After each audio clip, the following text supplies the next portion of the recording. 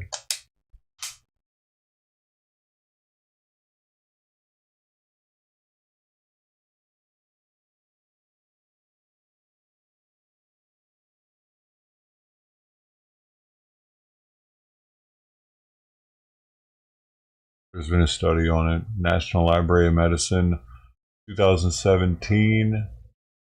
Sex assignment in infancy for patients with disorders of sex development is a challenging problem. Some of the patients with congenital adrenal hyperplasia, or CAH, have DSD that may affect their gender identity.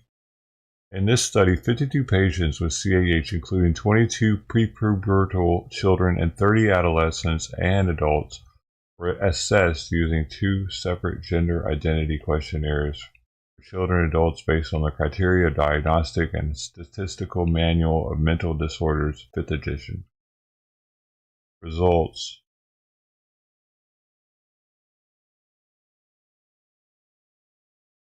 I guess go conclusion. In patients with CAH, gender identity disorder is a rare finding.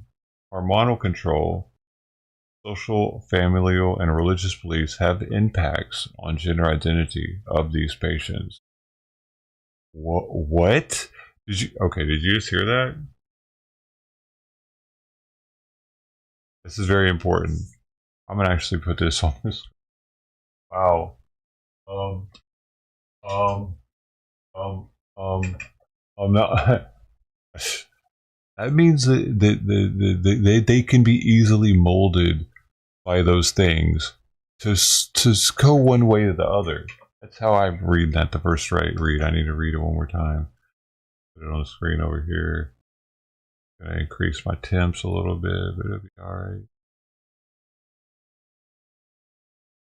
So it says right here, in patients with CAH, I'll make it bigger.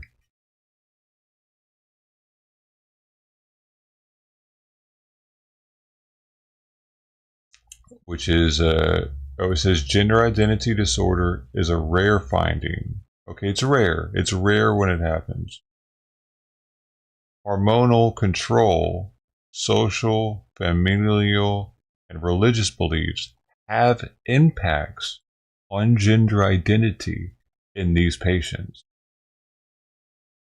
So if they don't get their hormones in check, they might identify as a female. If their family and social surroundings are like, yeah, you're cool being a female, I think you look great with boobs, they might be more likely to be a female. Or their religious beliefs might steer them into being a male or a female. So they're more vulnerable to being persuaded by things because they're right on the edge of being one or the other. Interesting. So that's just one study that they did.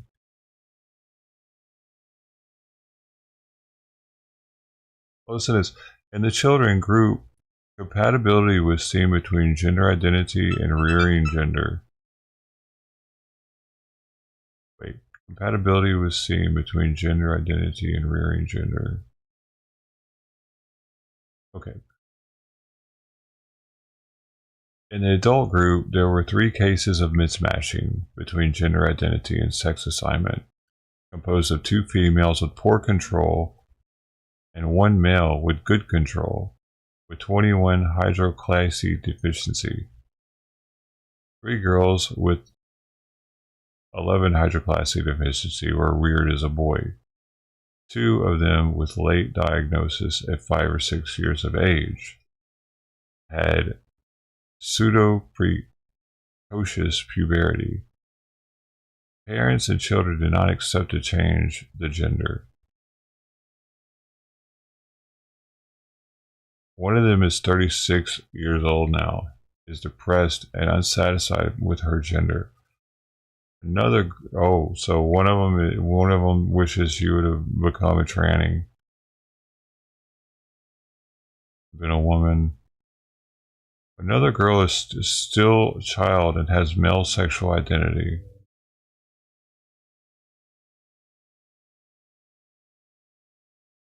What? One girl with 11 OHD and early diagnosis at birth with Pradar 5 virilization, but with good hormonal control, was changed to female gender at age 12 years of age, when female sexual characteristics appeared. What?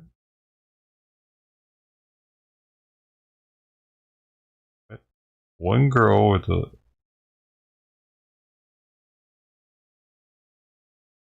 was changed to female. What do you mean? She was a female. How can you change her to female?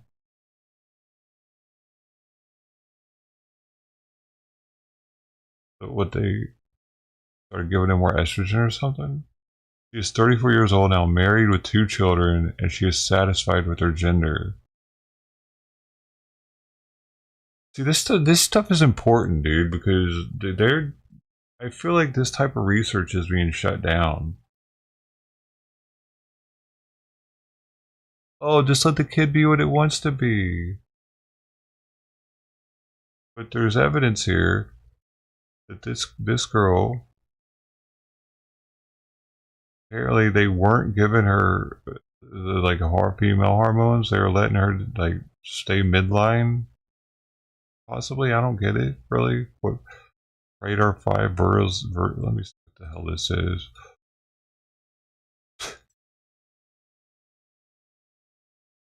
Different degrees of virilization. What the fuck? Is that a vagina? Oh, okay. This is levels of puberty, apparently. So, different degrees of virilization. Develop a radar. Stage 5.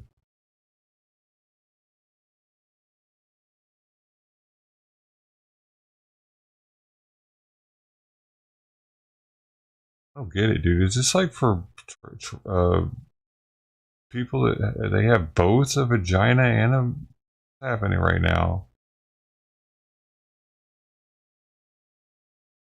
What am I even looking at? What the fuck? I'm trying to learn here. Increasing phallic clitoris. Phallic. Is that a clit? Is it? So I think this was somebody that had both. Hold on. The virilization.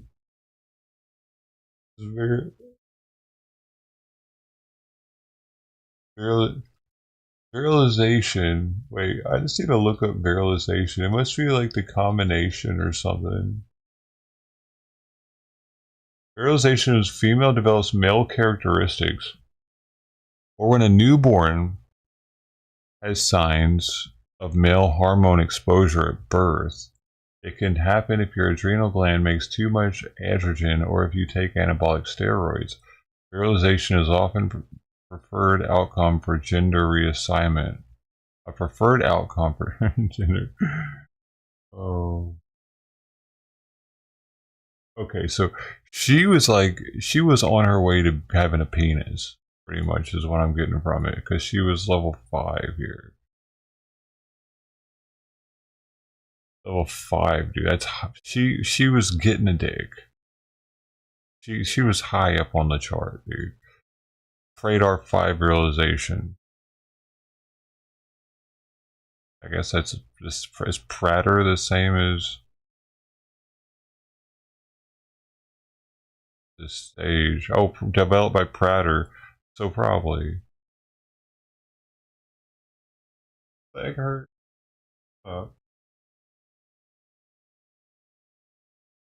That would She was pretty much getting. So this is like when they've already. I guess when you're at the last stage, you got a cock and balls now. But the dot's gone, so maybe the vagina's gone at that point. So she had almost lost her vagina completely there, and then where was I? This is the wrong one, ain't it? Yeah, where was it? Over here. Wait, where the hell was the other one? The only one I was on. Why is there so much? There's so much more there now. Oh, I looked at this conclusion. That's right. I didn't go all the way down. So with good hormonal control, so they were letting her just become a dude, apparently. But they decided at age 12, when her female sexual characteristics appeared, I guess her boobs started coming in with the penis. And then they were like, okay, now let's knock it off. So does she still have a penis? Hold up. Does she still have both? At 34 with 2 children? I need to know more about this lady. Where's she at? This is 2017. She's still alive.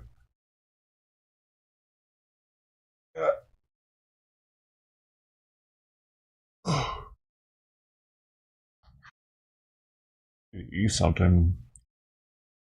Got some bubble gut. Bubble gut. Bubble gut. She keeps hearing it. So that's one thing. This was one mental disorder. If you can call this a alright, here's why you can call this a mental disorder. We think, oh, it's the adrenaline gland. It's not in the brain, bro. It doesn't work like that, man. Because the adrenaline gland produces adrenaline, right? And it also, I think, doesn't also produce norepinephrine. It produces epinephrine and norepinephrine. Norepinephrine is controlled by a few different SSRIs. I believe epinephrine might be as well. But yeah, man, I think that if our society would start just accepting trannies as having mental disorders, and they're working on it, and then due to the fact that they have that mental disorder, it makes them more likely to commit suicide because they're depressed by default. They got a lot. Their hormones ain't right. It's people like to say, oh no, they're depressed because they're not accepted in society. Dude, they're the most accepted they've ever been now. If they're not cool now with that shit, people don't even bat an eye at them anymore. Back in the day, people would publicly shame them and point at them and laugh at them and shit. All that's in the past. I mean, at least in America, for the most part, that's in the past.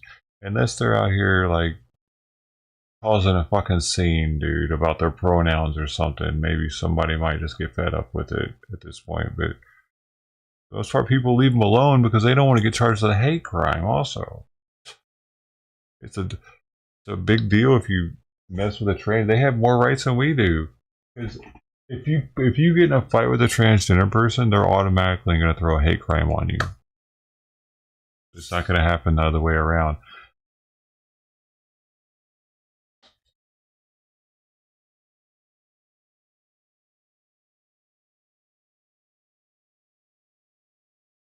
And they're making it easier for them to be ill, not take their medication.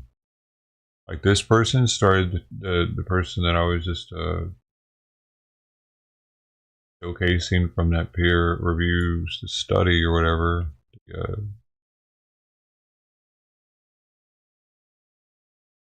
Change started taking female. She was born a female. Started taking them at 12 to get her hormones right after the boobs started coming in. And now she's a happy female. And she was growing a penis. She was already growing one. Dude, you know how many trainees like, oh my god, you wasted it. Oh my god, I can't believe it. At least she's happy. I bet she still thinks about it though.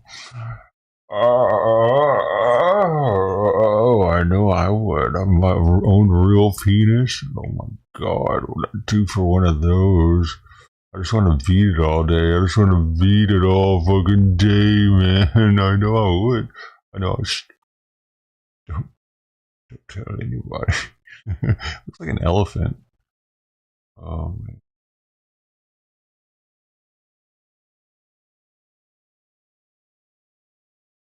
Oh my god, I can't imagine if I had both of them.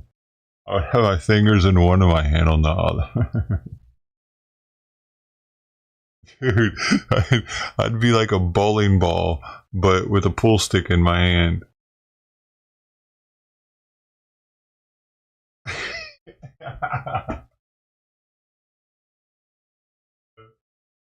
Gotta put one of the pink, one of the stink, and you gotta hold on to the pool cue.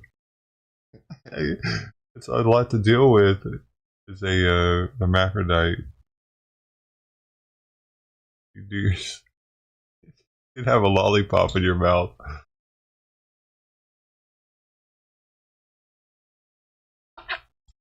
That's how freaky they are, probably. I mean, could you imagine? They're probably, dude. Bro, I think all hermaphrodites are OnlyFans models right now. Because they know, dude. All hermaphrodites are OnlyFans models. Or they're on some higher level thing where they're making the big bucks. They're capitalizing on that for sure. They can. It's like it's because it's okay now. You know, people are laughing at it. They're like, oh, that's neat.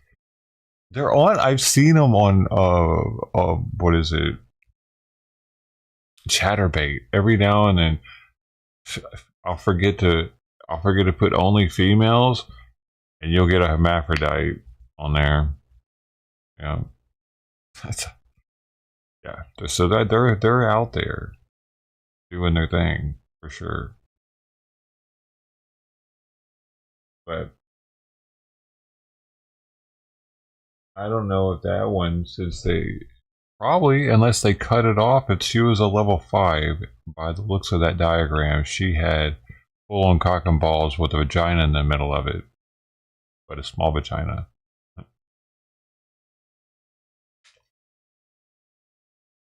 So there are others, though. There were others illnesses that cause this that I was reading about. Let me go back. Wait, I was over here.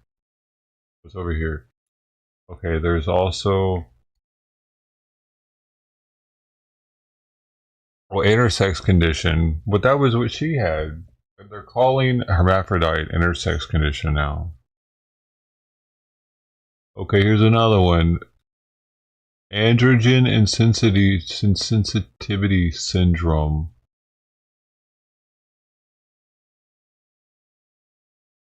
Oh shit.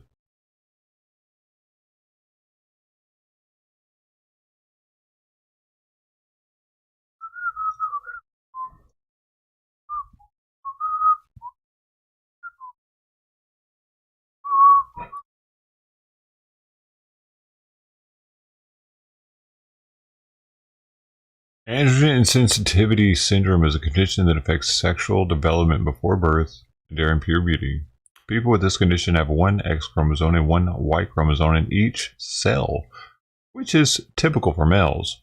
In people with androgen sensitivity syndrome, the body's cells and tissues are unable to respond to certain male sex hormones called androgens that are important for normal male sexual development before birth and during puberty. As a result, affected individuals may have external sex characteristics that are typical for females or have features of both male and female sexual development. So it's another hermaphrodite situation then. See, I understand if you're tranny, if you're fucking hermaphrodite, dude. That makes complete and 100% sense. You're growing a dick and balls and a vagina. Hey. And that came from birth? Yeah. I'd probably prefer the person pick one or the other one. But I mean, I can't. Who am I to say they were born with both feelings and both? But if they're not born both, maybe it's just this same thing. Just didn't go as far. It didn't go as far as to pop out a penis on them.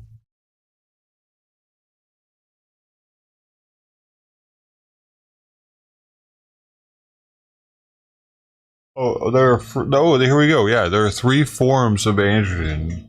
I'll pop it up here. There are 3 forms of androgen sensitivity syndrome: complete, partial, and mild. Complete androgen sensitivity syndrome occurs when the body does not respond to androgens at all. People with this form of the condition have external sex characteristics that are typical of females. Affected individuals do not have a uterus. So they'll have a vagina but no uterus. They have male internal sex organs, testes, that are undescended, which means they are located in the pelvis and abdomen instead of outside the body. As such, affected individuals do not menstruate and are unable to conceive a child. People with complete androgen sensitivity syndrome also have sparse or absent hair in the pubic area and under the arms. The partial and mild forms of androgen sensitivity syndrome occur when the body's tissue are partially sensitive to the effects of androgens. People with partial androgen sensitivity can have genitalia that look typical for females, genitalia that have both male and female characteristics, or genitalia that look typical for males. People with mild androgen insensitivity are born with male typical sex characteristics, but they are often infertile and tend to experience breast enlargement at puberty. Wow. I didn't know about this one. Yeah.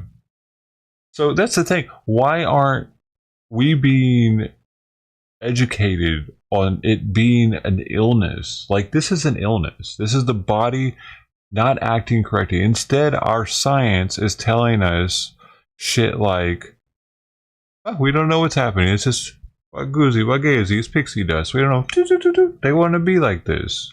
They just want to be like this. Just let them be, man. And people aren't willing to accept that. But if it was ousted or outed that it's actually a mental disorder, that they can't help, that there is a scientific basis for it, of why these people feel the way they do, and this person has this illness, much more people would be understanding of the situation instead of just thinking. But I mean, to be fair though, that other study was saying that it can be, what they end up deciding can be affected by their outside world. Like, in general, everything or surrounding them can make them, whether or not they decide to be female or male, and getting the correct hormones, man. It's a hormone thing, it seems. Somewhat like, it's gotta be. This shit isn't just magic. The gay thing isn't magic.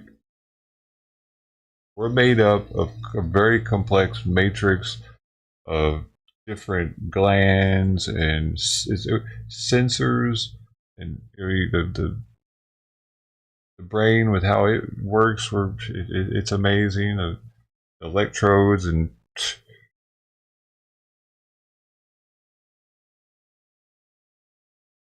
it's got to be something physical. It's not just it's not rainbows and unicorns and pixie dust and glitter that's causing it. It's not in their spirit. It's not in this fucking spirit world. You're not a Native American two-spirit. You know, Native Americans believed it was in the spirit world, so therefore it couldn't have been physical. You're a two-spirit. You believe in how you have male and female, like a being inside of you. But it's not. It's physical.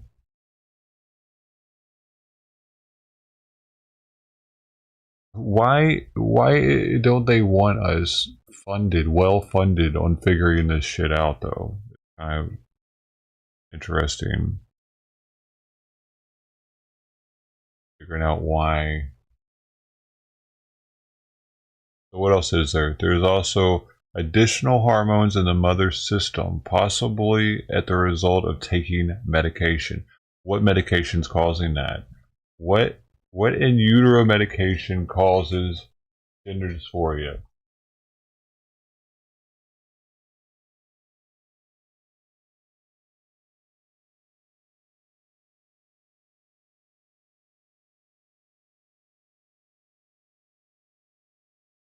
Why did it say in dogs? That was one of them I could have asked.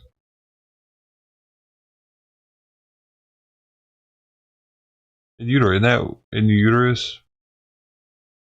I think in your uterus.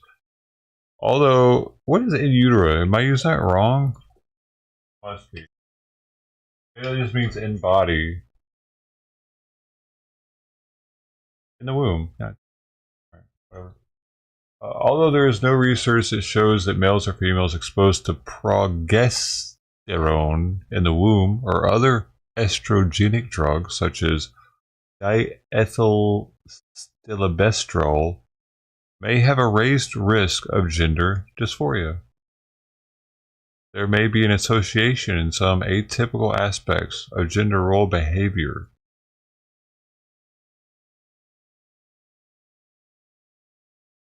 Or foetus sensitivity to the hormones known as androgen. Yeah, so hormones not working properly in the womb. All this.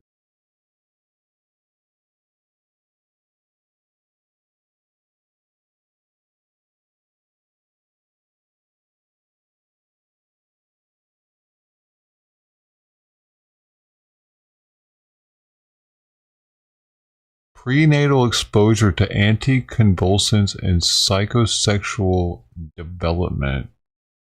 Oh man, I don't get the full.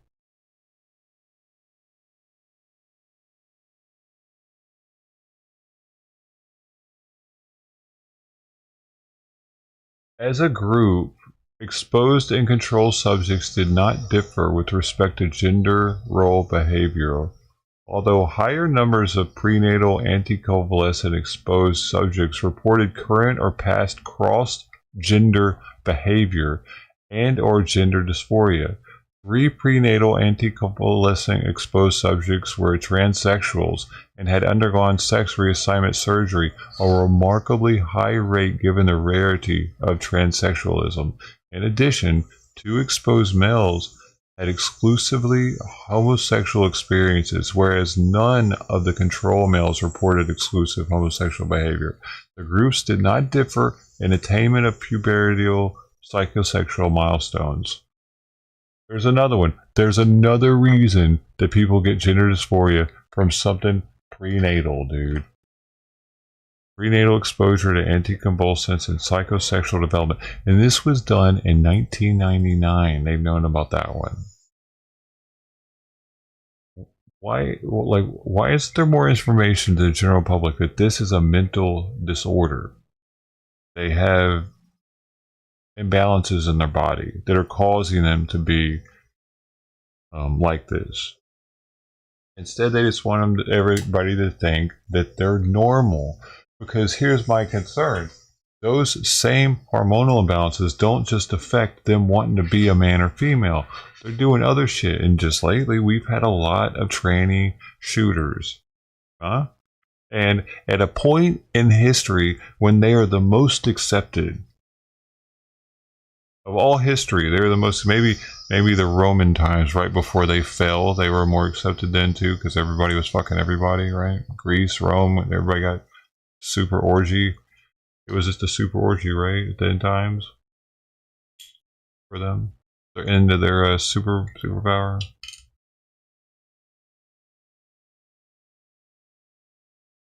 But now we have the science to figure out why this is happening to people, rather than to just be okay with it.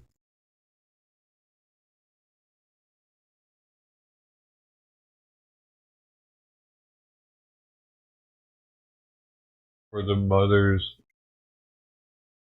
Yeah, not to take them. Exactly. Maybe now they don't take those. Since they've done this study back in '99, hopefully they don't give mothers anticonvulsants.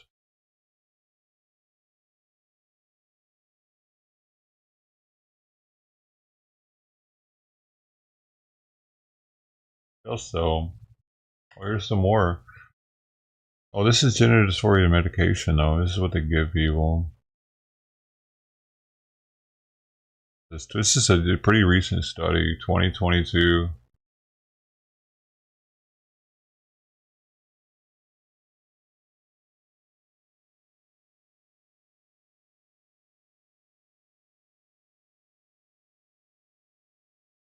Big pharma, yeah, they're probably hiding a lot of it. Oh, that's birth control, progesterone. I know, same thing.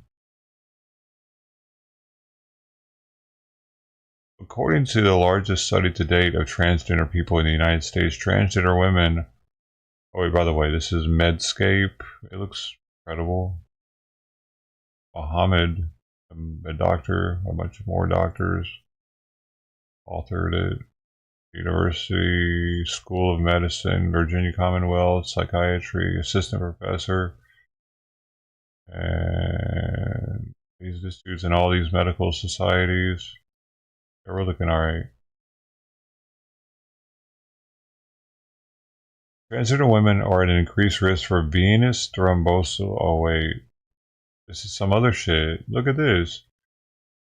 Transgender women are at an increased risk for venous thromboembolism and ischemic stroke, particularly if they initiate some form of estrogen therapy. Wow. So what this is saying is if you're a dude and you want to be a female, it makes sense though, because if you don't start this therapy out young enough, your body isn't going to be built like a female's body. Your heart, in particular, your lungs and heart, and then you try transforming into a female. It's just not going to work right. You're probably like your capillaries might start getting smaller, but a heart doesn't shrink, right? Like it only gets bigger. I don't. Heart really shrinks unless it expands for no reason, like you get sick or something.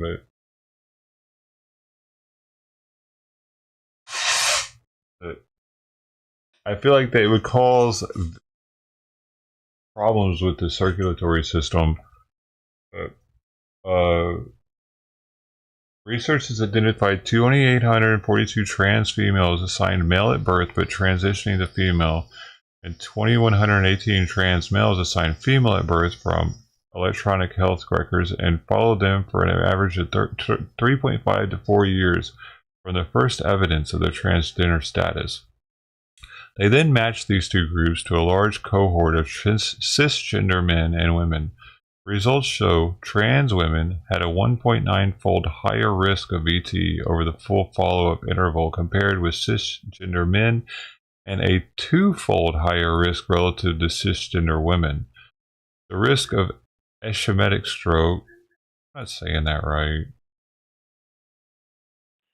Ischemic stroke for trans women was about 1.2-fold higher than for cisgender men, and 1.9-fold higher than for cisgender women. So it was even higher for both sides, not just women.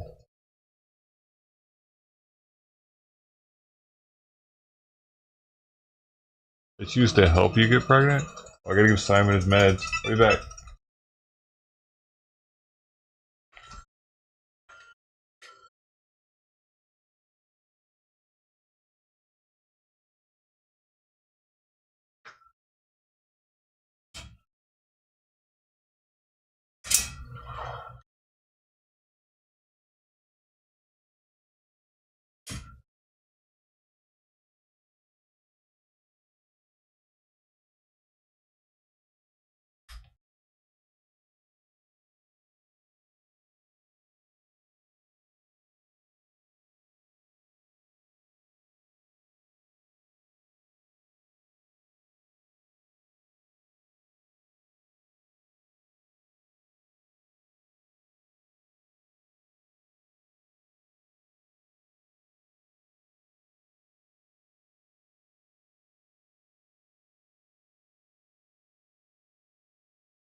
Hey, some butthole grab.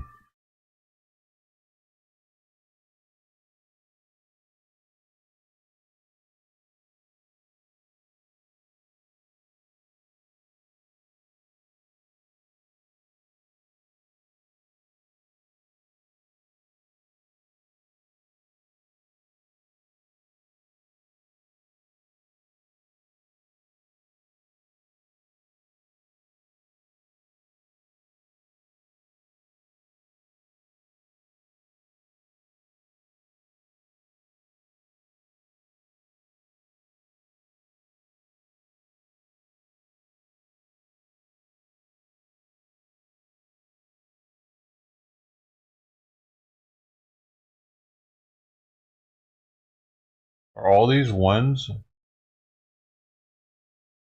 that can cause it to be? I don't know. These are all gender dysphoria medication. Maybe you're given to people who have gender dysphoria.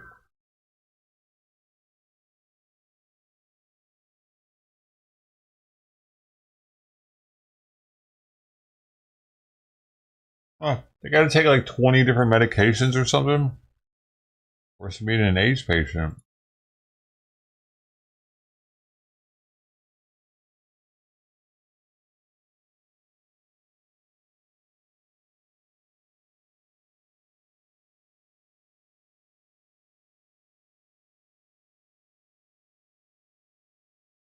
No one knows exactly what caused gender dysphoria, this person says on Mount Sinai.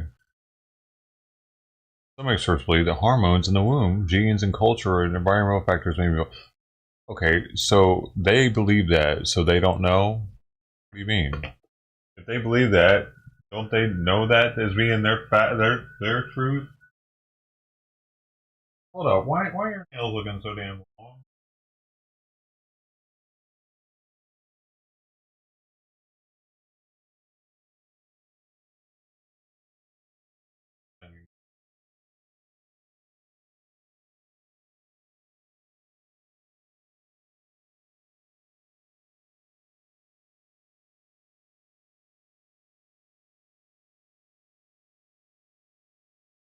See,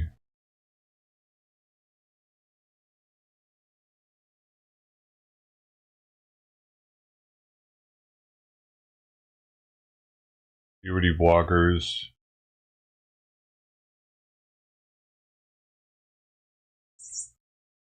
It looks like her least favorite food was the ZUE lamb. Too natural for her.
Gender dysphoria is not related to sexual orientation. People with gender dysphoria may identify as straight, gay, lesbian, or bisexual.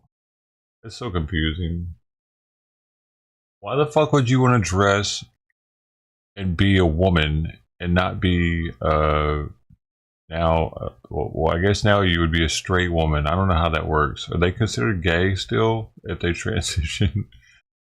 If they used to be a man and now they like men as a female, are they gay? Are they a gay tranny or are they a straight tranny? Okay, that's a real question. Nobody probably knows the answer to. The answer is yes.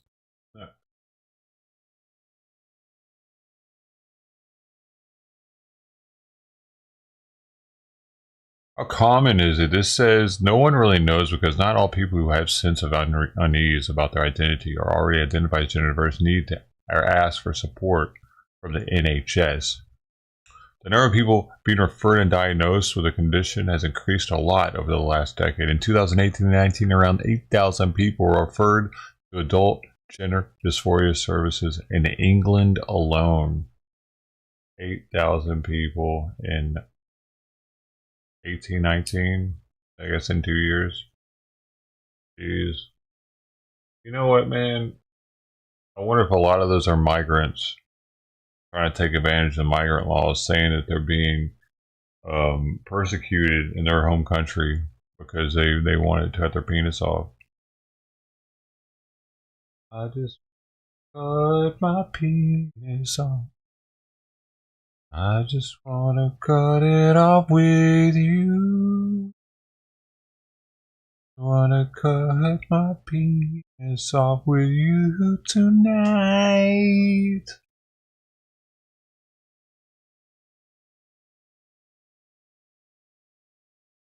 That was a cappella.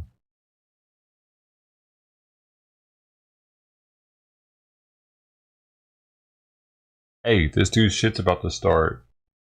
This is the trailer for it. Did a treadmill lead to tragedy? A father stands trial for the murder of his son. Oh my God, they made a trailer. Claims, including forcing him to run on an exercise machine. The treadmill abuse murder trial. Whoa, today they're starting to make Court TV. Oh, it was Court TV. That's why it's on TV. Did a treadmill lead to tragedy? a father stands trial for the murder of his son after alleged abuse claims, including forcing him to run on an exercise machine. The treadmill abuse murder trial today on Court TV. That's really well done. You can tell they're professional. I just wanna cut my penis off.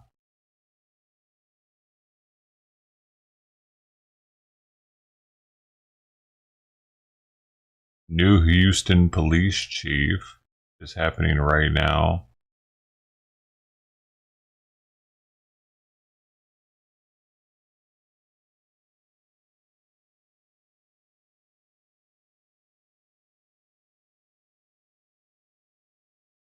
Alright, I mean, maybe my penis song wasn't good.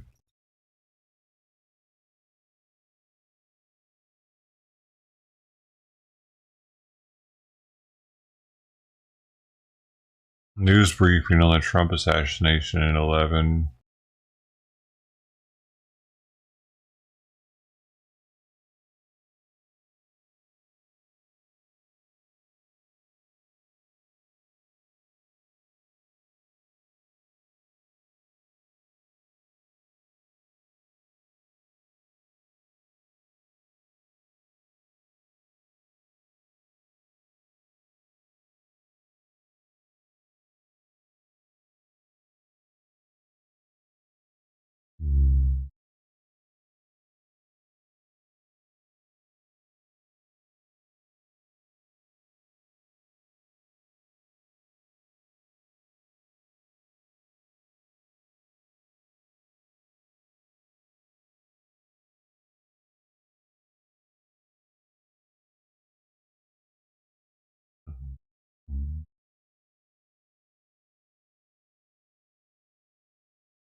Progestin.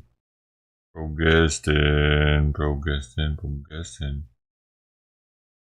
it was a different one. It was a different one that she was taken.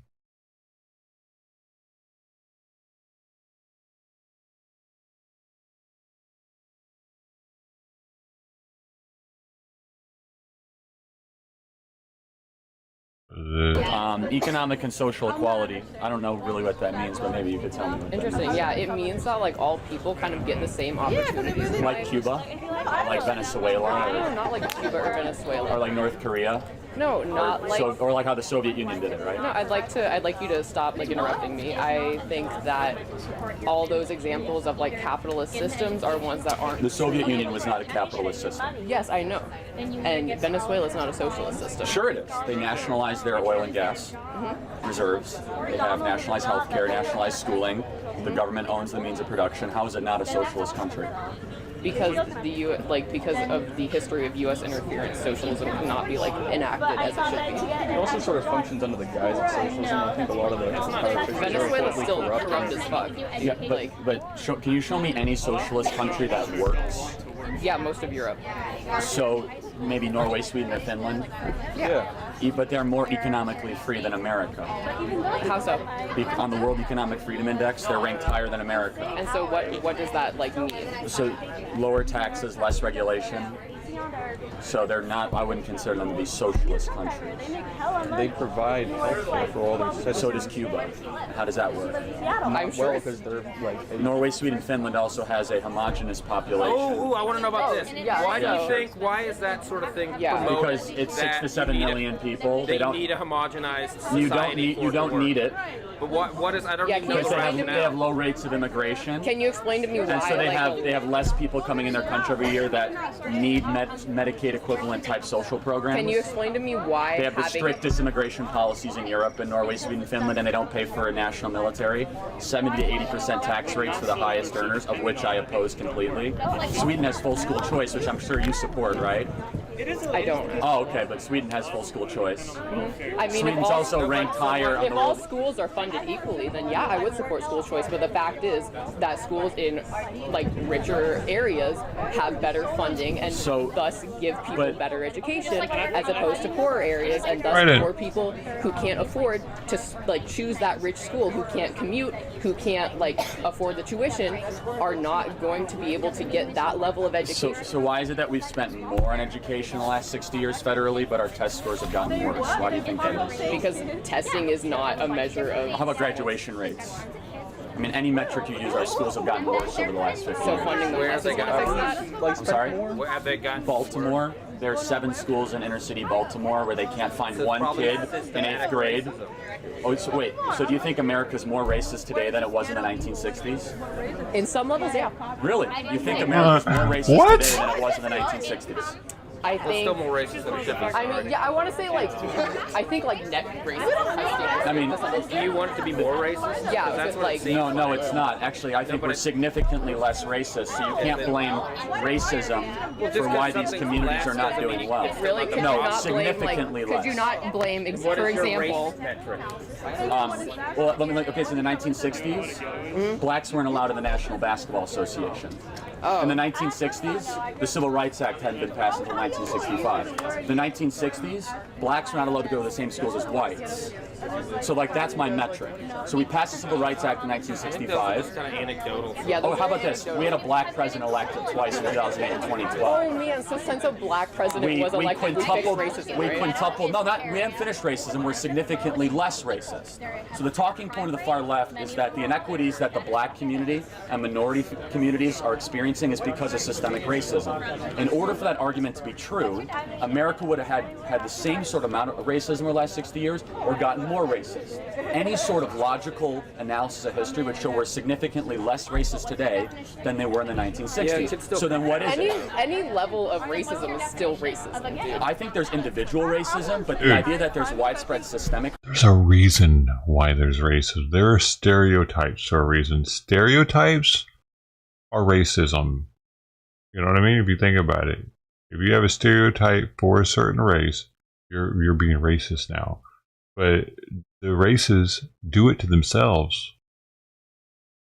We don't make their stereotypes for them, do we? Racism does not exist. Okay, what about, okay, so here's an example. You guys want to, okay, so up until probably the mid 70s, like neighborhoods could choose not to sell homes to black people.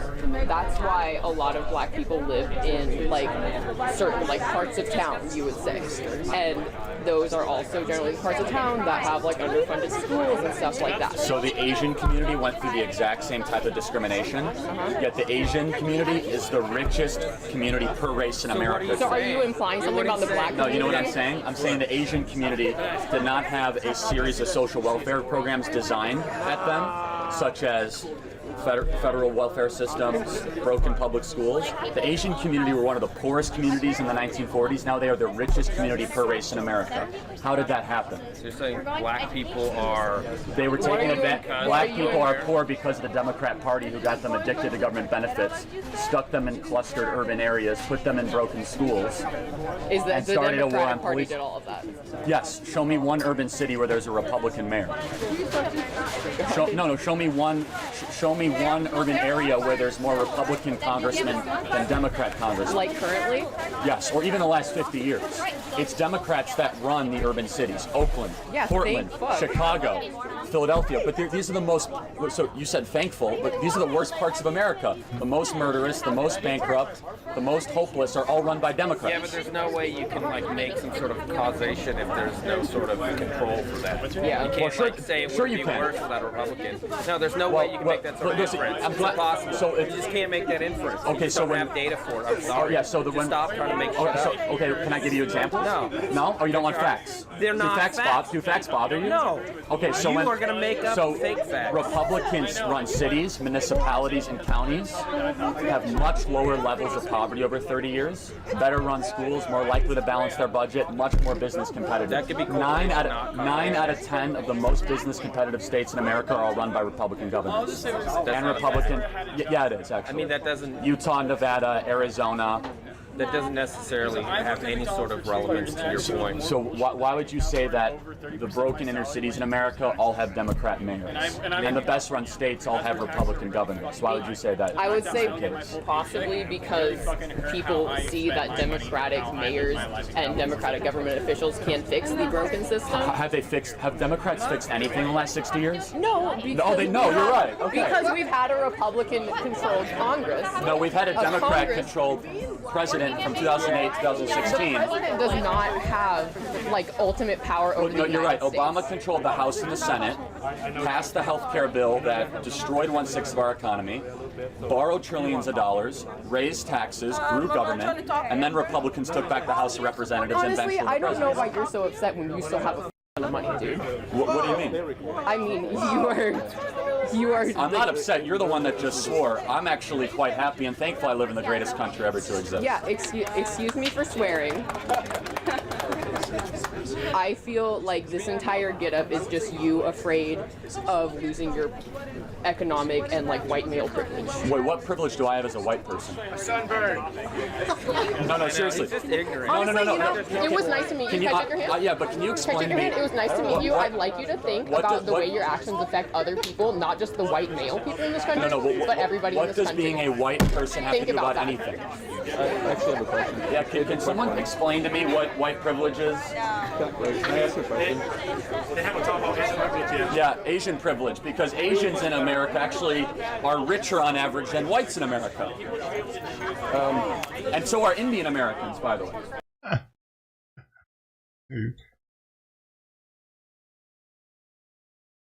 All these kids are retarded, man. What, are they even teaching these kids anything? Or, like, they don't have to actually learn the history of our government.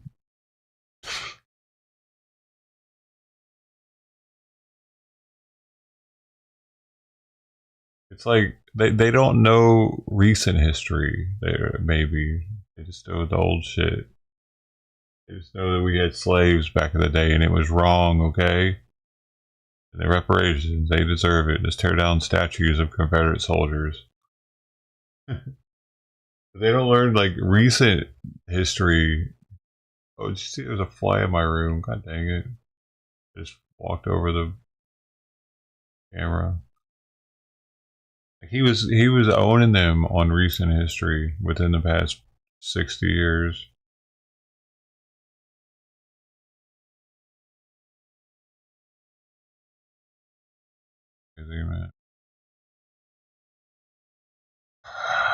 I feel like there are a lot of those students.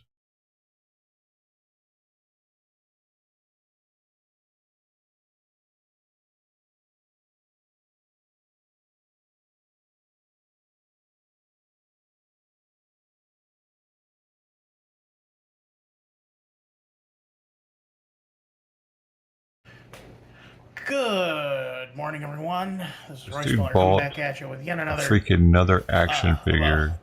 Law of a very intermittent, we'll call it, series, where I unpackage Happy Meal toys from my childhood. And what is the flavor of today?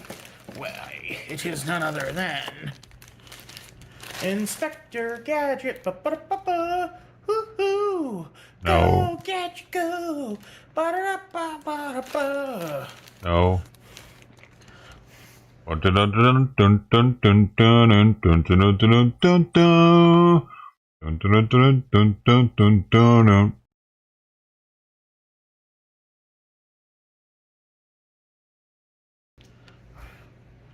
have here the complete set of, let's see, 1, 2, 3, 4, 5, 6.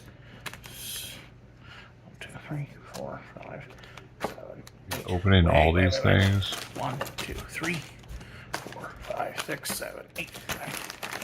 Am I missing one? Oh my god, you didn't count them before you started the video?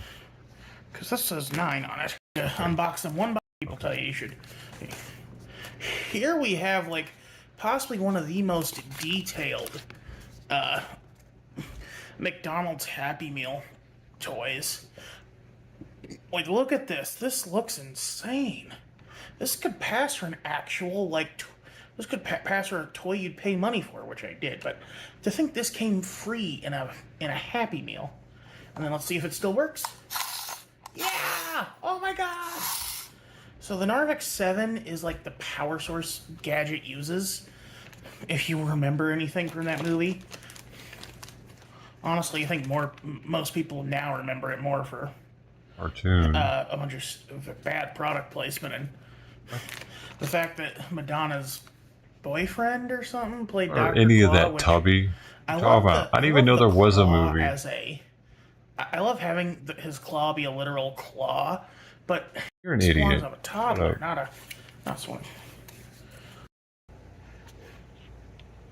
Put them together, man. Logo. You have to get all the pieces separately? Like, you have the cartoonier legs and hat piece, but then you have the more movie accurate head piece and torso piece. And then you have the arm pieces, which are somewhere in between, because, like, this one actually kind of, like, these kind of, like, this one's a little bigger. Now what's he gonna do with it? Put it on his shelf? It's weird. Go, Gadget, go. The arm's smaller than the other one. But I actually do like it a lot because it's nostalgic, you know? It's a dumb thing I used to see displayed outside the movie theater when my grandma Nancy took me to see the movie. And then we went to McDonald's afterwards and I got one of these stupid pieces. I forget which one, though. I was just going to collect those. You know, some collectors do this stuff because they think it'll accrue in value. I do this stuff because I'm an idiot who likes being reminded of my childhood. Anyway, that's going to be it for me today. Y'all have a good one. This is Royce Miller. I'm outie.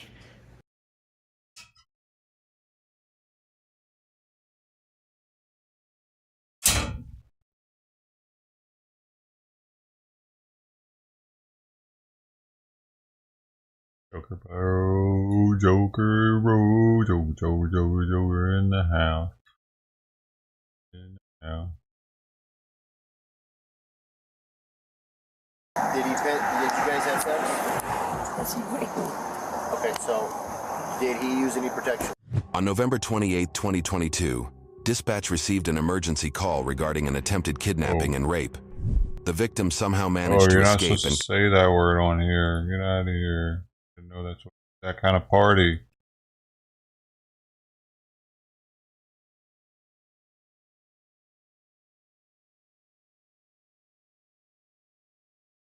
Mm-hmm.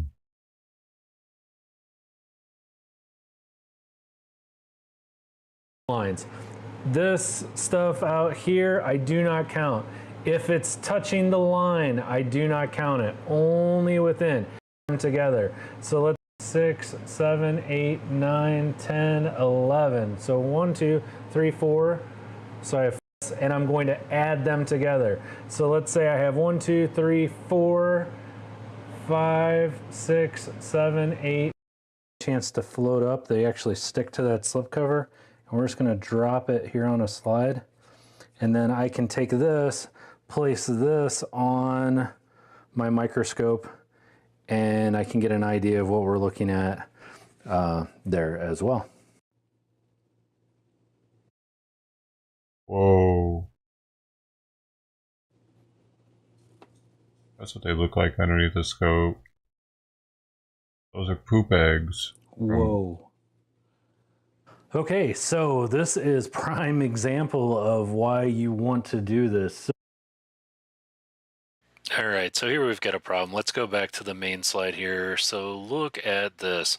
This is Phil, and Phil, we're looking at the basic slipcover on top of a slide here, and the reason I didn't do the McMaster with Phil was because I assumed he was going to be clean. Phil hasn't been wormed for a little over a year. He has very, very good red eyelids. He has no scours. He is super thrifty. He has not had any issues with holding his weight.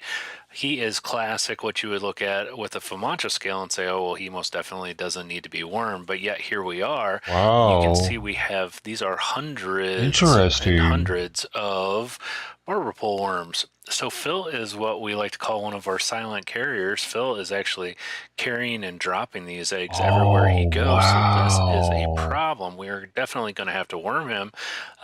But again, Sheeps just using and a basic goats. Fumancha This is scale, for we would have no sheeps and idea goats. whatsoever. So this is a great example why. Here we get a little bit closer look And all they have to again do is at smell that some poop of and they those can get barber pole it. worms. Really. You can see, you can look up online, you can find demos that'll show you what each thing is going to look like. If you see the black bullseye there in the picture, that is actually an air bubble, and that's a great way that we know when we're focused incorrectly is when we actually see those black air bubbles that look just like that. So again, yeah, huge problem. This is something that we're going to have to take care of. He most definitely is a silent carrier. Well, that wraps it up. Thank you very much for watching today. We greatly appreciate it. If you have any friends or family that raise sheep and goats and are not followers of Lanessa Farms, please let them know. If you have any questions, comments, or concerns, make sure you leave them in the description below. I'm Tim from Lanessa Farms, specialty in heirloom livestock. Thanks for joining us again. This is going to take out a lot of my samples. You're going to want to keep those refrigerated until it goes time to use them. The other thing you want to consider is cross-contamination. I normally to test each step of the way is complete. Oh man, farmers got to look at poop a lot apparently.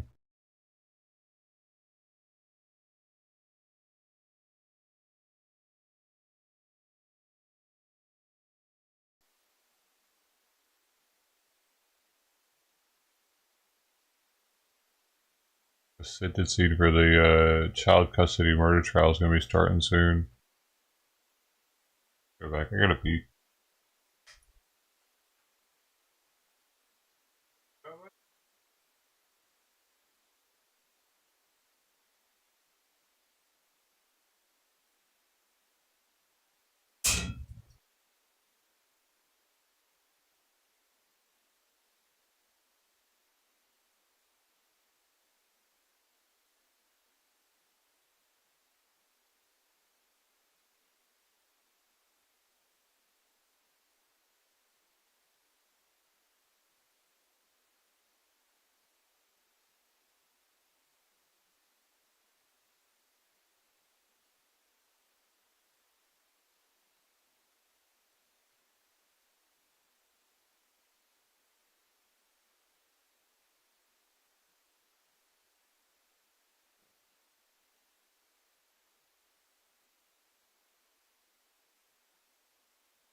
Oh, Simon wants his food already.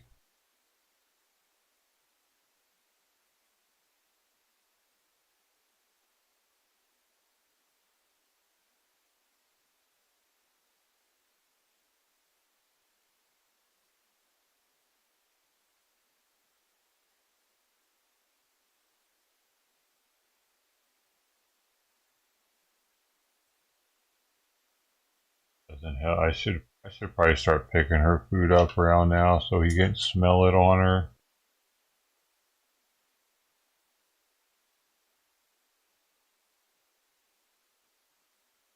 We're in night now. Having another fight. Food in. I still want to eat. Gonna come in here and he's back out 5 minutes. Come on, Simon. Okay. All right. You just want to stand there.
Well, now he wants to leave already?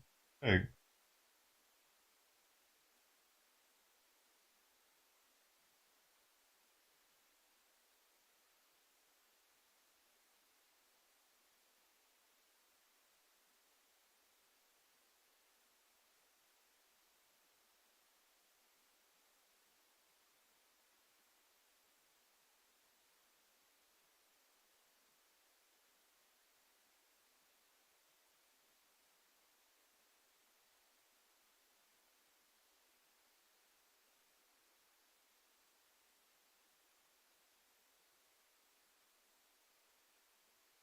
Wait.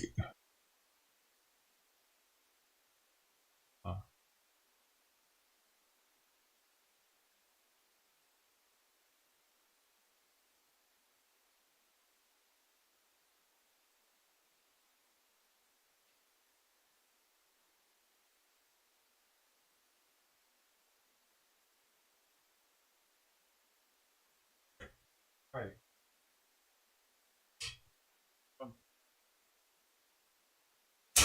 Less than 5 minutes.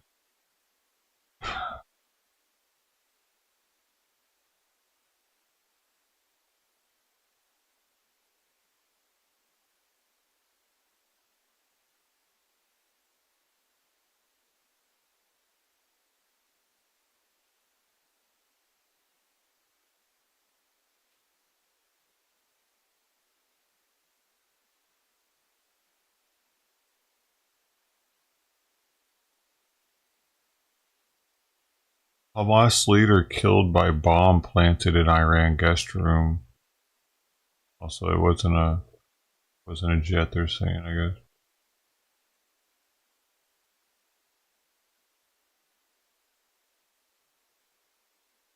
Huh.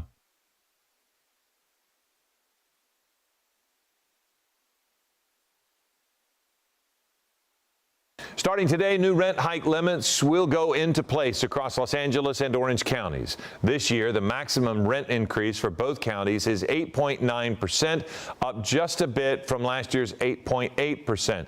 If your rent has increased significantly, your landlord might be violating the Tenant Protection Act.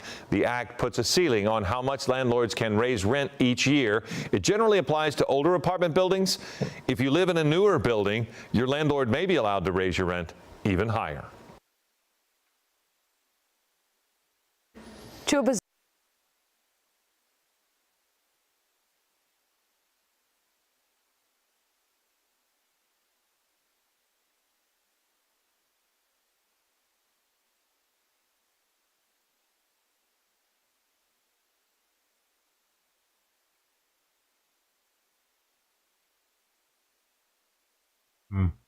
Chevron announced Friday morning it's moving its headquarters from Northern California to Houston, Texas.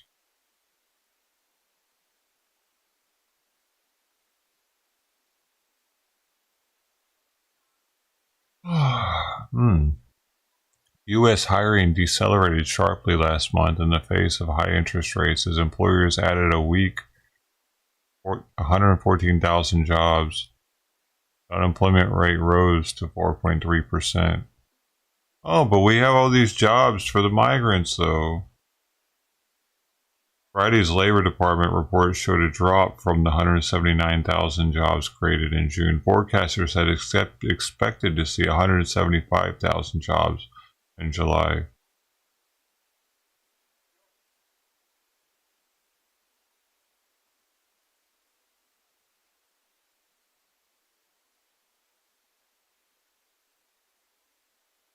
Yeah.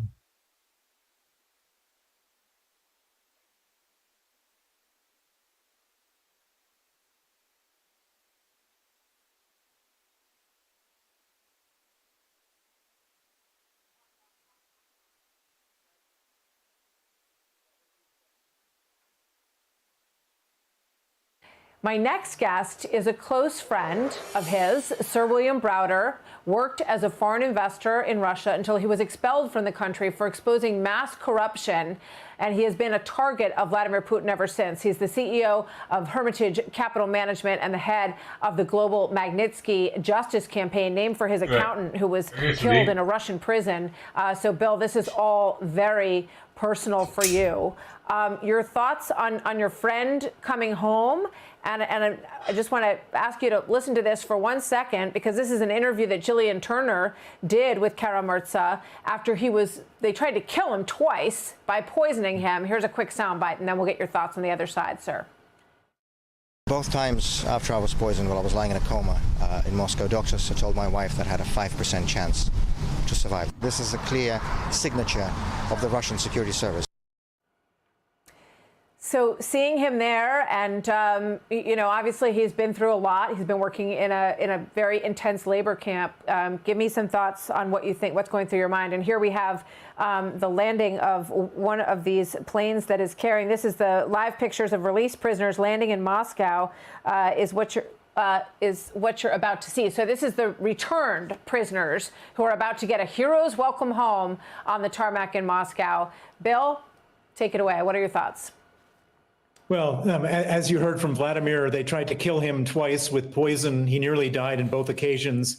I went through that with him and his family, and it was the most traumatic thing ever. And then they arrested him and sentenced him to 25 years in solitary confinement in Siberia with the after effects of those poisons.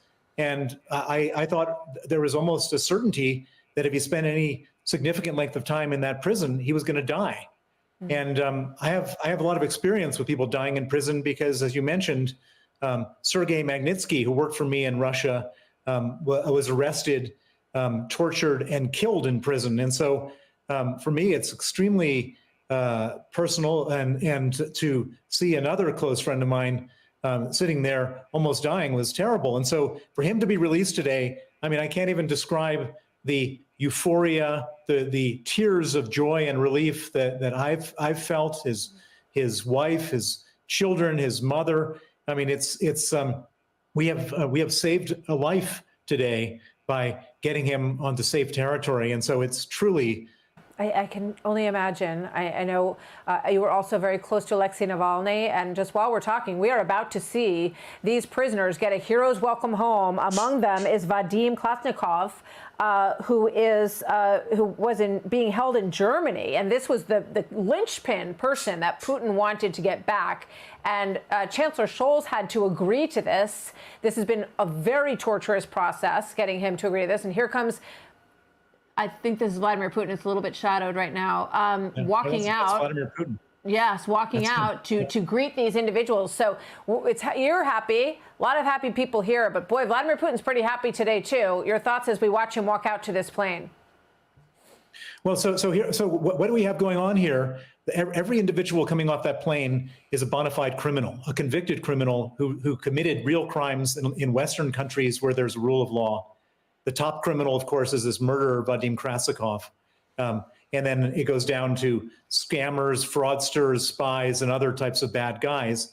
And Putin was able to orchestrate a situation where he took a bunch of innocent people like Evan Gershkovich, a Wall Street Journal reporter who did nothing other than journalism, Paul Whelan, who was just trumped up and charged with espionage for nothing.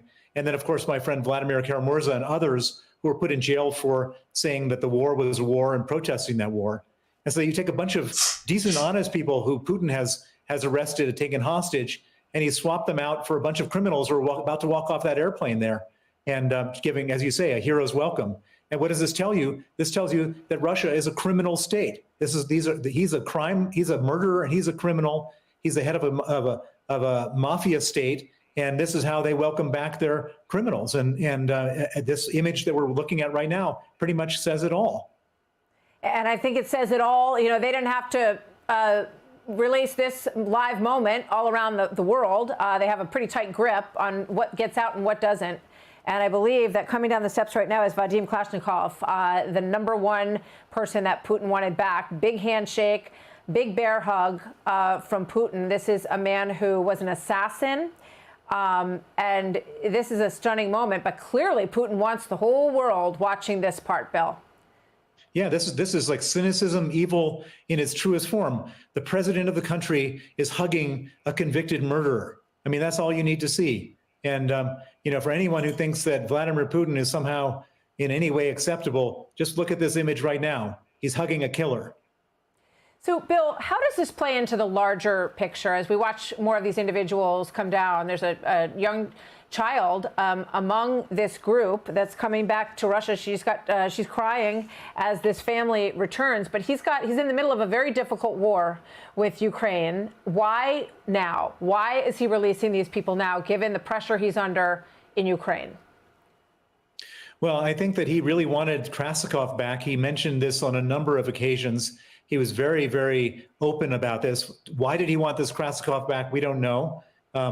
I've got my theories. My main theory is that he wants to send a message to other assassins that he may want to send out abroad for assassinations, that if you get caught, he'll take care of you. That may be the message, or it may he has some personal relationship with this particular murderer and assassin. But he wanted that guy back badly. He mentioned it on a number of occasions, and the Germans had him.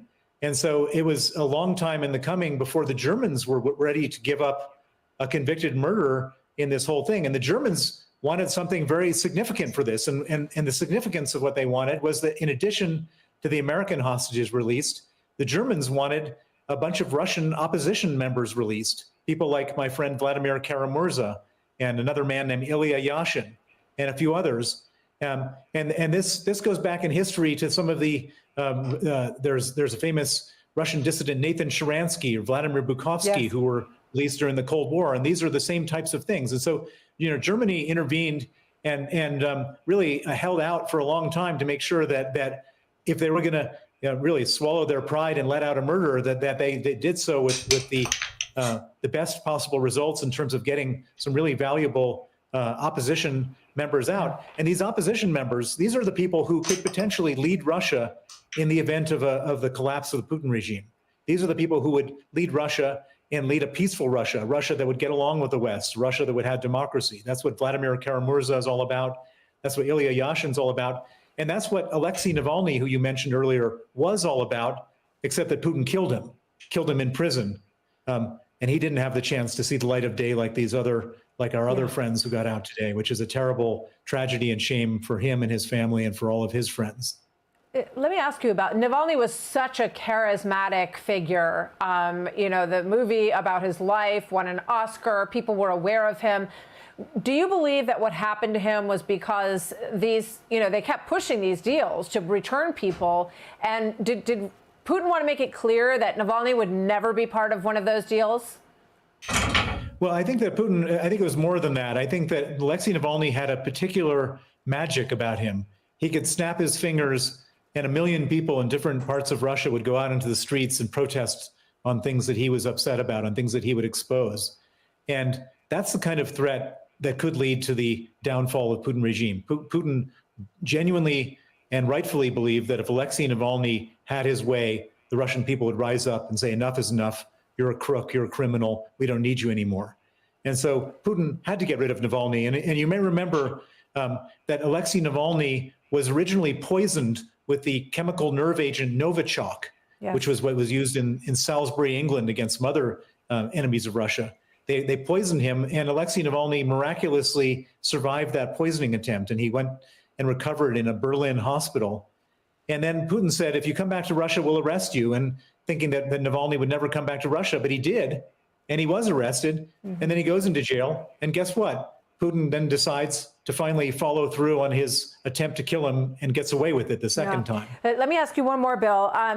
Does this just prove that he will continue to snatch Americans and anyone who comes into his country that he thinks will be valuable to him so that he can keep sending out spies and cyber spies and assassins, and then eventually he'll get them back because he's always got somebody sort of in the bank in a Russian prison? That's exactly right. And so I think that at this point, we have to say that you cannot travel to Russia. It's not like we're sending people to North Korea. People don't go to North Korea. And so it seems to me that enough is enough. There should just be a ban on U.S. people traveling to Russia. This is what happens. They get taken hostage, and then the hostages get negotiated in these terrible swaps. And we just shouldn't be putting ourselves in harm's way like that. Bill Browder, you understand that better than most. Thank you very much. It's good to have you with us today, sir, and we're delighted that your friend is on his way home. Thank you so much. Thank you. Hey, everyone. I'm Emily Campagno. Catch me and my co-hosts Harris Faulkner and Kaylee McEnany on Outnumbered every weekday at 12 p.m. Eastern, or set your DVR. Also, don't forget to subscribe to the Fox News YouTube page for daily highlights.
Got the veggies. We got 2 little cucumbers, a couple peppers, a big old thing of oat. Got 5 eggs. More than because I like having 4 egg yolks with my oatmeal, and I busted one of the egg yolks while I was cooking.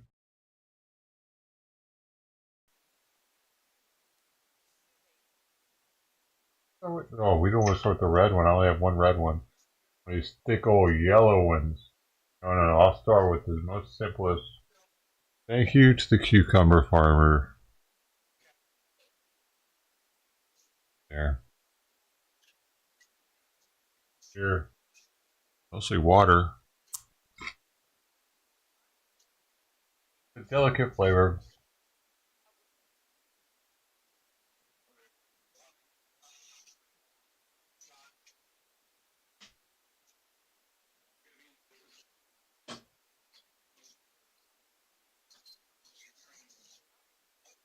Probably a lot of cholesterol.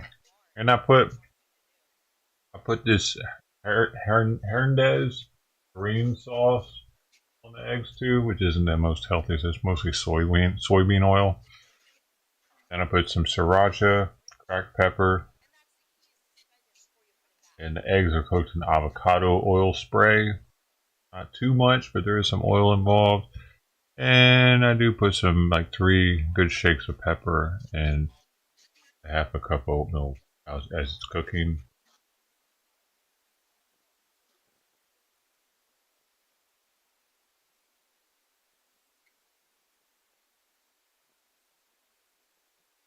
Really? Cholesterol in eggs isn't bad for you? Interesting. Oh, the soybean oil probably is. Maybe it has cholesterol. Going. Staying with my foot, Judy.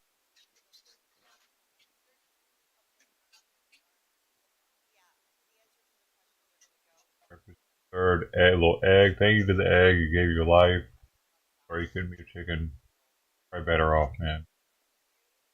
Maybe you'll be something better in your next life. The chicken farmers, chicken ranchers, shout to them. I don't want to do that.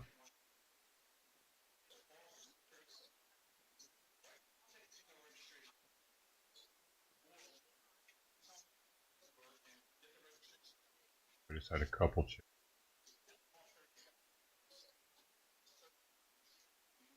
That'd be kind of cool.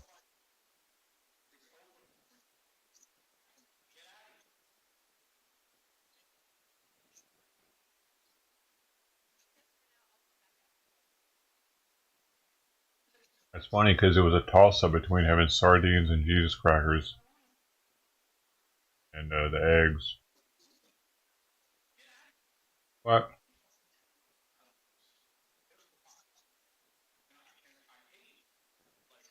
I decided for the eggs.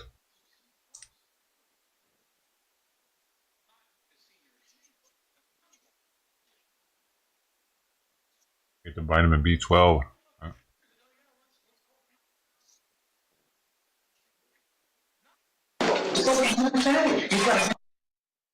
For 5, that's a whole lot of eggs. And this is actually a lot of oatmeal. Half a cup dry makes like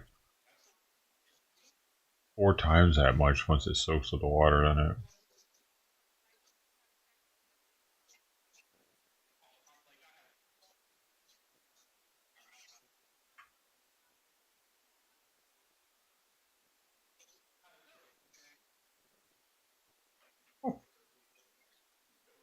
I thought they were going to start.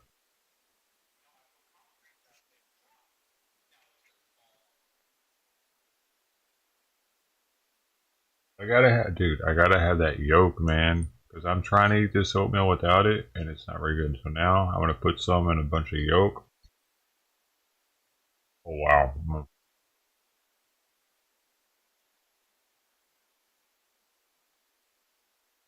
Now that is...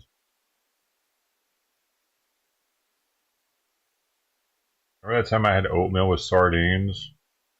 I think I did that twice, and I realized it wasn't good.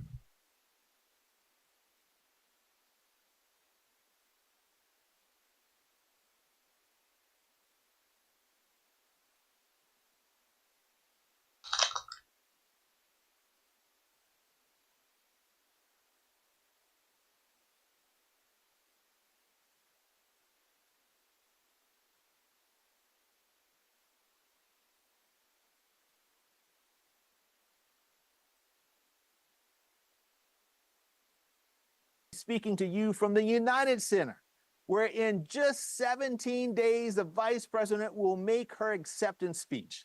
The stage is quite literally being set and being built right now. Everyone here is hard at work putting together what will certainly be a historic and momentous convention. We are going to celebrate. We're going to celebrate the Biden-Harris administration's success, Vice President Harris's vision, and our party's agenda to defend democracy and protect the rights and freedoms of all Americans. I'm proud to be a Democrat. What are these fucking idiots living in, man? We fight for every American. We stand up for our rights and freedoms. We are an important part of defending our nation's democracy.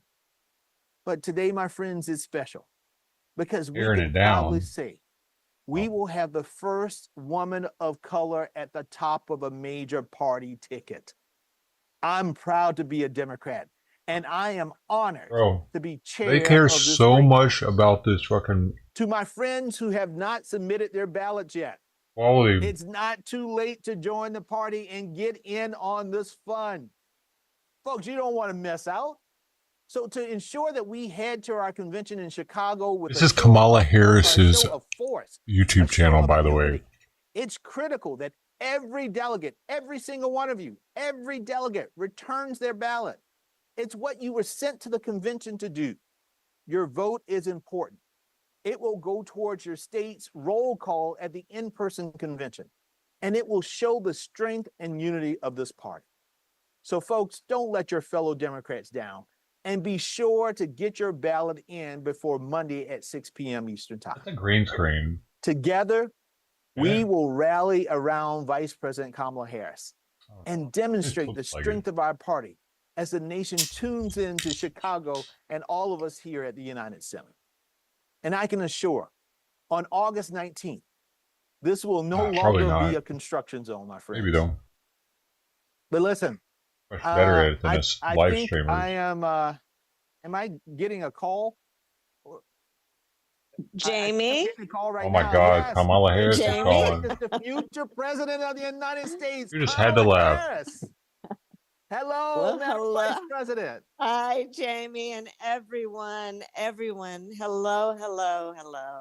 Jamie, I just, in front of all the friends, I want to thank you for all that you have been doing. Your leadership at the Democratic National Committee, the DNC, has been extraordinary, and I know how hard you work. So, Jamie, thank you for everything that you are doing. And to everyone on the call, thank you for your hard work and all you have been doing over these last many months. And I know that we are excited about the future, but we also know that we got a lot of work to get there, and we have a lot of work to do. It's good work. We like hard work. And I just want to thank everyone for joining this call. Dude, I'm genuinely scared that a lot of women are just going to vote for her with the same because spirit, she's a woman. Including that this is truly a people-powered campaign. Let's get a woman and I in would office. not be on this call right now Piss and off with the you men. all were it not for your support and your trust, for which I am deeply grateful. I am honored to be the presumptive Democratic nominee for President of the United States, and I will tell you the tireless work of our delegates, our state leaders, and staff has been pivotal in making this moment possible. And your dedication cannot be overstated. Your dedication to our country. You know, I know we all feel this way so strongly. We love our country. We believe in the promise of America. And that's what this campaign is about. So, of course, I will officially accept your nomination next week once the virtual voting period is closed. But already I'm happy to know that we have enough delegates to secure the nomination. And later this month, we will gather in Chicago, united as one party, where we're going to have an opportunity to celebrate this historic moment together. And again, this campaign is about all of us coming together, people coming together from every walk of life, every lived experience. The way I see it, this is saying the same old bullshit. The way I see it is that, like, we just had Obama, right? That was right on the corner, man. After how many hundreds of years of not having a black president, right? We never had a female president. why are they in such a hurry to make everything happen now? You know what I mean? Like, we just had a black president, and y'all already want a black female president? Y'all need to pump the brakes a little bit on this shit. Like, y'all just trying to, yeah, let's just completely change the fucking country as much as we can, as quickly as we can, because that's how we got here, and it just change quick change. That's how America got the way where it's at. Not progressive change. Just why? If she gets it, I feel like people of America are just extremely desperate for something different, and they think that that's going to make it happen because it's so different. It's go along our crazy trajectory of doing different shit. So this is another one, and it's gotta make us better because it's different. And being fueled by our love of country, knowing that we are prepared to fight for the best of who we are. We believe in the promise of America, promise of freedom, because all these things are happening so rapidly. Yeah, I see. Yeah, opportunity and justice, not just for some, but for all. And ultimately, in this election, you all have heard me say many times, we each face the question: what kind of country do we want to live in? Dude, do we want to live in a country? The whole fucking George Floyd thing is the reason why she became vice president, I bet. Right? Because they were looking for that black vote, dude. And at the time, blacks weren't feeling any party. And then all of a sudden, they got a black woman in there. Oh, okay, we'll vote for that one. They definitely weren't voting for Trump. They wouldn't have voted for Biden either, but he got her. Freedom, compassion, and rule of law. Right. Or all a the country people, of chaos, fear, and hate. All of the George Floyd supporters migrated toward this party because she was black. She's black. She's not even full black. She's like Indian and something else. And the beauty of our democracy is we each, every one of us, has the power to answer that question. And that is why I say and know the power is with the people. So here's the bottom line. I say to all the friends on the call, we are going to win this election, and it is going to take all of us, whether it is making calls, connecting with our communities, engaging online, or even talking with people where we go every day, whether it be to the grocery store or our church. We are going to talk. George Floyd shit is the reason we're in the fucking position we're in right now. They still talk about him, dude. They still talk about yesterday at that Sheila, what's her name, the congresswoman that died, black chick from Houston.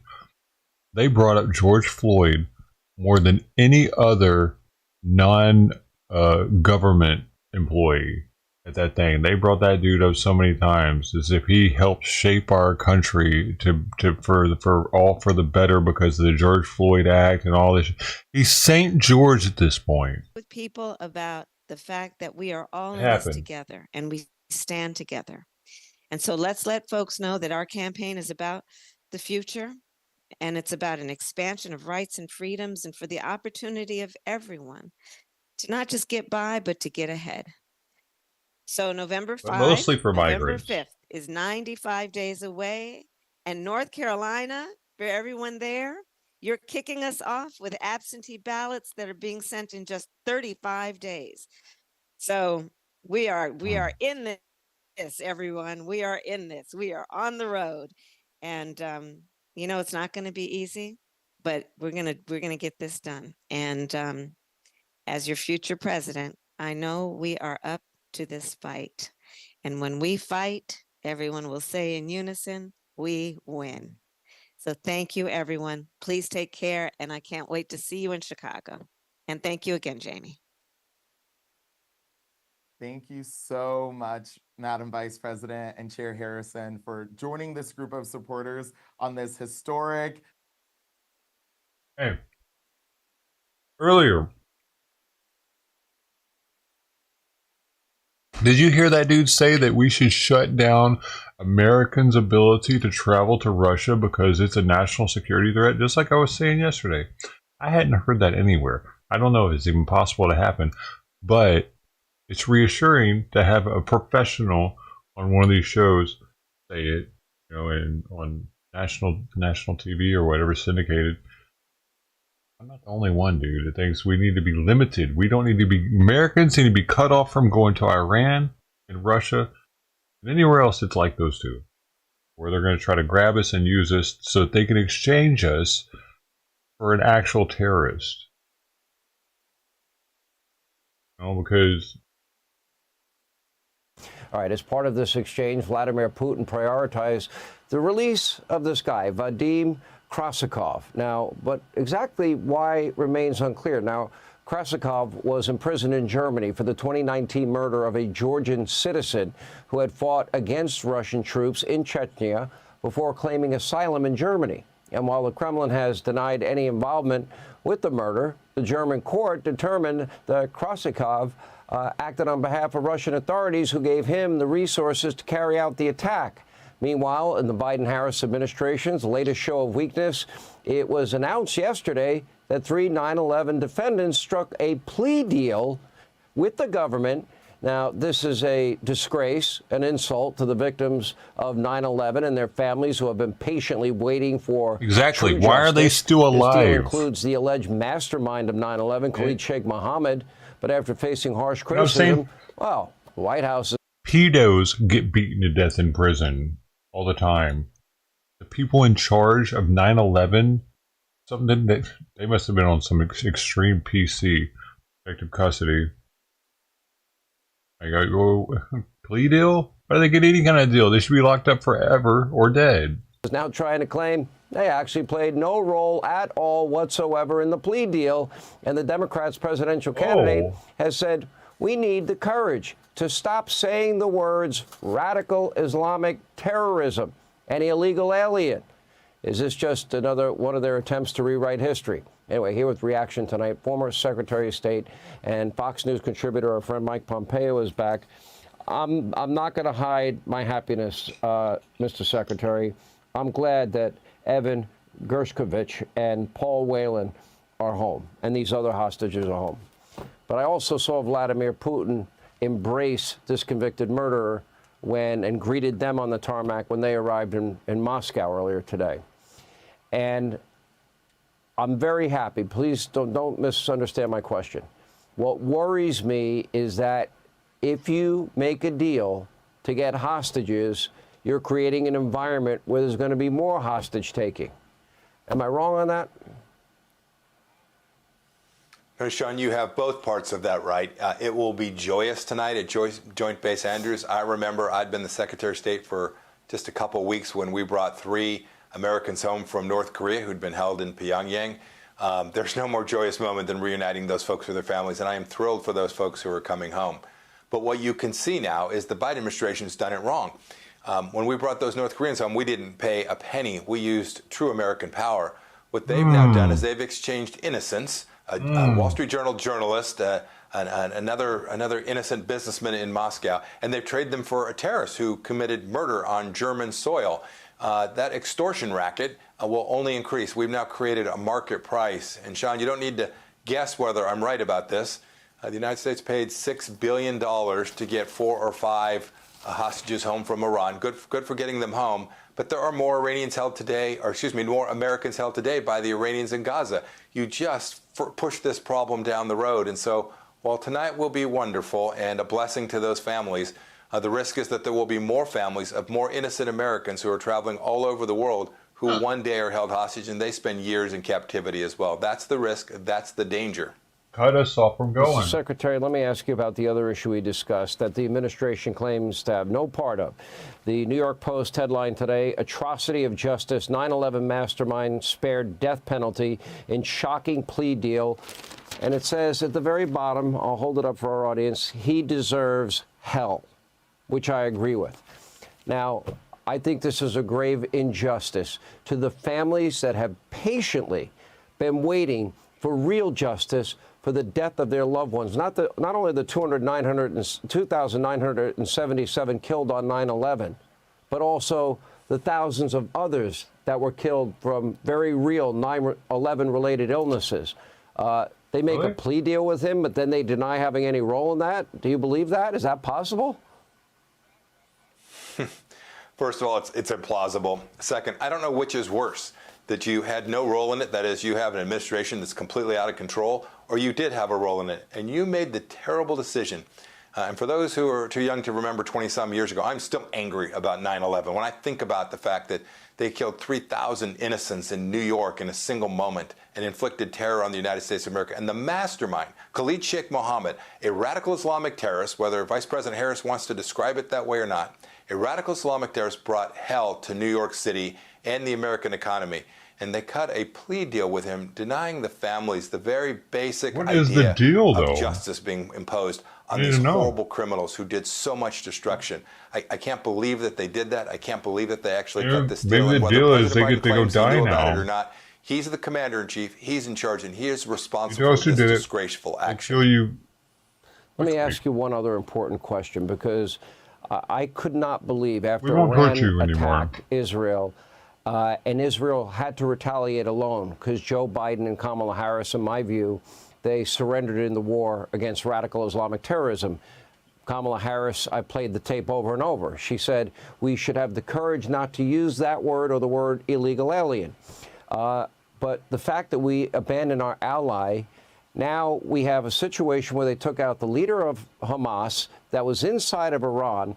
What shocked me the most, even without our help, when they did retaliate alone, because America, well, Joe and Kamala abandoned Israel, they got deep into Iranian territory. I didn't think they'd have that capability. That tells me they have the ability to take out their refineries and their nuclear sites with or without our help. I don't know. I'm just a harmless little talk show host observer. Am I reading that right? Well, Sean, you've captured the difference quite clearly. The Israelis are killing terrorists, and we're coddling them, cutting plea deals with them, trading terrorists for innocent Americans. Right? The juxtaposition between the Israelis trying to deter threats against them and the way the Biden administration has made America weak on the global stage is very real. We also have seen that the Israelis are very capable. They have the ability to reach into Tehran in the same way, frankly, that the Trump administration did when we took out al-Qaeda's #2 in Tehran.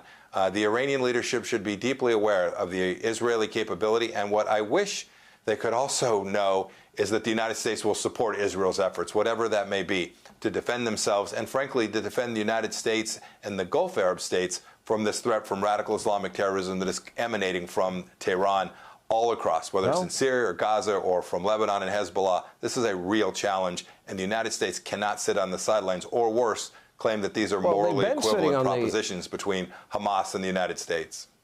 They said to Israel, you're on your own. They've been pressuring Israel after they lost the equivalent of 40,000 Israelis, what would have been 40,000 Americans in a day, to show restraint, I don't know if the Iranian missile would have hit that soccer field and killed those kids had they been fighting this war the way it needed to be fought, and that is to win it and win it quickly, as Donald Trump says.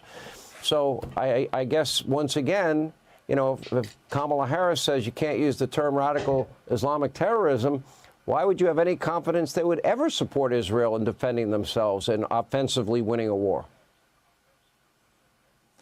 Sean, you're right. It's unconscionable. And not only do I not have any confidence, but sadly, Hamas and Hezbollah and the Iranian leadership, they think America will bail on this as well and won't support our ally.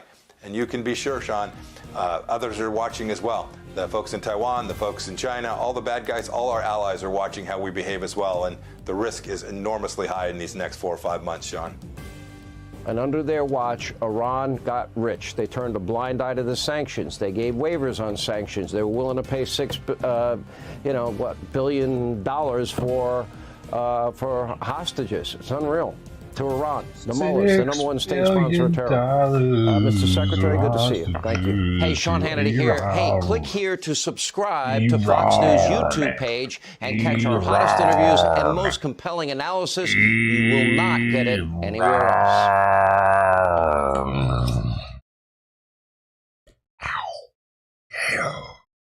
First child. Then we have a young man here.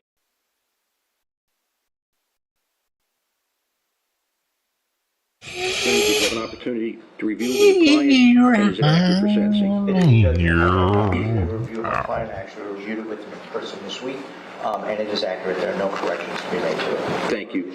Mr. Gregory, you have a right to address me regarding your sentencing, sir. You have 45 days from today to appeal the sentence I'm about to impose upon you. If you miss that time frame, you could lose your right to appeal. If you can't afford an attorney on an appeal, one will be appointed for you.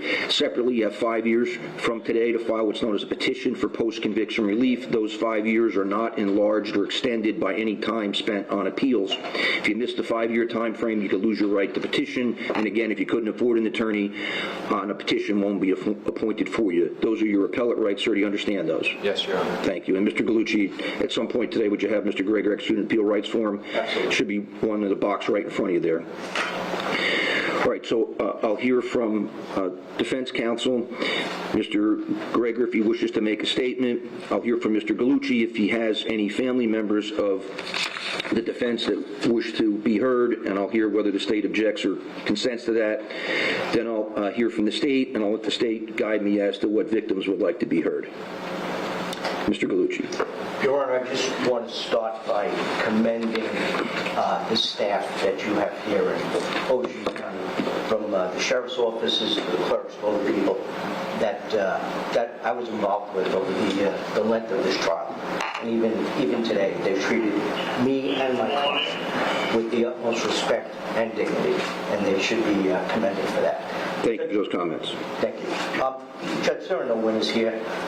We have a young lady who overcame many obstacles in her life and is now the mother of a new child. She is moving on with her life, but will always be reminded on a daily basis of the loss of her first child. Then we have a young man here in the prime of his career who is just convicted of very serious crimes that will lead to his incarceration for a significant amount of time. And then we have Corey, who I never had the opportunity to meet, but from the videos I've seen and the pictures I've seen, was a gregarious, energetic, funny child who loved the solar system. Christopher's parents, Dave and Carolyn, have regaled me with stories of Corey. And he's the victim here. So I'm going to rely on my submission to you and the mitigating factors. I believe I relied on mitigating factor 2, 7, 8, 9, and I'm going to ask you to craft a very fast sentence. Thank you. I acknowledge receipt of the sentencing memorandum by defense counsel, the sentencing memorandum by the state, some additional exhibits by the state, and a variety of letters, which I'll discuss in detail later. Mr. Greger, sir, is there anything you'd like to say about yourself or your case? Yes, Your Honor. Please go ahead. I just want to say thank you for the opportunity to speak today. And Brianna, we haven't talked since Corey passed away. With everything that has been said, I just want to tell you that I'm sorry that you lost Corey. He was, to say simply, the best. I know we'll miss him for the rest of our lives. And the 2 years that I knew Corey were very difficult, but they were the greatest years of my life. And he was a happy, energetic, loving, radiant young boy who flourished in his life in all aspects the last year of his life. And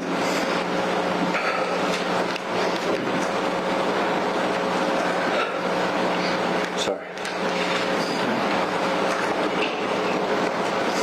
That will be how I remember him. And Corey, wherever you are, I just want to say that I'm proud of you and everything that you did. The last months of his life, us three, Brianna, Corey, and me, we spent more time together than apart. All those hikes and walks, trips to the beach, time spent playing football and all the other sports, going to Sky Zone, the park, the playground, sledding, and all of that, I saw how much Brianna loved Corey, how much he loved her, and how well we could co-parent together. Those memories and all the good times, they'll be what I remember, and they helped me get through the tough days. And I hope that they can help you too, Brianna. I'm sorry you believe I could have done this to our son, and it pains me to know that you view my actions those months together as ingenuine, that I could have hurt the most important person in my life. What happened on March 20th was inexcusable. To you, Brianna, your family, and mine, I want to apologize that you had to see Corey treated that way. He never deserved it. I understand this single moment will overshadow all of the others, but it's not representative of who I am, who Corey was, and his relationship with me and him. I want to assure you that on April 2nd, I did nothing to cause Corey's passing. I didn't hurt my son. I love him and I still do. I regret not bringing him to the hospital sooner. I didn't know how sick he was. I didn't know. I just thought he was tired. And whether you believe Dr. Bodden or Dr. Andrews' version of the events, the outcome is still the same. Corey is gone.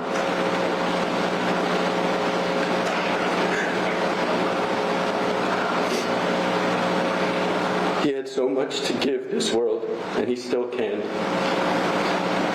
What we do in his memory, for his memory, things that he would want us to do, that's all we have now. To the court staff, sheriff officers, to the jury, and to you, Your Honor, thank you for being professional through this whole process. I understand you have a job to do today, Your Honor. Sentence me for the crimes I've been convicted of today. I ask that you please consider all of the evidence presented in and out of the courtroom when making your decision today. I ask you to sentence me fairly, taking into consideration my entire life, and not just based on the 12 days. Thank you. Thank you for your comments, sir. Mr. Gallucci, anything further from the defense side? No, Your Honor. Thank you. And I'll defer to either prosecutor for the state. Thank you, Judge. Corey was a beautiful 6-year-old whose life was taken from him, and there's nothing that I am going to be able to say that is more important than the facts that came out in this courtroom, and more important as to what the defendant did. It is difficult to think about the suffering that Corey had to endure both during his life and during his death. It is difficult to contemplate the fear that he must have lived with every single day, doing the little things in life and even doing the simple things every time that he was with his father, the defendant. Christopher Greger abused his son. He ended his life. And then he left him alone in the hospital to die. One can only imagine what was going through Corey's mind in those last moments. One could only imagine how scared he was, how confused that he was, how truly abandoned that he felt. And there is simply no mitigation for those actions. Aggravating factor number 1 applies. The defendant's actions were cruel and depraved beyond the elements of the offense. In regard to the endangering, Your Honor, Corey didn't merely run on a treadmill and fall. He fell. The defendant bit him on the head, and he fell 5 more times. In regard to the ending of his life, Corey suffered a laceration to his heart, but those were not the only injuries. He also had a lacerated liver and a bruise to his lungs. He suffered multiple injuries. While Corey was at the apartment, he vomited, he defecated, he endured suffering. While Corey was fighting for his life, the defendant took a selfie not even having the decency to put a shirt on Corey, while Corey's body was shutting down, the defendant ordered food.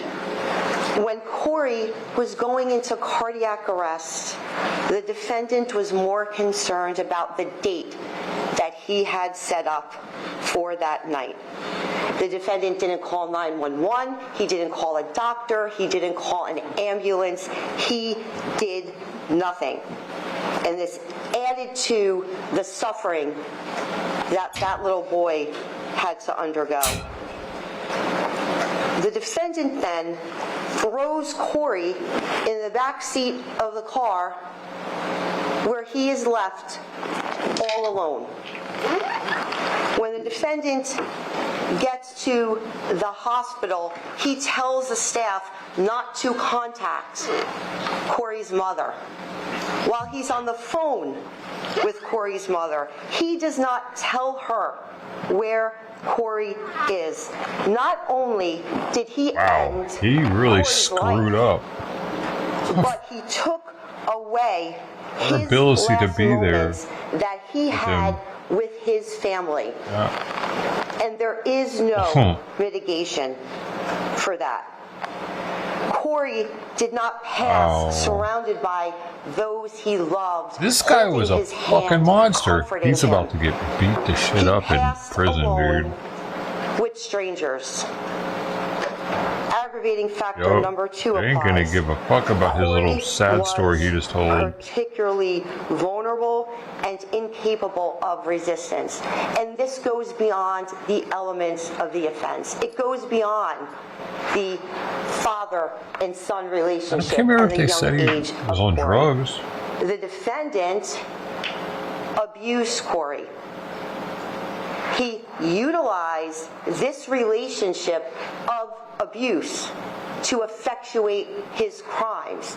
He relied upon the fact that this little boy was scared and wasn't going to tell in order to do what he Weren't did. there bruises though from all of that? Vulnerable shit?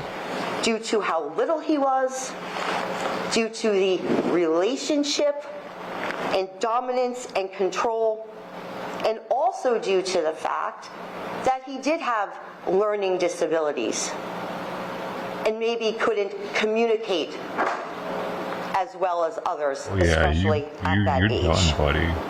Aggravating factor number 3 applies. There is a risk that the defendant will commit another offense, and the state asks that heavyweight He might be get fucked in the afforded ass, actually. to that factor. 'Cause he's gonna be a fuck you in the ass defendant prison. in this particular case was motivated the next by level. anger at Corey's mother, anger at the situation, and he punished Corey for this. And the rage that he displays shows us that he is a dangerous person with no impulse control, and he will commit more crimes. The defendant has shown a complete disregard for the law, Right his back. for DCP&P, and the court system. The morning of Oh, Corey's death, I was gonna put out more food. I forgot defendant it. called DCP&P, blaming others that he was not responsible for doing anything to Corey. But meanwhile, he was the only person who had been abusing him. He manipulated the system, and he used the system so he could effectuate his continued abuse and ended Corey's life. During the trial, he attempted to change his mother's testimony and referred to this trial as a game. Well, it's not a game. Corey's life was taken from him. The defendant has failed to take responsibility for his actions at the time of the offense, and anything that we see in court here today, the state submits, it is only for the benefit of the defendant. The only thing Christopher Greger cares about is himself and self-preservation. When the defendant believed that Corey had passed and he leaves the hospital, he put as many miles between what he did as he possibly could, showing his failure to take responsibility and the fact that he will commit additional offenses. He only came back to New Jersey because he hadn't been charged, showing the fact that he will commit additional offenses. Aggravating factor number 9 applies, the need to deter, and the state submits that heavy weight should be given to this factor. It goes without saying, Your Honor, that it is society's greatest interest to protect its children. Simply, there is no society without children, without the next generation, and a sentence should be imposed to deter anyone from abusing, hurting, or ending a child's life. There are no mitigating factors. Defendant's argument that mitigating factor number 2 applies and that he did not contemplate that the conduct would cause or threaten serious harm is without merit. A jury listened to the evidence and concluded that the defendant caused Corey's death while manifesting an extreme indifference to the value of human life. Mitigating 7 does not apply. The defendant has not lived a law-abiding life. And while the state recognizes that he does not have any indictable superior court convictions, he has had contacts with the law for years in New Jersey, in Maryland, in Florida, and Connecticut. Although any of these things individually may not mean a lot, when you look at them cumulatively, he has not lived a law-abiding life. Mitigating factor 8 does not apply. The defendant's conduct was the result of circumstances likely to reoccur. Defense attorney's argument in the sentencing memorandum somehow that Corey had an EEP and he was a new father, none of this shows mitigation. What it shows is a particular vulnerability of Corey. The state has also reviewed some of the letters that were submitted on the defendant's behalf, and the state submits that none of those letters show any type of mitigation. And there just seems to be a lack of concern or a disregard as to the facts that came out during the trial. And based on all of these things, Your Honor, the state is asking for the maximum sentence allowable under the law. I know that the victim's family is present and they would like to address the court. Thank you. Thank you. And where would you like the victim's family to address the court from? It's my understanding, Your Honor, that they are going to proceed up to the witness stand. And I know we've had some people testify at trial, so obviously your full names were provided then, but if you qualify under the Victims' Rights Act, so you don't need to provide your full name. If you'd be more comfortable, you can just provide your first and last initial, but if you are comfortable providing your full name, then you're welcome to do that too. So I'll let you tell me who would like to come up first. Your Honor, I believe that Corey's grandfather would first like to speak, and he would like to actually read a letter from Corey's aunt, if he may approach. Hi, sir. Sure, come on up. Thank you. Just watch your step. And again, you can either provide us with your full name or just your initials. Sure. Vito Michello. Thank you, sir. Thank you. Corey's grandfather. Thank you. My daughter has a letter that my youngest daughter that she it's too emotional to read, so I'm going to read it, and it's something that I believe in strongly in her words. Your Honor, I am Corey Mitchell's aunt. I am writing this victim impact letter and asking that you give Christopher the maximum sentence possible for the following reasons. To start off, I was very involved in Corey's life from the day he was born, as all of us were. Corey's death at the hands of Chris, a person that was supposed to love him, had left a hole in the hearts of all his family, including myself. I can assure you that Corey was always happy and loved child, up until the day Christopher entered his life. I was there the day Corey was dropped off by Christopher for the very first visit. I remember that Corey went to the room when he got home, and I noticed his lip was swollen. Upon asking him what happened, he told me his father slapped him. This goes to show Chris's intentions from the very first visit. Chris immediately chose to exert power, control, and violence to establish fear in Corey, instead of showing love, caring, established respect between them. During Christopher's visitations, I was often given the painful job of being the one to give Corey to the DCPMP worker. Many times when he showed up, he would hide in the closet and beg not to go, to the point of having a panic attack. He would tell me how scared he was of his dad and to please not make him go. As much as I wanted to tell him he didn't have to go, I didn't have a choice in the matter. Sadly, this continued for the rest of Corey's life, very short life. This is the painful reality of what Corey and my entire family had to deal with every single time he was forced to see Christopher.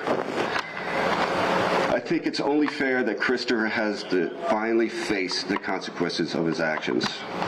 The jury of his peers found him guilty, and I urge you to make him remain in prison for the maximum amount of time possible under the law. Corey didn't have a choice and wasn't shown any mercy.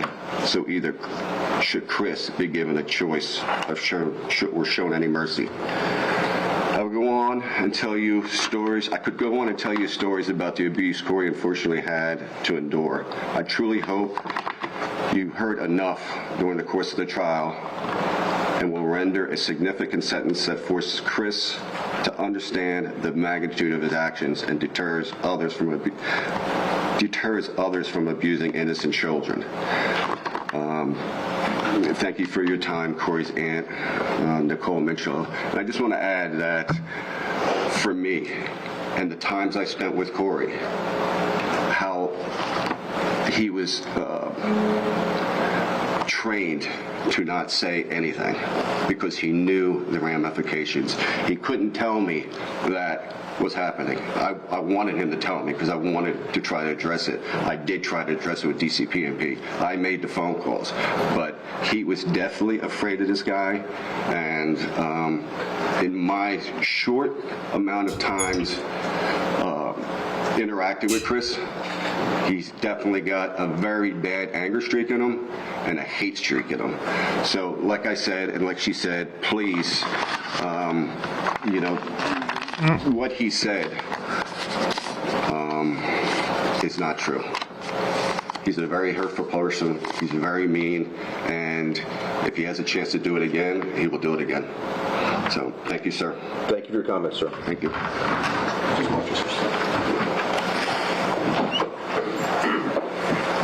Ms. Lento. Your Honor, I believe that Corey's grandmother would also like to address the court.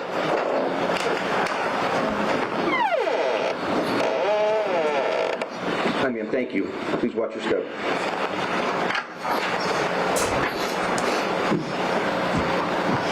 And you can either give us your full name or just your initials. Rebecca Mitchell, I want Corey's Gmont. Thank you, ma'am.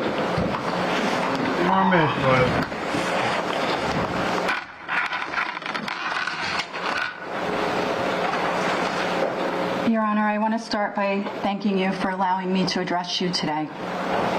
I will not stand here and tell you that I forgive this monster, because I don't, and I will never. You'll never hear those words come out of my mouth. The actions of this man have greatly affected my life the lives of my 2 daughters, my 2 sons, and my granddaughter, and 19,000 others from around the world, including Corey's teachers and doctors.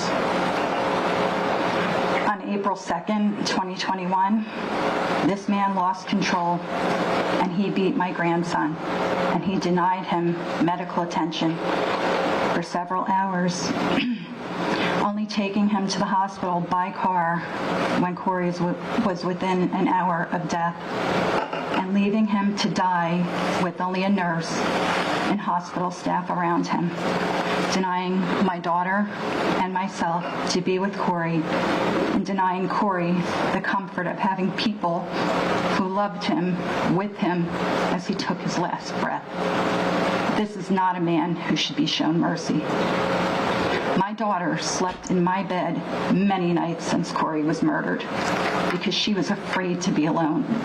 We have nightmares. I see that treadmill video in my nightmares. That video that this monster sat in this courtroom and watched and didn't shed a tear. Not 1 ounce of remorse. I'm being treated for several mental health disorders since Corey was murdered. PTSD, nightmare disorder, depression and anxiety. I'm on several medications to get through the day. I can't work. I'm no longer living, Your Honor. I'm existing. Your Honor, this man took advantage of a 16-year-old child when he was 21. He used alcohol and drugs, and Corey was conceived as a result.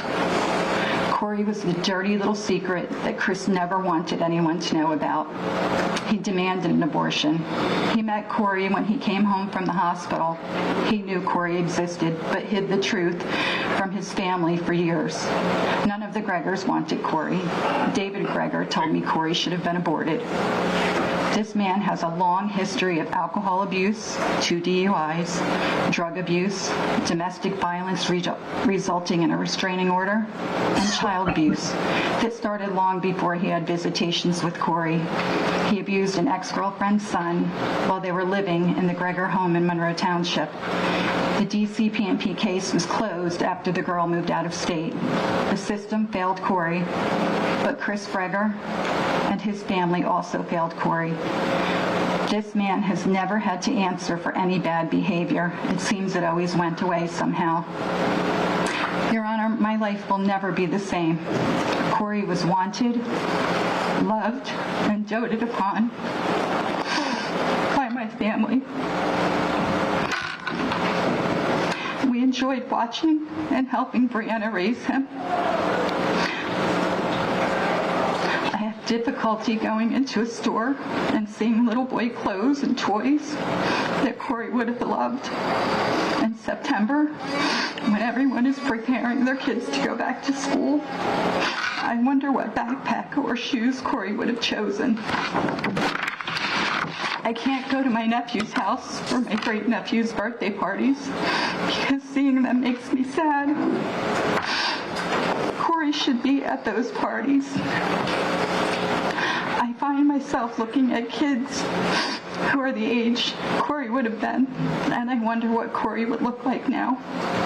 I cry several times a day. My physical appearance has changed. My health has declined. I've aged. I'm angry, sad, bitter, and mostly I'm broken. This man has shown no remorse as he sat through the trial. I watched every second, and he didn't shed a tear for Corey. He's had discussions with fellow inmates about wanting Brianna to be killed. I'm sure he doesn't think we heard about that, but with social media, things do get out. This is not a man who can be rehabilitated. My family lives in fear, wondering if he will attempt to have my daughter killed, because we all know what he's capable of. My granddaughter visits her brother's grave and sits on the ground and plays with toys left there for Corey by strangers from all over the world. This makes me so sad. Watching Brianna watch her daughter play at Corey's resting place. Corey wanted a baby sister so bad, and now she's here, but he's not, and Chris Greger is the reason he isn't here. I often wonder what or how we will explain to my granddaughter that Corey isn't here. Do we tell her his father killed him, so then she can wonder if that's what daddies do?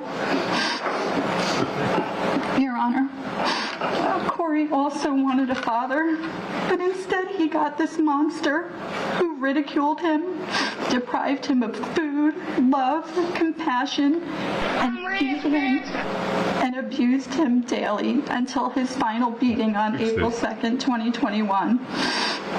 Your Honor, Corey knew he was going to die. On the Sunday prior to Corey's death, just 5 days before his death, Corey was at my house and preparing to take a bath. When he undressed, he was covered in bruises in various stages of healing. One stuck out because it was very large, and it was on the left side of his chest. I had to turn away so Corey didn't see the tears in my eyes. Once Corey was dressed, we sat in my bed. Corey looked at me and he said, "Hey, Gima, does God see what my daddy does to me?" I told him God sees everything. His voice got very low. He said, "Why doesn't he help me?" My heart was breaking as I told him that God was helping someone else who needed him more right now. Corey then asked why his daddy wasn't going to hell. And I replied, "He will someday." That same Sunday, Corey was outside writing with chalk on the sidewalk. Later in the day, Brianna and I noticed that Corey had written, "I died," near our front door. Corey's curiosity about God, heaven, and death grew prior to his death. On April 2nd, when Corey was getting ready to go back to Chris Greger's house, I told him, "Take my cell phone and hide it and call when, not if, when his dad beats him." He said, "Gima, I can't." I told him to run to a neighbor, to which he replied, "I can't," his little face so serious. Corey knew nobody could help him. He knew he was going to die, and he accepted it. Your Honor, my conversation with Corey 5 days prior to his death and the day of his death will forever haunt me.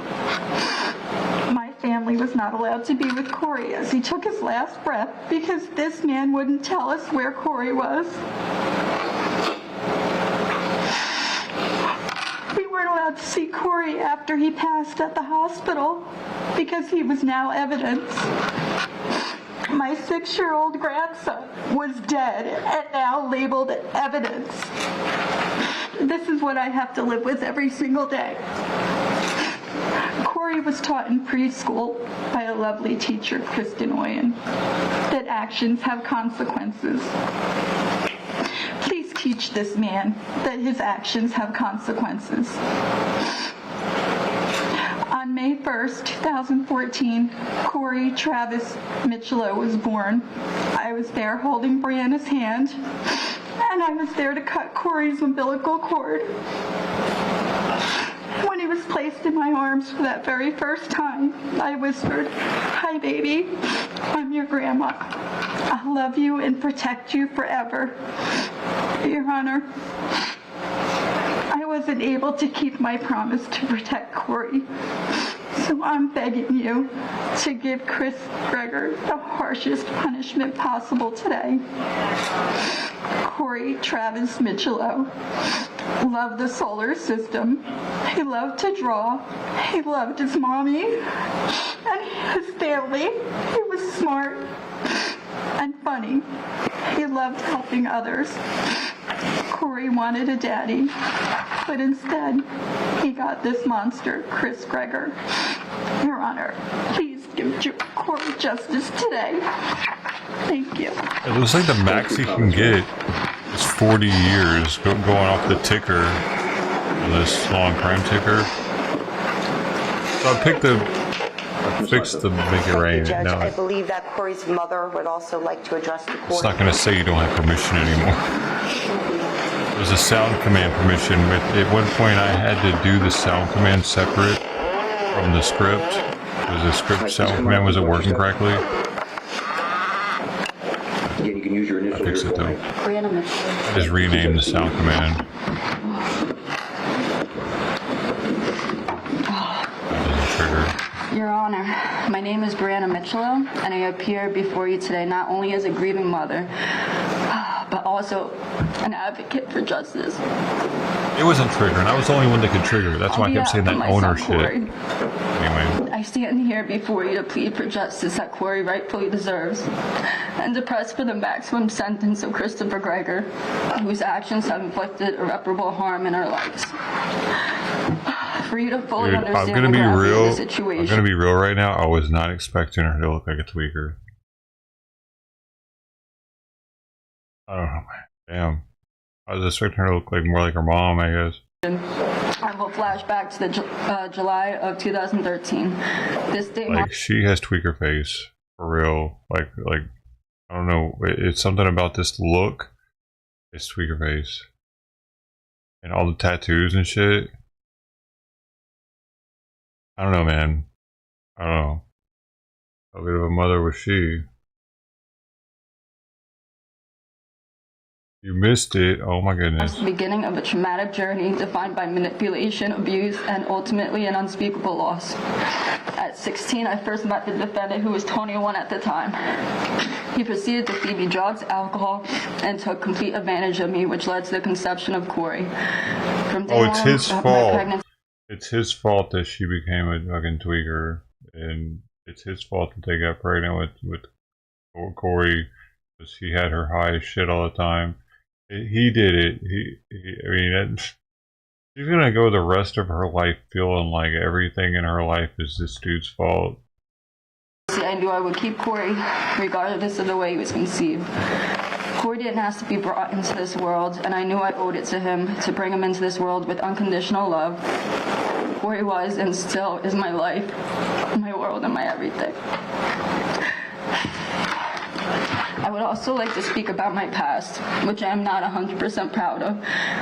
You heard a lot about it throughout the trial, and so did a lot of the world. It was very upsetting for that to come out, because I've worked extremely hard for many years to be where I am today. I admit I abused drugs, but during the trial it was made out that for some reason my son deserved to be killed because his mom was a drug addict.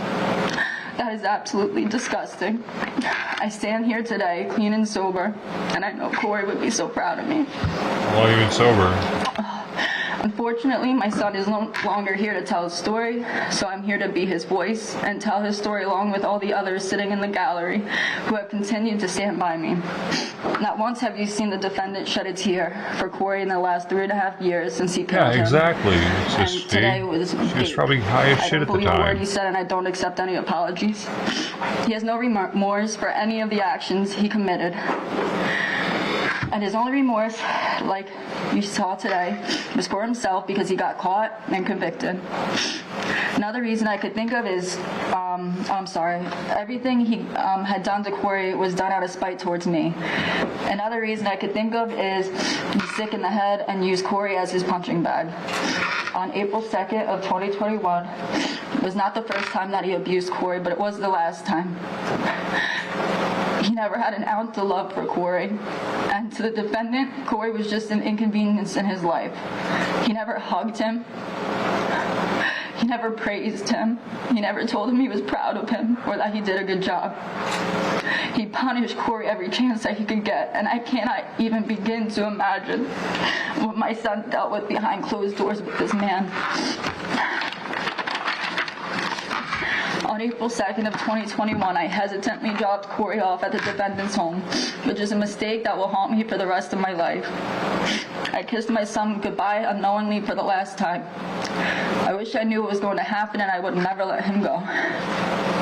At 3 p.m. the same day, I received a phone call from the defendant where he stated Corey was very sick and he was taking him to the hospital, and then hung up on me after he asked for my insurance card.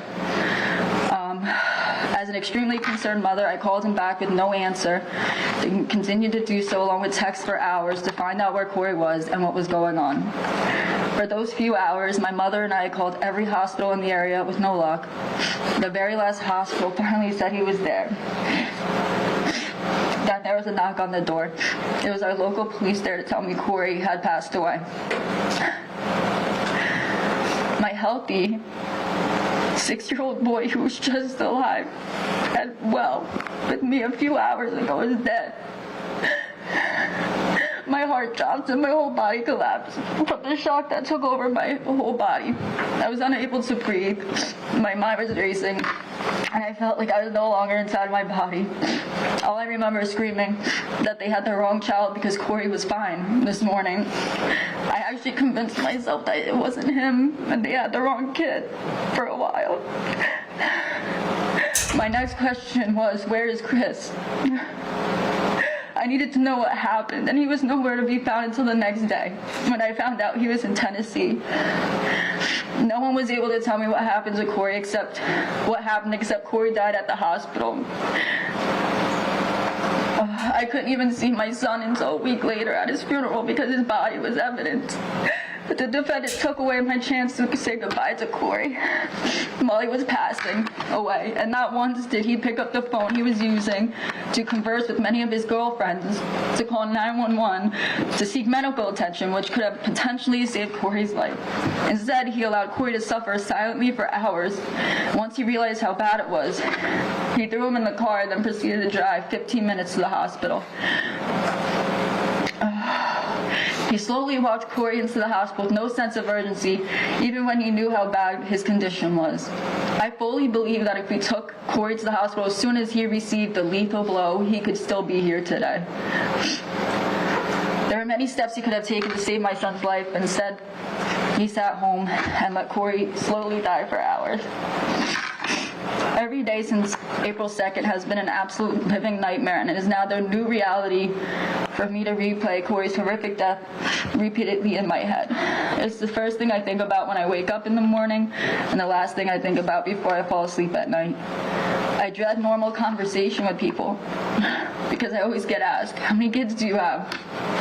I say 2, and they follow up asking me how old are they. That's when the grief sinks in, and I have to tell them my 6-year-old was killed by his father.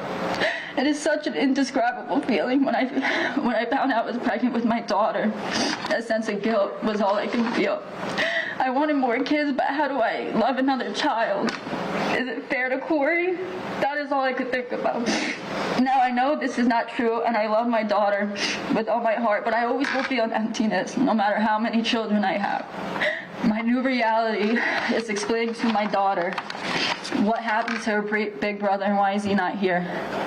I live in fear every day. He already has another every kid? second of the day that something will happen to my What? daughter, and I will lose her too. What?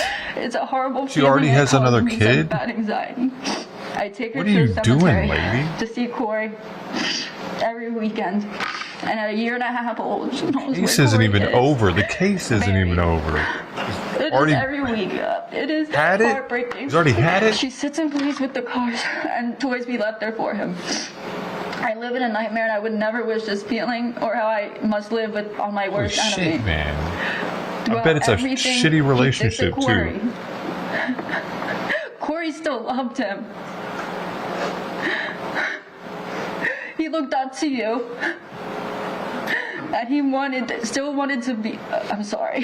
People that get in shitty relationships are addicted to And them. he still wanted him to be like a real father who treated him like a son. Instead of being a good role model for Corey, he decided to beat him to death. Why? Were you jealous of him? Did you hate me so much that you took it out on Corey? Were you abused as a child? Not that that's a good excuse, because you could have overcome it and became the protector he needed as a child, but instead you became a killer. And there was no amount of love in his actions, and only a disturbing amount of hate. It seems like he hated Corey simply because I loved him, and he felt deprived of that love.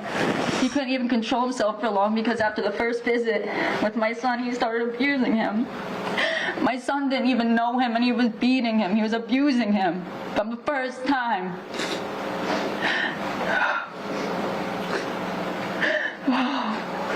I thank God. I hate you for not letting me say goodbye to my son, but I thank God your face is not the last one he saw. I'm sorry. What this monster did was pathetic, disgusting, and I wish him nothing but the worst. One could only hope that karma comes to him quickly. After all he's done, you would hope he'd admit what he's done, but no. Instead of grieving, I had to fight for justice for 3 long years. Go to trial just to relive everything. I had to see that video that I never wanted to see. I didn't have to see it until 2 weeks before this trial. I went 3 years without seeing it. Oh, I'm sorry.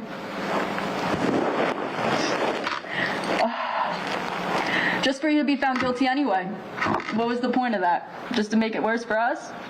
Are you that crazy that you convinced yourself you didn't do this? I hate you. I will never forgive you. And I'm going to skip that one. You have stolen my full potential at happiness. And I will never have my son back. My family will never feel whole again. My daughter will never get to meet her brother. And my boyfriend will never get to be the father that the defendant should have been to our son. He took my whole world away from me. He has shown and proven to be that special kind of dirtbag he claimed I was. Your Honor, all this monster had to do was say he did not want to be a father. No one would have made him. I would have happily continued to raise my son alone with the help of my family. He had many opportunities not to do this to him. You would have wanted pay though, right? He's in his current situation due to his own actions. House support increases. And every day he will have to live with this. He deserves nothing less than to experience the pain, suffering, and isolation that he inflicted on Corey. I hope that every moment he spends in prison is haunted by the torment of knowing he killed my child. I fear when Christopher Gregor gets out of jail, whenever that is, he will come after my family and I again. I fear for our lives. His twisted mind truly thinks that I caused all this and that he's in jail because of me, even though he's here because he killed him. I truly believe if he ever gets out and gets the opportunity, he will kill me. Your Honor, Corey should be going into 5th grade in September, hanging out with his friends, playing sports and enjoying his life. Instead, he will never experience finding his first girlfriend, graduating high school, falling in love, driving a car, getting married, or having kids. Christopher robbed him of his entire future, and Corey could have easily lived until he was 80 years old. He stole over 70 years from Corey and thousands of memories we could have made. I will never see my son again. I miss him and I love him so much. There are countless reasons Christopher deserves the maximum sentence. He rejected what I considered a generous plea deal, which shows how selfish and ignorant he is as a person. I beg you to not allow this injustice to continue, and he must face the full consequences of his actions. Thank you for allowing me to speak, Your Honor. Thank you for your comments, ma'am.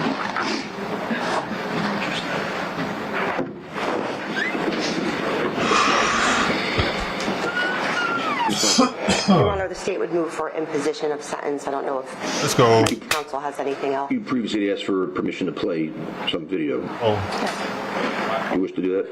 Mr. Gallucci, do you have something else? Yeah, Your Honor, Mr. Gregor, if you would allow it, at this point, would like to address the court. What's the state's position? Your Honor, we would defer to the court.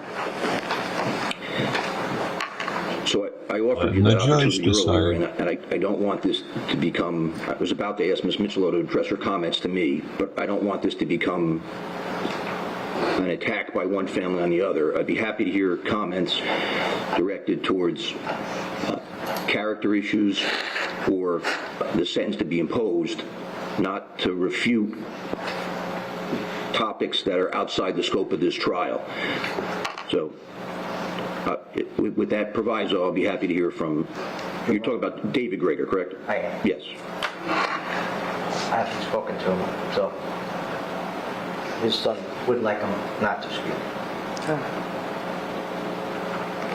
So I'm not going to take a position one way or the other. Mr. Greger, I recognize you obviously from testifying at the trial. If you'd like to speak. I have your letter. I read your letter and your wife's letter. To be honest with you, having just learned I had the opportunity to speak 5 minutes before we began, I actually would like to read the sentencing letter as it's all factual information and is related to the last year and a half before he's left. So it's questionable whether or not you actually have the right to speak. What I indicated to Mr. Gallucci is my practice typically is to exercise some discretion to allow an immediate family member of a defendant to speak. But I've read every single letter submitted on behalf of the defense, and so and your letter is 8 pages, single-spaced. Holy shit! I'll be happy to hear some comments from you or some summary of that. But I mean, I can read, sir, and there's no point in you reading all 8 pages again for the benefit of whoever. I have it. I've read it thoroughly. So, but again, I'd be happy to hear from you by way of whatever you'd like to add or summarize.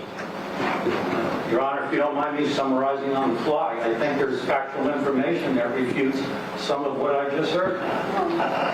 Your Honor, the state's going to object to that. I mean, we're here for sentencing. The defendant has been convicted by a jury of his peers. Him making, at this point in time in the sentencing, factual discrepancy arguments is not appropriate, and we would object to his comments at this point. So first, let me say that despite all of the information that's been submitted by both sides, I'm not allowed to sentence someone for things that haven't been proven.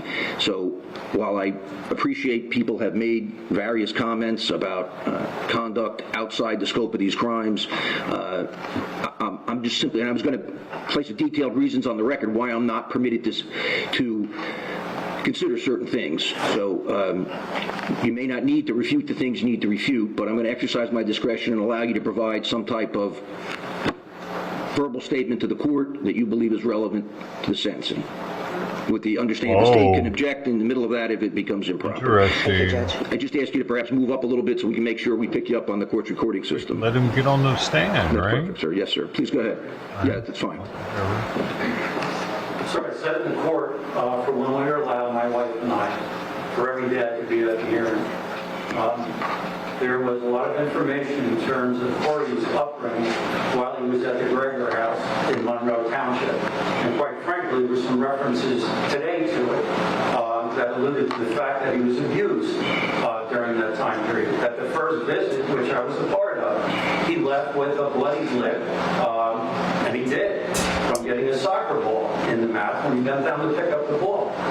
I think, in all fairness to Chris, despite the fact that we looked at a 12-day time period in terms of determining his guilt, that you look at the holistic life with Corey from the day he entered the Greger household on the first visits to the point where they left and they went to Barnaby. I think it's unfair to say that during that time period he was unhappy, he was afraid to go to the Greger house at first when he was doing the visitations.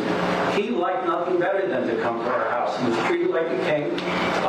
Many times he was supervised with myself and my wife. His turnaround in school was absolutely incredible. He came to us classified as emotionally disturbed, and part of the reason that we agreed as a family to assist Chris in bringing him to our home was the background that not only Chris had with schooling and dealing with children who had those kinds of disabilities, was because of my involvement with my children and bringing them up through the education system. I listened and I heard about socioeconomic as to why he was doing so well with us in terms of his development, and I think that's just totally unfair.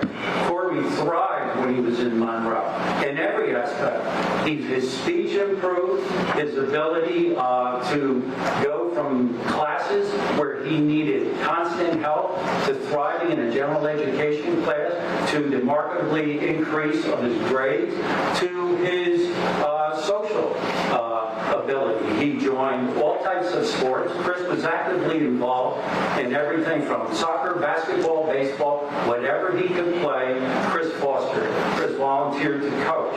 To say that he was unhappy and he was abused, it didn't go on for the 8 months he was at our house. And I can say that on behalf of my wife, my other son, and my daughter, who interacted with him daily. When I hear stories about how he was afraid to come to the house and talk about certain things that Chris did, there are many things he shared with me that I'm sure you don't want to hear in terms of his treatment beyond our house.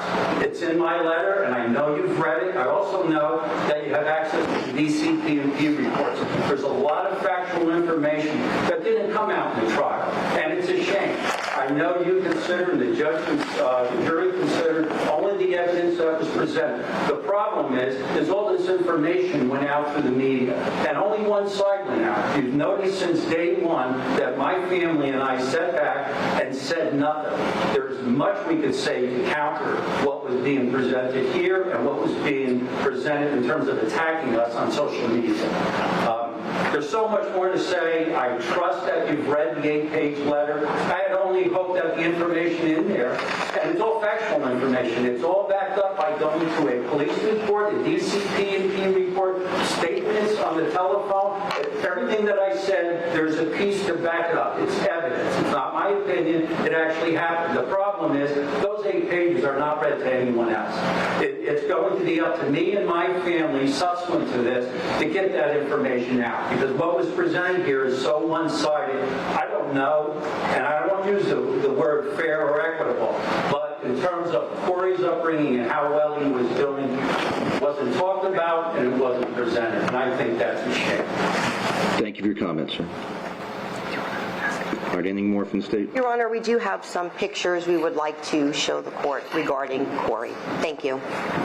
Oh shit, now they want to show some shit. They weren't going to, they were done. Now they're like, oh, you want to say that? Alright, what about this?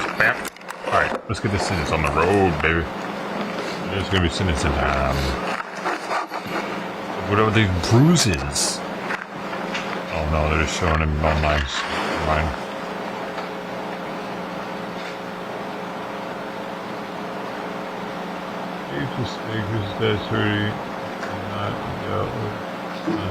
Oh, well, I mean,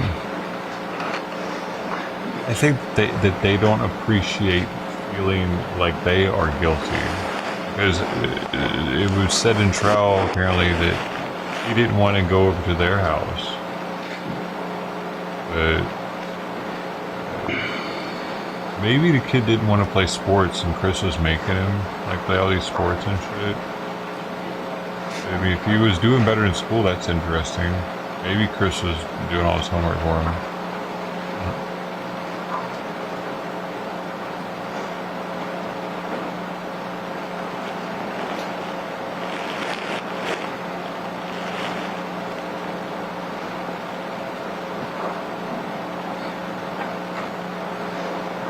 So 40 years, is that the max?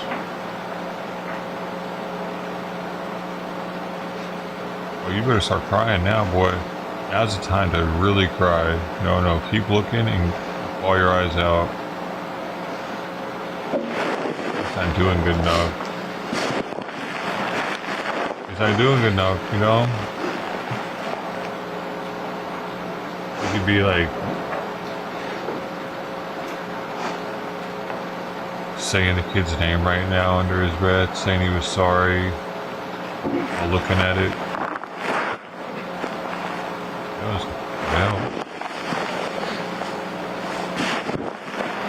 Or at least show the judge that he cares about the kid and not the sentence more. Boy, she looks different there a little bit. She got kind of tore up over the years.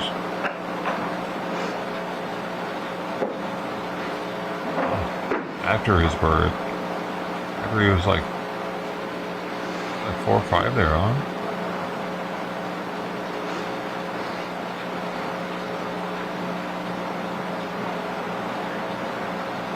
How many of these do they have? Come on, man, let's get a show on the road.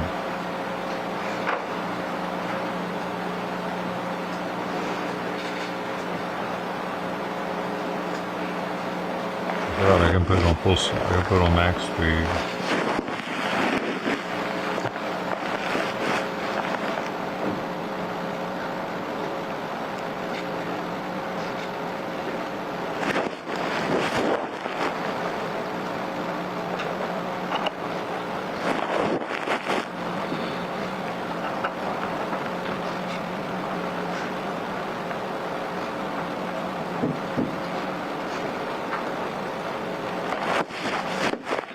Take a lot of pictures of them. Are they repeating any of them, or are they all? I think they're all different.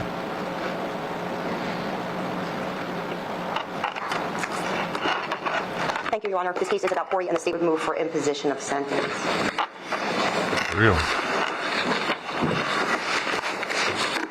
Let's So thank you. The record cool reflects belt that he has. the state played a I don't think it's cool. type video presentation of approximately 3 or 4 minutes of certainly non-inflammatory pictures of Corey, many of them appearing to be when he was engaged in certain activities, others appearing to be perhaps some class pictures or school pictures. The court notes that that is specifically permitted under the Victim Rights Act, New Jersey Statute 52:4B-36.1 not only allows the survivors of a homicide victim to play, to speak at sentencing, but also to present a photograph comprised of a still photograph, a computer-generated presentation, or a video presentation of the victim. And even there was no objection, I wanted to place on the record that that is what's occurred, and the pictures were all thoughtful presentations of Corey as a boy up to approximately 6 years of age.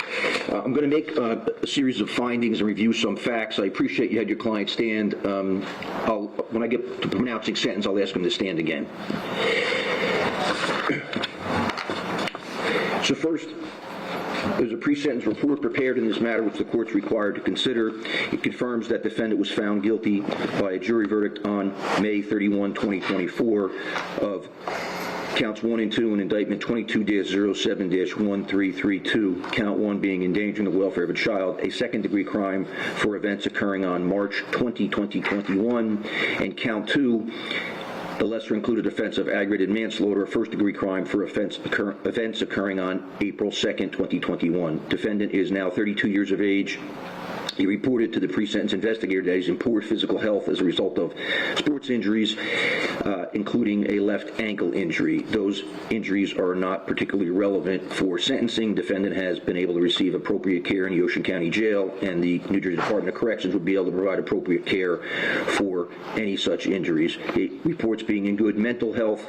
He graduated Monroe High School in 2010, and he attended various colleges, first in Connecticut and then transferring to various other locations, ultimately obtaining a Bachelor's of Science degree in psychology in 2015 from Ashford University. He thereafter continued his education, attending a master's program at Johns Hopkins University in Baltimore, where it's reported he obtained a master's degree in special education with a secondary degree or certification in mathematics in 2019. Holy shit. Part of the testimony at the trial was that the defendant was working as a teacher in a program for underprivileged or disabled children for approximately 4 years when he returned to New Jersey after learning that he was Corey's father. He has no military history. He's single. His only child was Corey, who's obviously the victim in this case. Thereafter, the defendant also had some employment in construction. He has a substance abuse history by his own report of alcohol and marijuana, which he describes as only socially, and prior cocaine use, which he describes as, quote, rarely, close quote. In terms of treatment, defendant attended a treatment program via Catholic Charities in 2019 for marijuana use, as that was ordered by the Division of Child Protection and Permanency, otherwise known as DCP&P.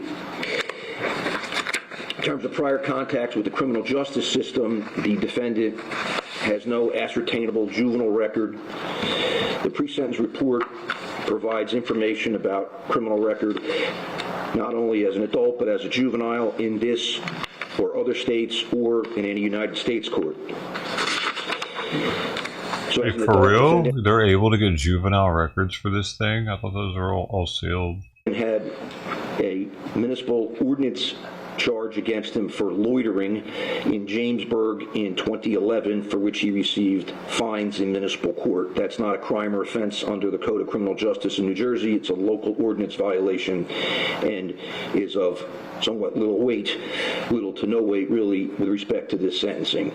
In February of 2020, defendant was charged in the borough of Spotswood with marijuana offenses and pled guilty or was found guilty of possession of drug paraphernalia with intent to use, a disorderly persons offense in New Jersey. That is not a crime or a felony level or indictable offense, but it's a disorderly persons offense. His next reported contact was the endangering charge and the homicide charges. In this matter, the court has received numerous character letters from both sides. Or I should say character letters from the defense and victim impact letters. Let me make clear what I have considered and what I'm allowed to consider in this matter. I've obviously considered the pre-sentence investigation, as I'm required to do that. It's mandated by both statute and court rule.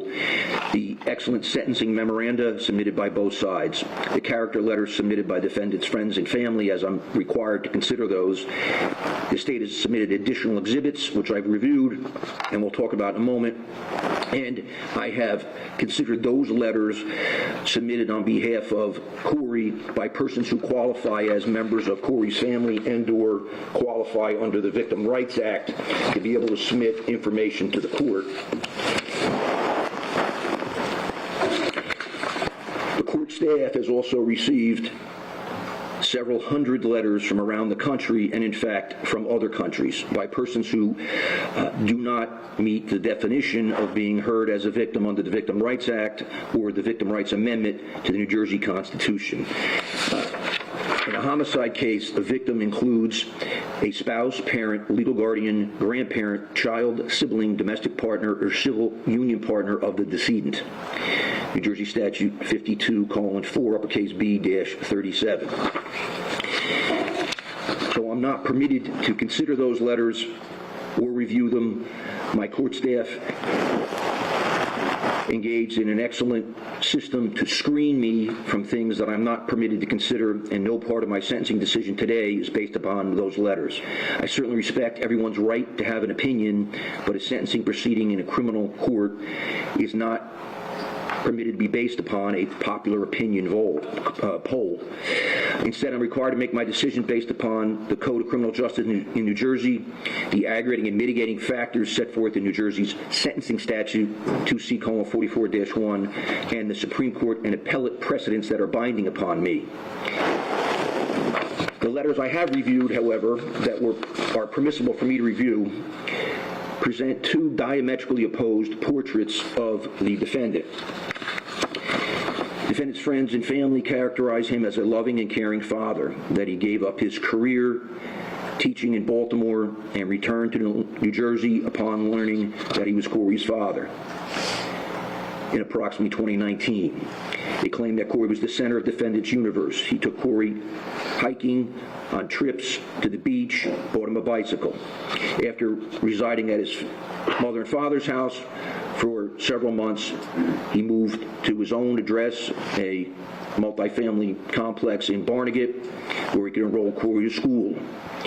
Family indicates that at times Mr. Gregg was able to work remotely so he could care for Corey a greater period of time. They claim that Corey's grades improved, his subject matter skills improved in school, his behavior improved. Refer to the fact that defendant had an apartment with a separate bedroom for Corey where there were toys, a bed, and furniture. Many of the letters express a great deal of frustration and even anger about comments on the internet and the intense social media coverage given, as well as some of the news media coverage.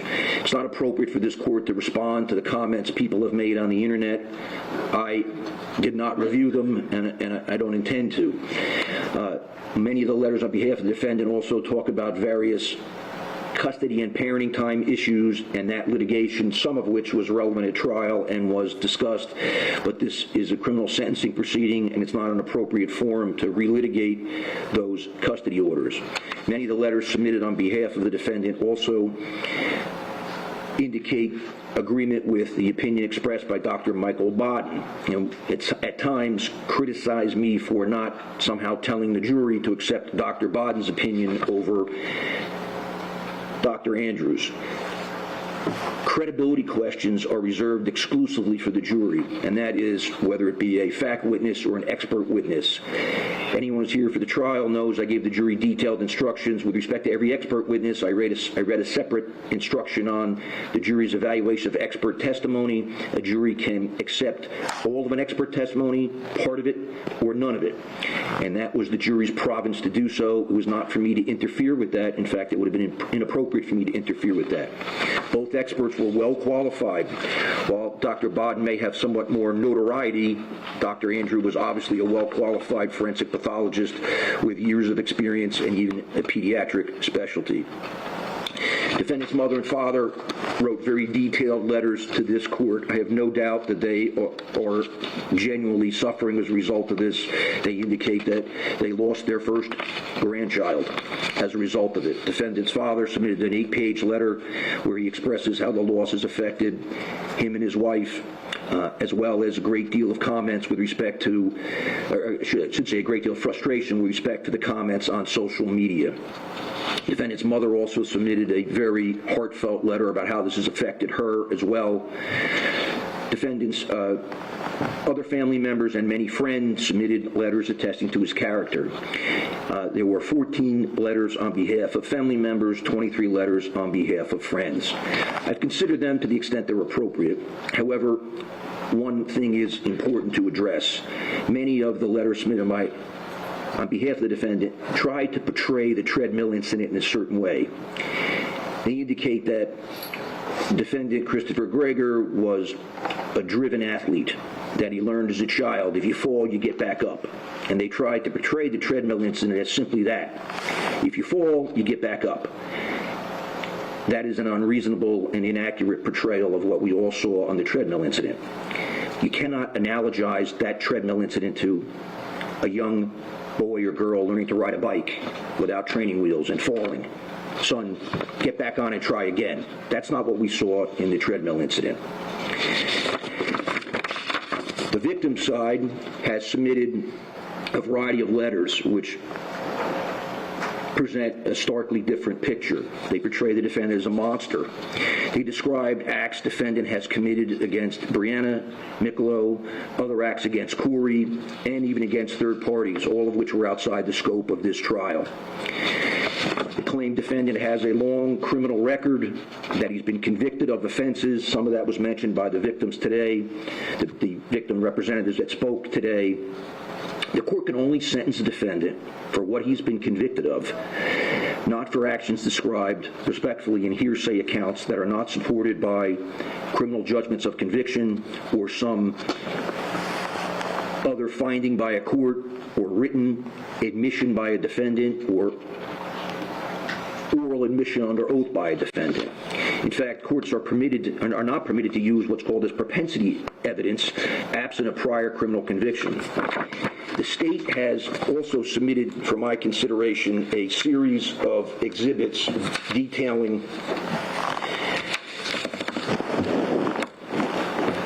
police reports or at times reports from campus security officers at various colleges. The vast majority of those incidents appear not to have resulted in any criminal charges.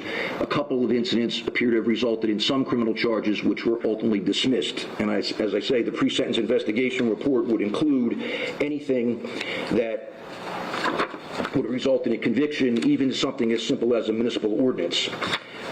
or a DUI. Every day when I do sentencings, I see someone has a DUI in this state or other states. There's no DUIs listed on defendants' criminal history. Some of the things... What would that mean if there was? The state submitted are relatively minor. A campus security report of a security guard going to a dorm room, finding 8 or 9 students and a bunch of empty cans of beer. Even if that were accurate and proven and something I could consider, it's really not of much consequence. Some of the other things are a little less flattering. There's police reports from all the states that Ms. Lento indicated. But as I said, it appears almost none of them resulted in charges, and there were no convictions if there were any charges.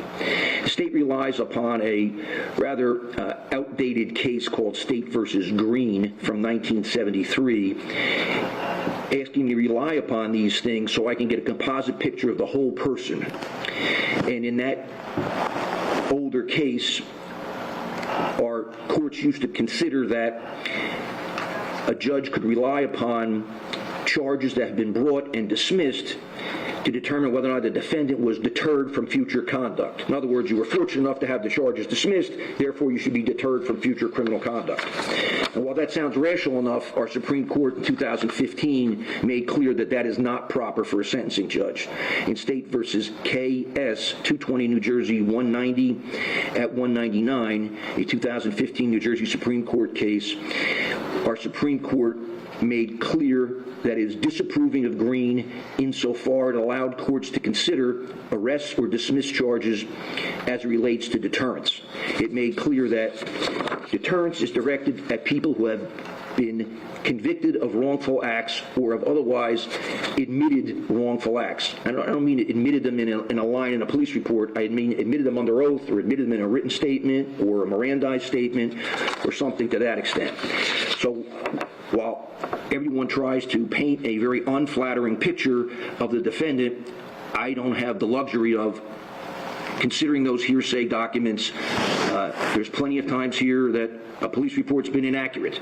Many of the incidents submitted by the state involve allegations of campus security officers about 6, 7, 8, 10 students, of which the defendants once mentioned. So whether they're accurate or not, there's not accurate proof before me to rely upon those. There's also been some suggestion about, in some of the letters submitted, about favoring one side or the other in this trial. Let me make clear I have no prior involvement or knowledge of Mr. Gallucci. I never met him prior to the first time he appeared for Mr. Greger. I have no knowledge of the Greger family or anyone associated with the Greger family. If I did, I would have disqualified myself from the case, like I do every week when, for some reason or another, I know something about a person, a defendant, a case, a witness. There's plenty of other judges that I would just I would have the case sent to. So now I have to gauge in a consideration of the aggravating and mitigating factors that are presented here. The state is entitled to be a forceful advocate for its position, and it advocates that I find aggravating factors 1 or 2.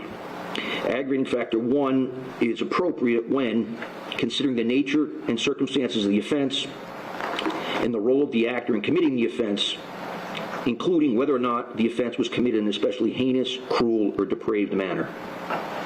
Aggravating factor 2 is appropriate when the gravity or seriousness of the harm inflicted on the victim, including whether or not the defendant knew that the victim was particularly vulnerable or incapable of resistance for a variety of reasons. Advanced age, ill health, extreme youth, like Corey being young, or for any other reason was substantially incapable of exercising normal physical or mental power of resistance. So at first review, clearly you could say that those factors factually apply, and they do factually apply. But the analysis is not that simple. The question is whether they legally apply such that I can find them for the purposes of sentencing. Again, I don't have the luxury of expressing a personal opinion. I'm guided by our sentencing statute and the Supreme Court and appellate precedents, which I must follow. It's well settled that elements of a crime, including those that establish its grade, may not be used as a judge as aggravating factors for sentencing of that particular crime.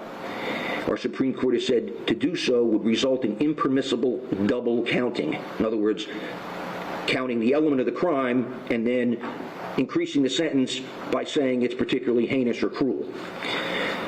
State versus Lawless, 214 New Jersey, 594 at 608, a 2013 case. State versus Krumphold, K-R-O-M-P-H-O-L-D, 162 New Jersey, 345, 353, a 2000 case.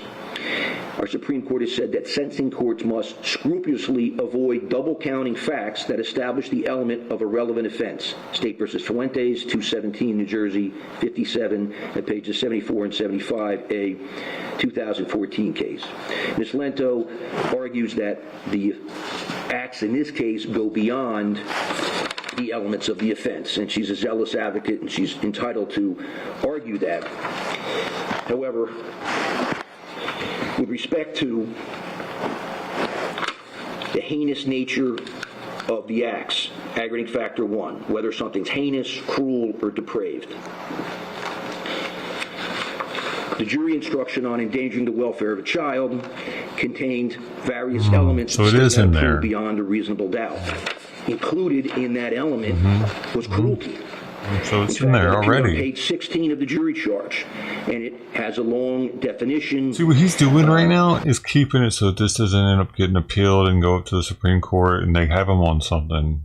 He has to know Supreme Court shit because the prosecution doesn't care. She's just trying to get the prosecution.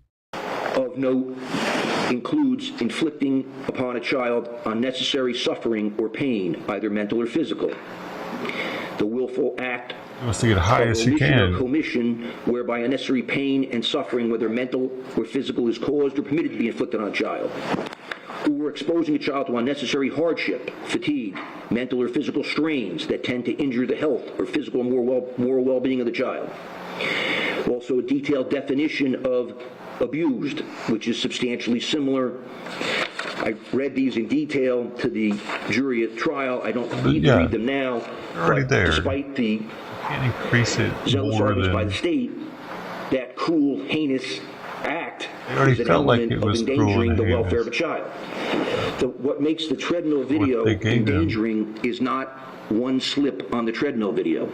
Now, although no one's specifically said this, I guess it could be argued that endangering the welfare of a child applies to a victim under the age of 18. And this could have happened to someone who was 16 or 17, and therefore, because Corey was 6 and a small child, that makes it worse. Right. But this type of abuse wouldn't have been successful, for lack of a better term, on a 16 or 17-year-old. A 16 or 17-year-old would have been able to run on a treadmill, would have known how to get back on. The abuse on the treadmill is only inflicted because Corey is of that youth. So aggravating factor 2, that Corey's incapable of resistance because of extreme youth, is again an element of the offense. You can't picture a high school 17-year-old or 16-year-old being put in that situation. You can picture, and we all pictured and we saw it at length, Corey being put in that situation because of his youth and his father's ability to control him.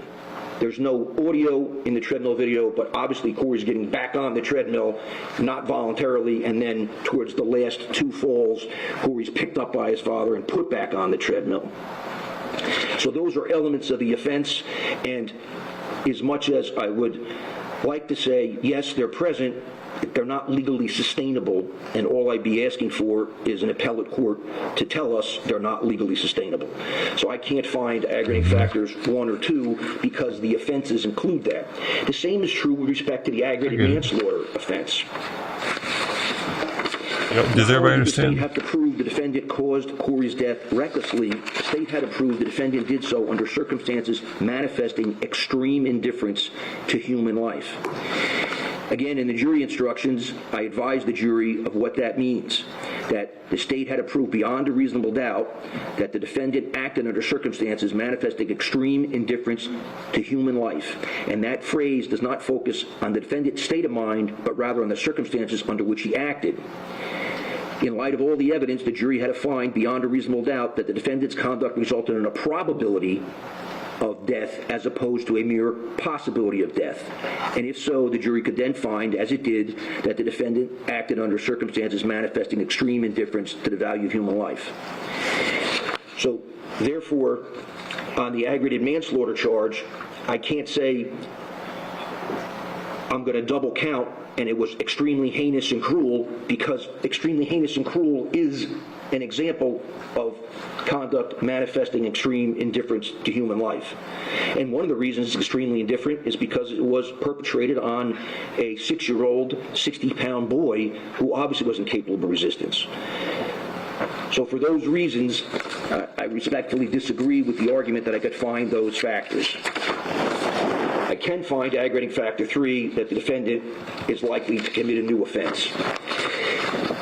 Based upon the defendant's disorderly persons offense record, based upon the defendant's attempt to influence his mother's testimony, which caused defense counsel to then forego calling his mother as a witness.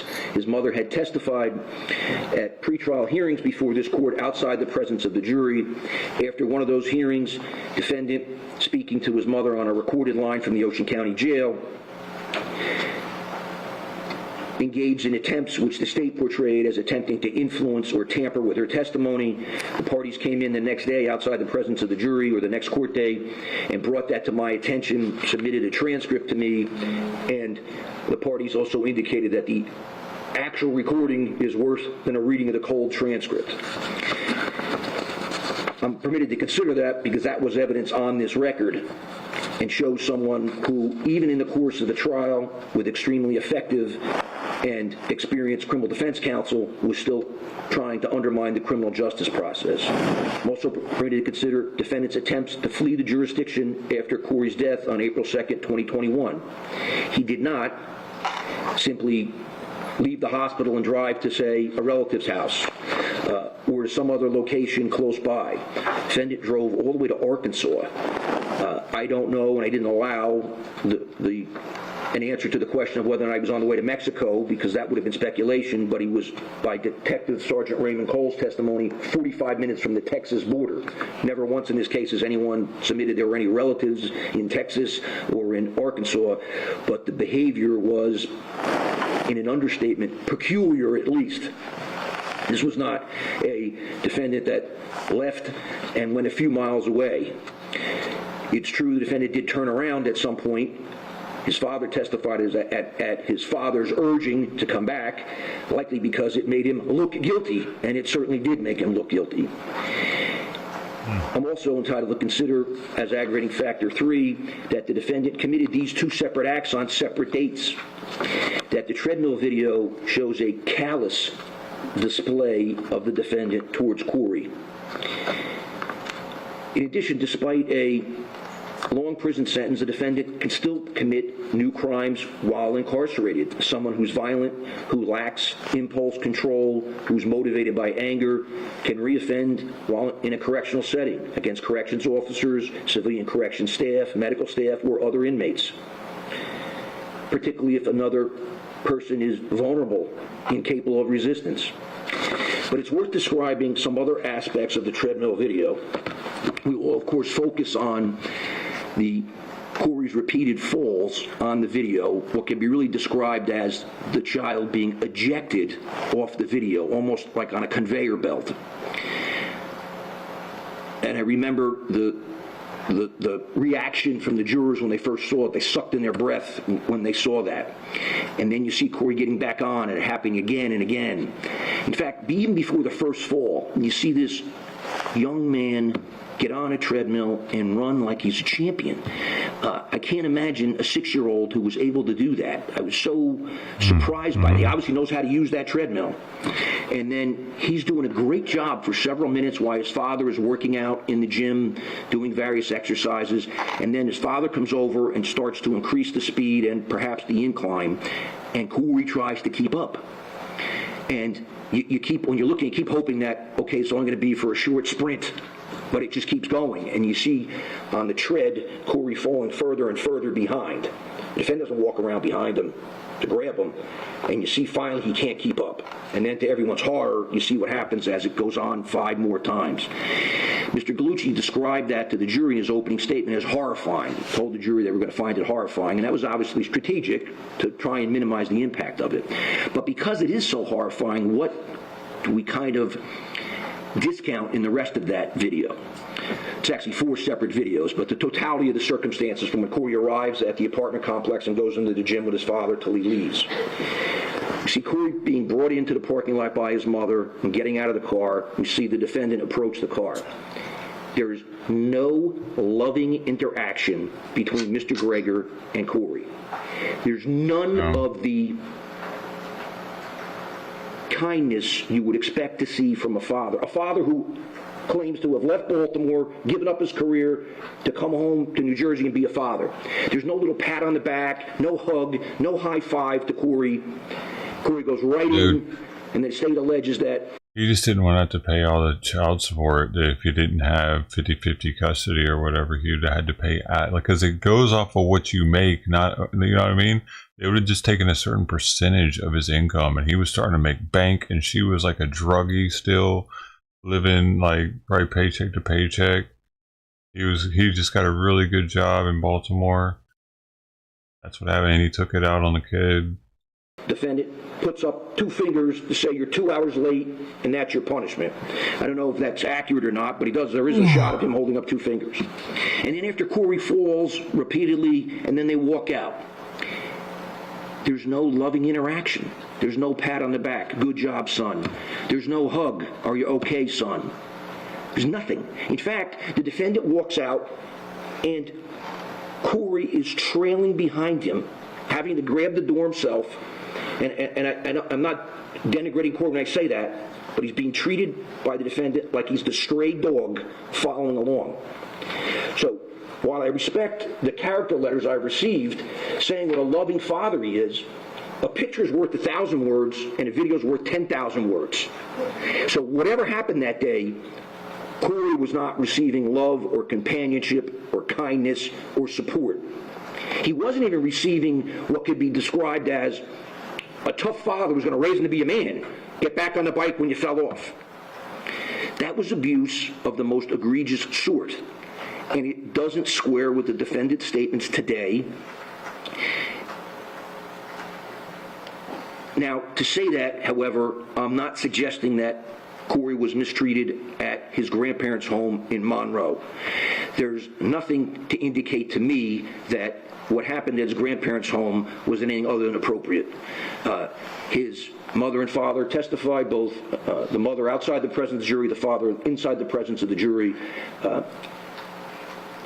Although I don't want to get into all the social media attention, I would say that both sides, Corey's mom's side and defendant's parents, have a right to closure in this matter, and this venom back and forth should not be directed by either side. The individual responsible for Corey's death and for Corey's endangerment stands before the court today in a green and white jumpsuit, and the focus should be on him. Based upon all that, I find aggravating factor 3 is present, and I give it moderate weight. I say moderate weight because of the lack of a serious record. But let's talk about that record for a minute. The pre-sentence report confirms that this marijuana offense, again, it's not an egregious offense. In fact, the under 50 grams is no longer a crime or offense in New Jersey. The drug paraphernalia, which the defendant pled guilty to, is a disorderly person's offense still in New Jersey, so I'm allowed to consider it. It has a weed pipe. February 2020 date of violation, and just a week or so later, the imposition of a fine. But why is that date so significant in 2020? Because this is the man that returned from Baltimore in 2019 to come back and take care of his child, to give up his career, to be a great dad. We didn't have to do that. He could have said, listen, I've relocated. I didn't know I had Corey. I'll pay child support. But he's portrayed by himself and his family as being this unselfish, altruistic person that gave up a career with urban teachers, that left a position where he'd obtained what appears to be an extraordinary education, a master's degree in special education with a secondary degree in mathematics at what is by all accounts a nationally, if not world-renowned university. But he came back here and he gets arrested for drug use at a time when he's going through custody battles. So I'm going to come back, I'm going to come here, I'm going to try and be the best father I can. I'm going back and forth to family court. There's all these orders back and forth. The mother who admitted it, that she struggled with substance abuse, but yet I'm going to place myself in such a reckless situation that I get arrested, to the point where the defendant was ordered by the Division of Child Protection and Permanency to attend a treatment program through Catholic Charities in order to be approved for parenting. Some weed, So man. that adds to my finding as to aggravating factor 3, that the defendant, even under those circumstances, was motivated to commit low-level drug offenses when he had everything to lose and nothing to gain by them. Aggravating factor 9 is certainly present. That is the need to deter this defendant and others. That is both known as specific deterrence and general deterrence.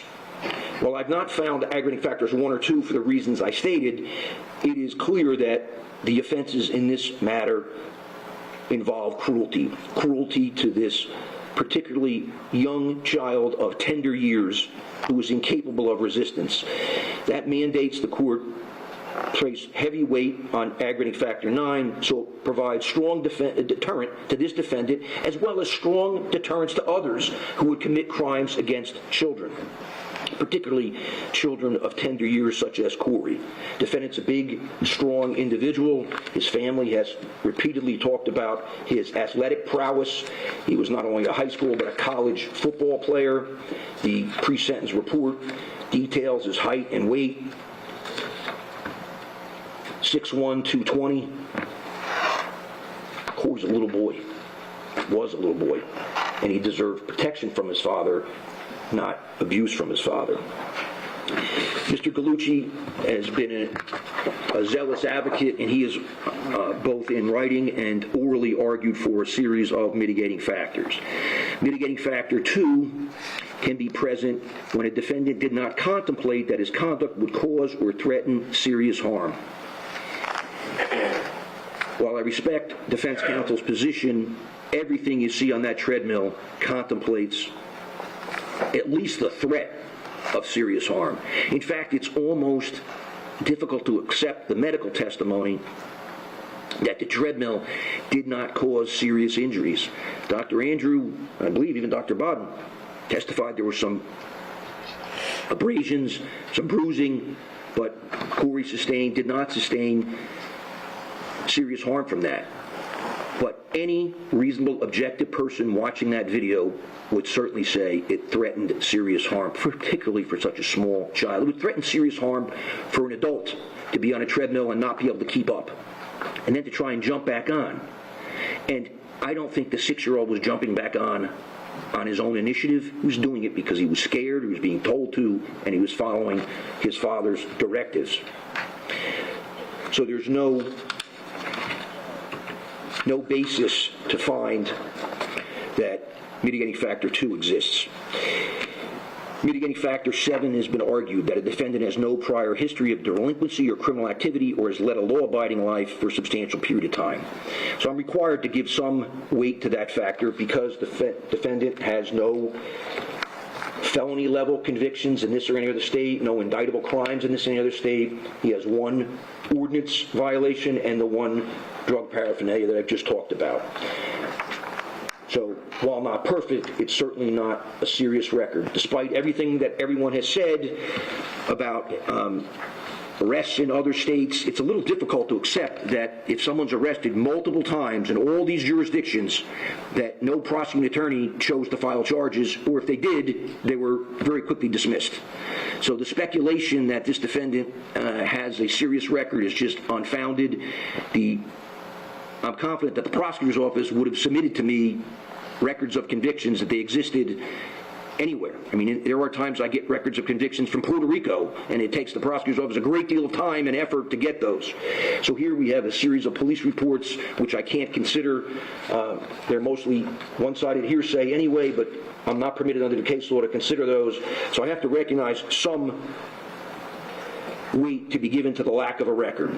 So I give it moderate weight, but as I said, the disorderly person conviction is particularly telling because of the date involved, and it's when the defendant should know better, when he should be a law-abiding citizen, because he's trying to battle for custody of his child. So why engage in that drug use?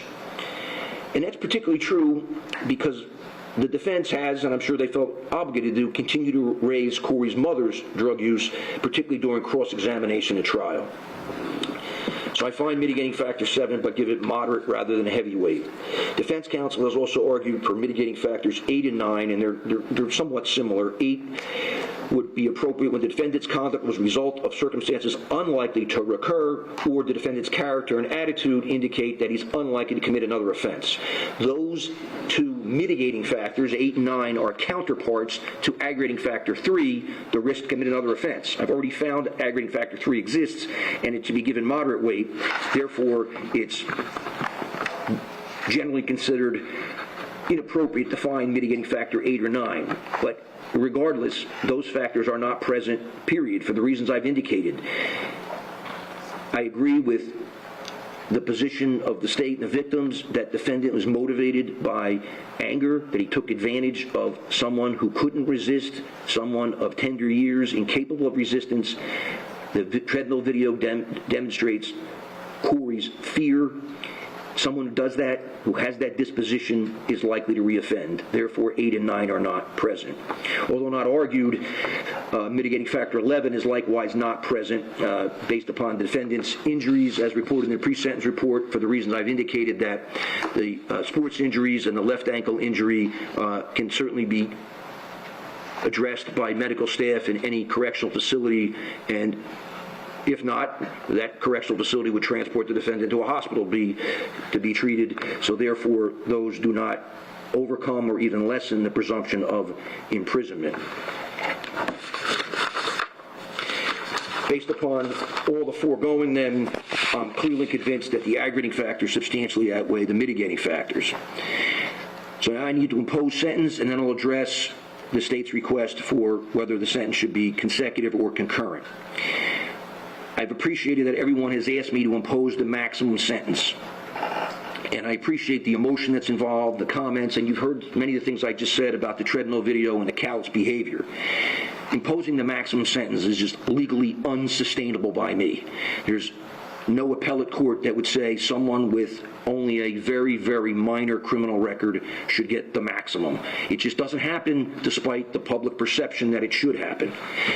So on Count 2, aggravated manslaughter, I sentenced the defendant to the custody of the Commissioner Department of Corrections for a term of 20 years, subject to the No Early Release Act, New Jersey Statute 2C:43-7.2, such that he has to serve 85% of that sentence before being eligible for parole. On Count 1, endangering the welfare of a child, a second-degree crime, I sentenced the defendant to the custody of the Commissioner Department of Corrections for a term of 5 years. The defendant has 885 days of jail credit. So I have to address the requests for consecutive sentences. Again, there's a great deal of guidelines the court has to follow and a great deal of Supreme Court case law on this. The factors involve, first, the principle that there should be no free crimes.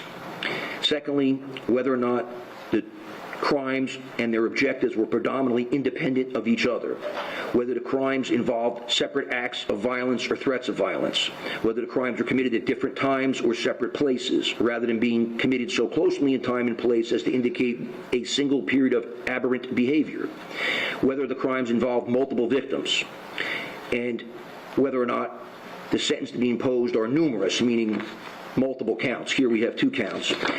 With the proviso, again, that can be no double counting of aggravating factors.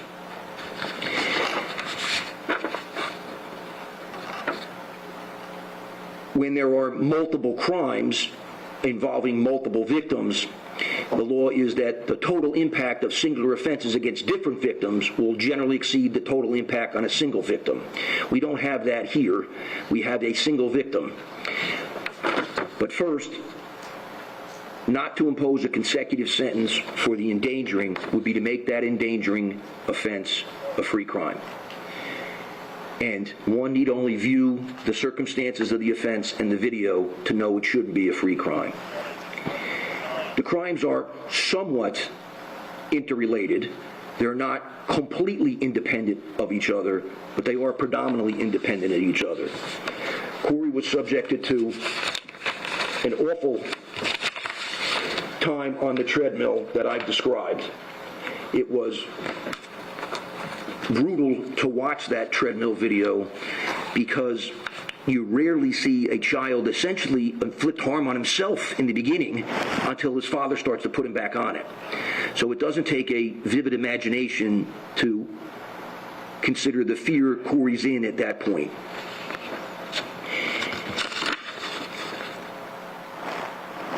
The two incidents are approximately 12 or 13 days apart, although they both occur in Barnegat. They're at different times, and they are at separate places, although relatively close together, the gym at the complex and the defendant's apartment at the complex. But they're not so sufficiently close in time as to be a single episode of aberrant behavior. This is not someone that went and committed 4 car burglaries in a parking lot, one after another, which would be a single episode of aberrant behavior. They clearly involved separate acts of violence and or threats of violence and harm to Corey. The second act being the ultimate act, which was successful in ending his life. They don't involve multiple victims. So I conclude, for those reasons, that it would be to send a message to the public, to the defendant, and to those who abuse children that you can get away with one offense if you get caught on the other. And that's simply inappropriate for deterrent reasons in general or for specific deterrence in this case. And therefore I conclude that count 1 and 2 should be consecutive. The law requires me to make an additional statement on the overall fairness of a consecutive sentence. This is a requirement imposed by our Supreme Court in State versus Torres, 246, New Jersey, at page 246, a 2021 case, where our court held that the trial judges to make an explicit statement of fairness that explains the overall fairness of the consecutive sentence. So first, I've imposed sentence on the second-degree crime at the bottom of the second-degree range. Second-degree range is 5 years to 10 years. I conclude that if I were to go greater than the bottom of the second-degree range, I would be subject to an abuse of discretion as that being excessive. Secondly, the endangering sentence is not part of the No Early Release Act. It does not contain a court-imposed period of parole and eligibility. It's referred to as a flat sentence. Additionally, I conclude that the consecutive sentence is fair because of the reasons I just articulated about no free crimes. Defendant is 32 years of age. Absent some unusual medical event for a young person, he will eventually be released to his own liberty. He will eventually be a free man to walk around. Corey, of course, will not. So this is not the functional equivalent of a life sentence, despite the imposition of a consecutive sentence.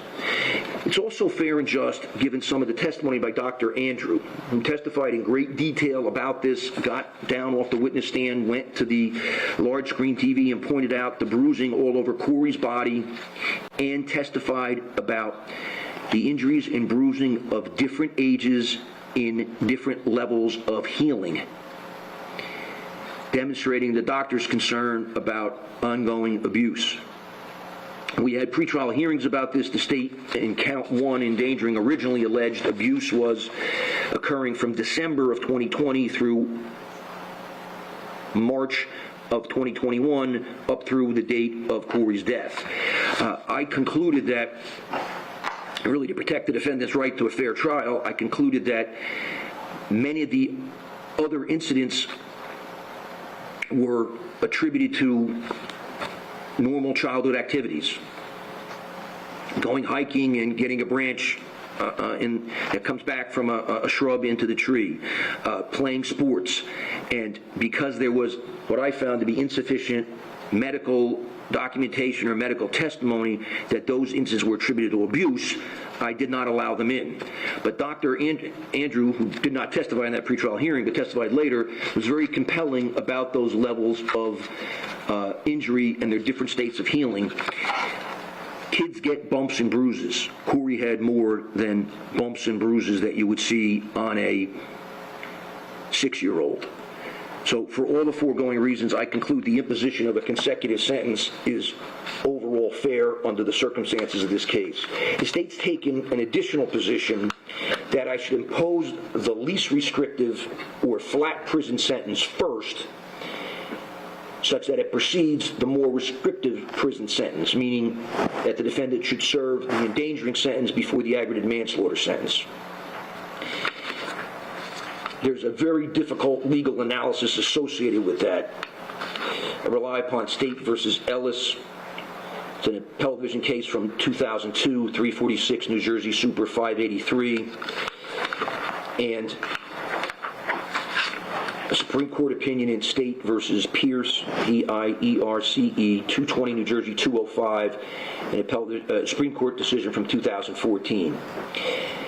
It is legally possible. In fact, what the Ellis case says is, while it's not illegal, it's difficult to justify, and it typically runs afoul of certain sentencing guidelines, and it may interfere with the expertise of the parole board in determining when a defendant should be released on parole. And based upon both of those decisions, I conclude that I cannot impose the least restrictive sentence first without engaging in an abuse of discretion. So therefore, I direct that the No Early Release Act sentence on the aggravated manslaughter count run first, followed by the flat sentence on the endangering count, such that the aggregate sentence is 25 years and that the jail credit of 885 days comes off the aggregate sentence. Another condition of the No Early Release Act is that defendant shall serve a 5-year period of parole supervision upon release, that he shall provide a DNA sample and pay for the cost the same. There are 2 $50 victim of crime compensation assessments, 2 $75 safe neighborhood assessments, 1 $30 law enforcement training and equipment fee. The superintendent of the institution where defendant is incarcerated shall draw sufficient monies in an amount not to exceed 1/3 of the inmate's total income as may be required to pay these assessments. The Office of the Victim of Crime Compensation Board submitted a request for restitution for funeral expenses. There's been testimony during the course of the case about whether or not defendant's parents paid for funeral expenses, whether or not the Ms. Michelo's family paid for them through the VCCO office.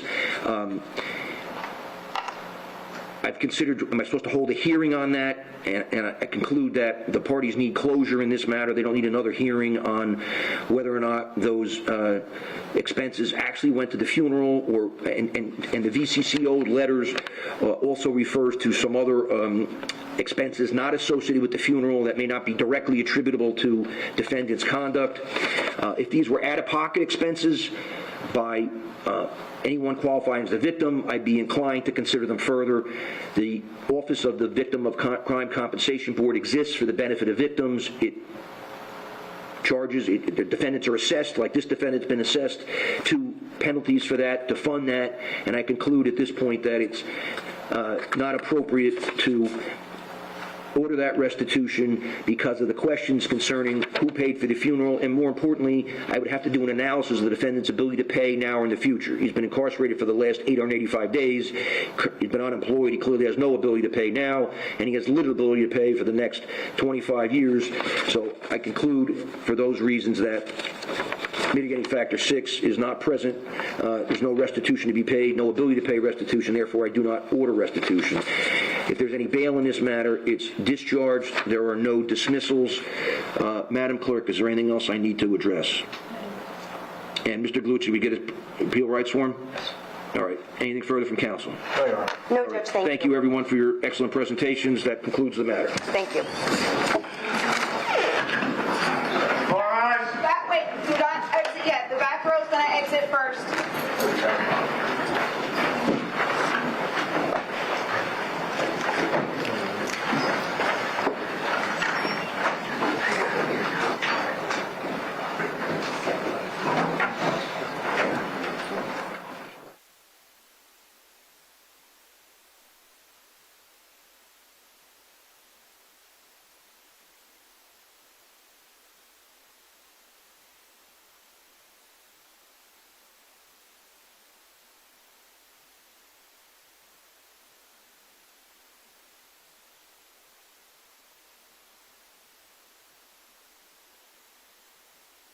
How the hell they mute it, bro?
We dealt with different threats that came from afar. The resilience and patience that you, Israelis, have displayed over the past few months, this is what makes it possible for IDF forces to continue and focus on the operational goals in the different fronts. We have proven over the recent period that the State of Israel knows how to deal with threats on its defensive and also have a very strong offensive in response. Today as well, various terrorist organizations boasted in the region, but we have proven throughout the war our determination and resilience. We are holding an ongoing situation estimate as we assess the various scenarios and the home front responses to them. At this point, there is no change in the defensive policy of the Home Front Command. We are on top of things. We're constantly looking into what's happening. In any case, in case of an immediate alert, you must operate according to the instructions of the Home Front Command. We have very good defense systems. In addition, we have international partners who have added to their forces in the region in order to help us deal with the threats. And yet, no defense is ever 100% foolproof. So therefore, you must stay vigilant and continue to comply with the instructions of the Home Front Command as you've done throughout the war. We are taking every possible measures in order to ensure your safety. In case of any changes, we will immediately inform you on all platforms and channels, both the IDF and the Home Front Command, in order to allow for proper preparation. And I will be here to keep you posted immediately.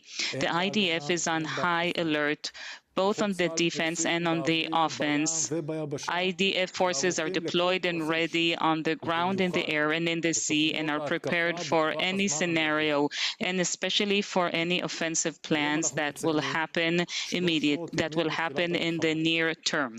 Today is the 300th day of the war. It's been a long war in multiple arenas and theaters, and the IDF soldiers and commanders are operating 24/7 in all sectors and in all efforts in order to achieve the goals of the war and to improve the security reality. One of the goals of the war is the dismantling of Hamas and eliminating the top leadership of Hamas. Following intel information that we received today, we can confirm that in a precise attack conducted by the IDF in the Shin Bet 3 weeks ago, Mohammed Def, the senior commander of the military branch of Hamas, has been eliminated. He was the planner and architect of October 7th. He planned and led the attack into Israel, and he bears responsibility for the deaths of thousands of Israeli and other citizens. His hands have blood on them. Tonight as well, we continue to focus on 115 hostages who are still held by Hamas in Gaza.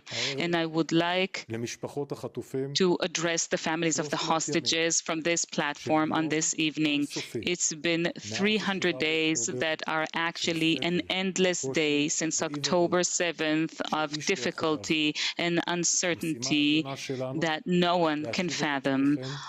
Our top mission is to bring back your loved ones, and this is what guides us in every point of decision-making. The IDF, the Mossad, the Shin Bet, the entire security apparatus is constantly exerting every effort in order to bring back the hostages as soon as possible. Any questions, please? IDF spokesperson, can you confirm that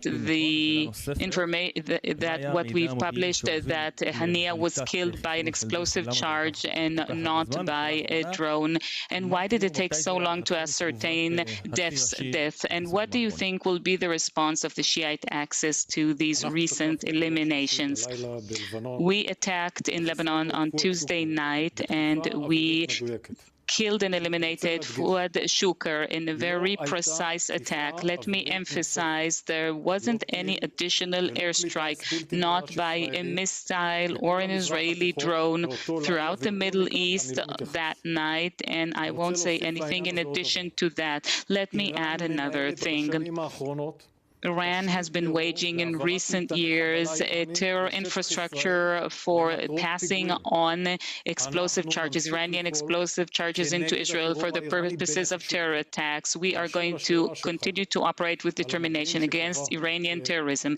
As for your question regarding the intel that allowed us to determine the death of Mohammed Def, we received this intel this morning. I don't want to elaborate on its details. We kept receiving information throughout the 3 weeks, but the most significant detail, of course, was that we knew that Rafa Salame was killed, and we knew that Mohammed Def stood next to him, but that wasn't enough because several times over the years it's been said that Mohammed Def had been killed, but then we learned that it was a mistake. We need to be 100% precise and accurate when we set a fact. Today, we received an absolute proof to the fact that he was killed, Mohammed Def, and this is why we informed this, and this is how we've always done things, always when things are confirmed. Liran Hujainov from Kan 11 this evening, Ro'i Sharon, our correspondent, reported on preparation for an attack on a missile attack on military bases in the center of Israel. What is your comment on that? Look, since October 8th, when Hezbollah decided to open fire into Israel, and most of the suffering has been carried by the people of the north of Israel who have had to leave their homes and haven't returned for over 9.5 months now. Hezbollah is attacking us. It's happening every day, and we respond and retaliate with force and determination, and we will continue to do so. The elimination of Fuad Shukr, who is responsible for the massacre of the children in Majd al-Shams, and also responsible for the killing of many Israelis and foreign nationals over the years, is part of everything we do in this war. What will will Hezbollah do? What will they choose to do? That's up to Hezbollah, and I'm not going to relate and relay our intel here. We are very well prepared, both on the defensive and on the offensive, and we will know how to protect and defend the state of Israel. Eran Weinstein from Solgin, good evening. Brigadier General Hagari, why is Nasrallah lying about the fact that he's not responsible for the fire and missiles on Majd al-Shams? He always boasts, Nasrallah, that he always tells the truth, but this time he's blatantly lying. The rocket that hit Majd al-Shams is from an Iranian model, Falek 1. All of its pieces are in our hands, and we have full forensic proof, and we can transfer it to any community in the world wishing to confirm that. Beyond that, we have the identification on radar of the missile launch from Shuba, and we even know who is the commander of that missile launch. It's very clear the proof that Nasrallah is lying because he is afraid of the blood of these children on his hands. He's afraid of the Druze in Lebanon, and he's afraid of the Arab world. Nasrallah is taking Lebanon and the entire Middle East into an extensive escalation, and it will all be under his personal responsibility. Another question, can you inform us what about the conscription of the Haredi ultra-Orthodox Jews to the IDF? How many will be conscripted to battalion units? As we've committed. I was done with that. I was taking it out.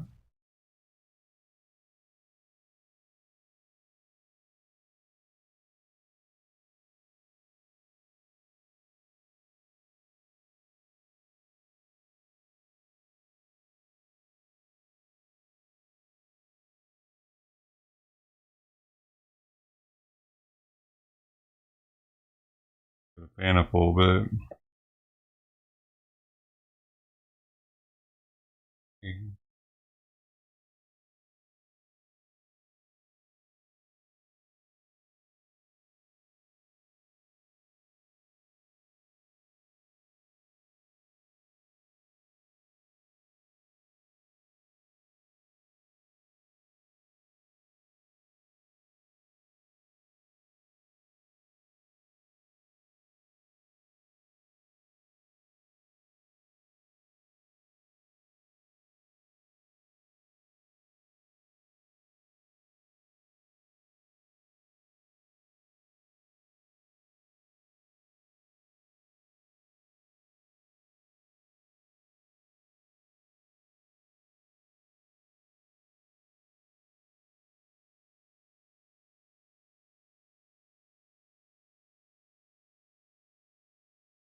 Hopefully I didn't get something on me outside.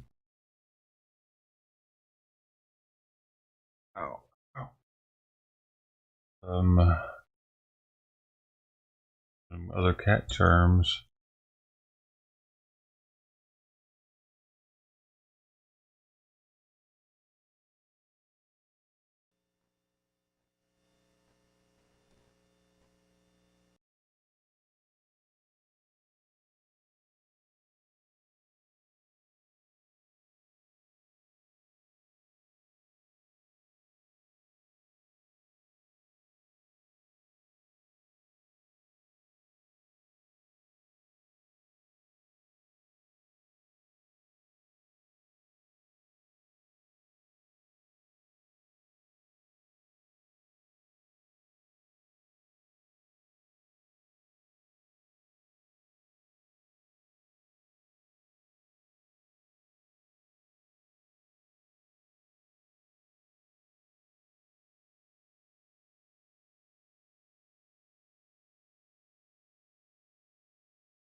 Good morning, everyone. This is Royce Miller coming back at you with yet another Let's Try.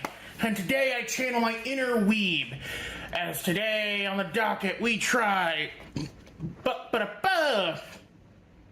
tonkatsu ramen, aka pork bone broth ramen.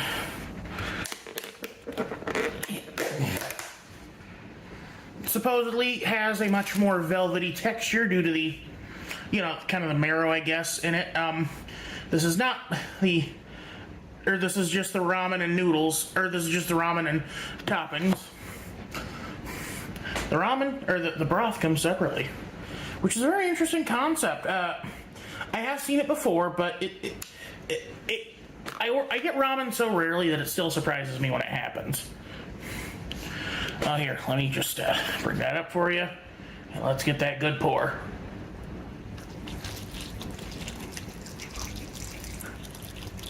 Oh, it's steamy.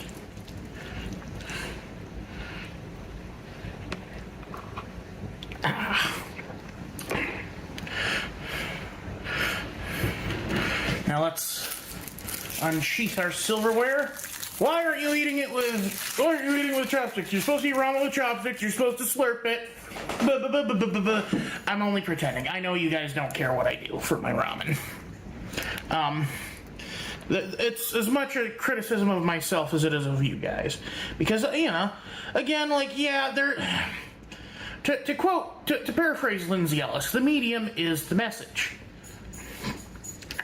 In this case, the medium that I'm supposed to eat these with is chopsticks. But here, it's been a while since I've had one of these fish cakes. Let's try that first.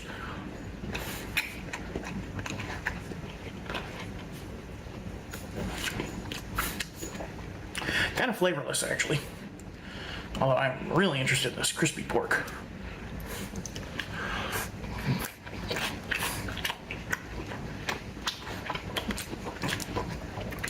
I should order this without scallions. There's a lot of scallions in here. Let's try to get this ramen is really clumped together. This feels almost like did I accidentally get one that was supposed to be frozen or something? Or did I accidentally get a pre-assembled one or something? What is this?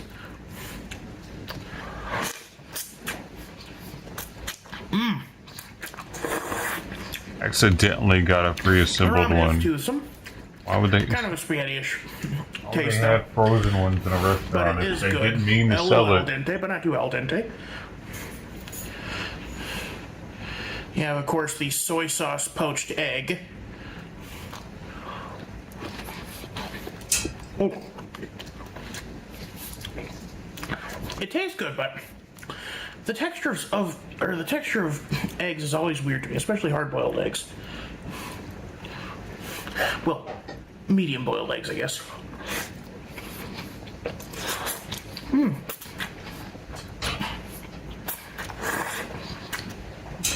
It does actually taste really good with the noodles, though. I'm actually impressed. This is really good. I think it was like $13. I'm not sure. I'd have to look at the price tag again.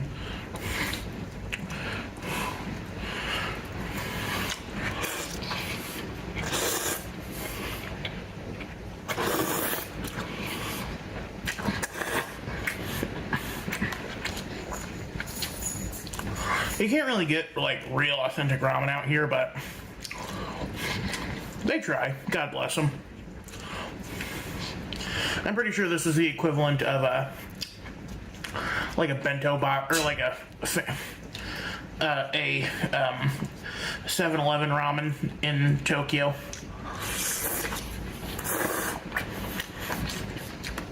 I was just a YouTube channel called Japan Eat that really loves going to get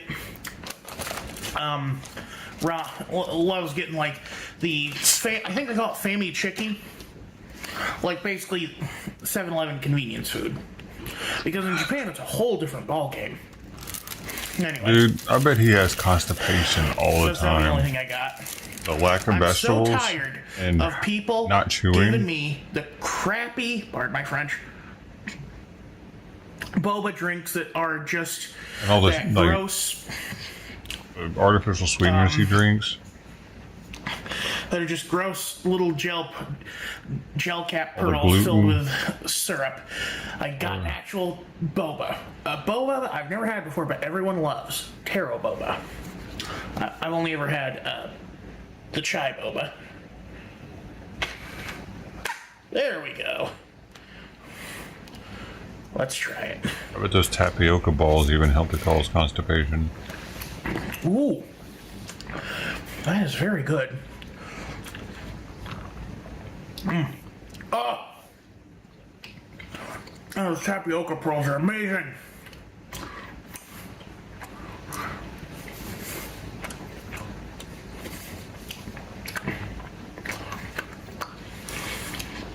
An additive sometimes used tapioca pearls called guar gum can cause constipation. Is a very Guar gum is a fiber that helps hold the balls together. The fiber expands when it comes in contact with water.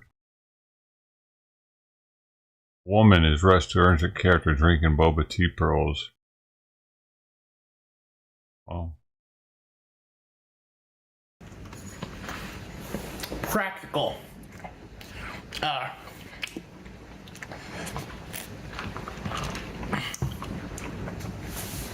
Practical thing, because the obvious intent is that so you don't chug your drink.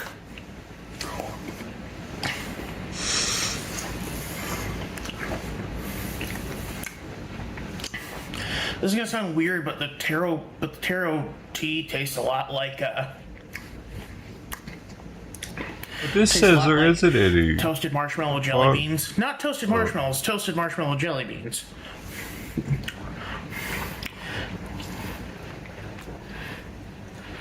This acts like it's just tapioca. They probably pre-cook the noodles and keep them in little cups for this. That's an interesting concept. Oh, okay. So sometimes they use guar gum as an additive to the tapioca pearls to help them stay together.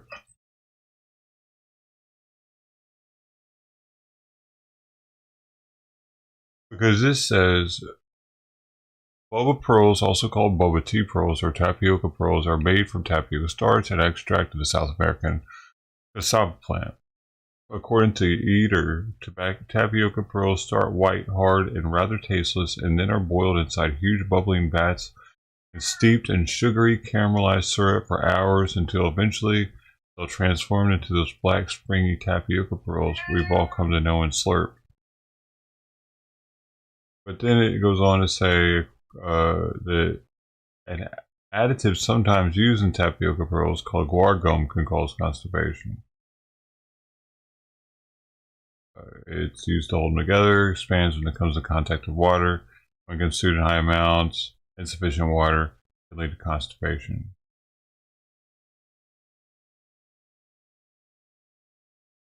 Uh,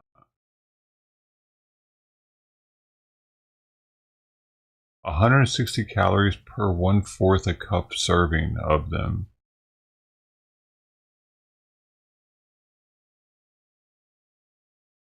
Average 16-ounce boba tea is 400 calories. It's not a health beverage. He's probably thinking of it as right now.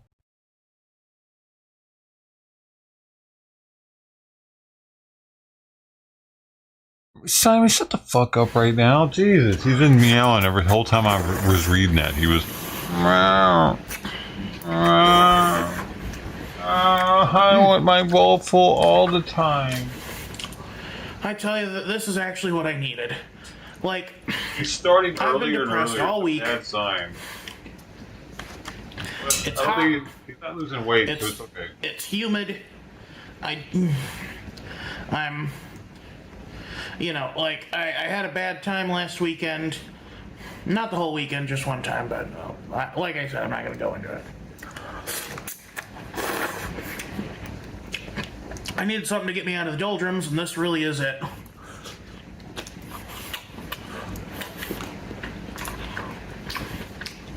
Oh, these are the mushrooms I ordered. Right, he thinks he has the best taste buds on the planet because he's fat. Like, he understands taste better. Pickled radish. I'm not sure. It's a very strange. Oh, it might be bamboo shoots. It's like a financial, like a Wall Street scammer. Wolf Wall Street, thinking that they can spend your money better.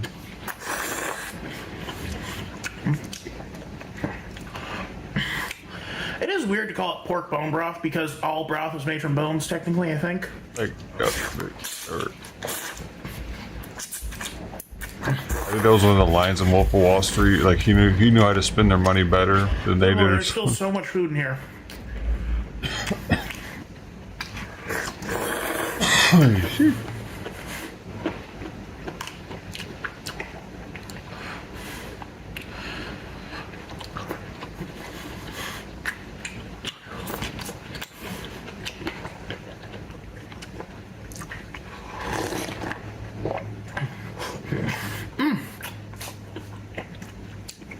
The iconic slurp of ramen. Just as Naruto-kun would want.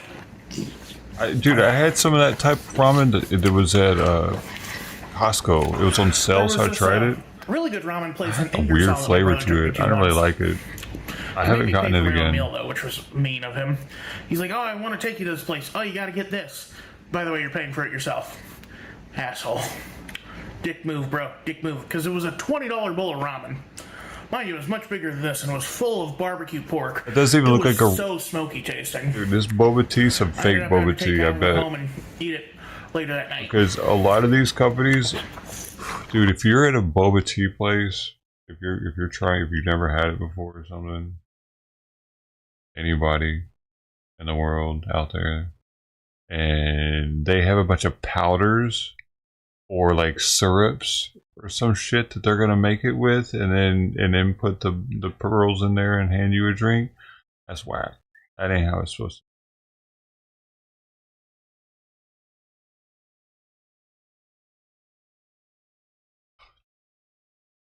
to. The first time I had boba, my Philip, I didn't even know what it was, dude. Now it's everybody's tried it. It's like, hey, let's go get some boba tea.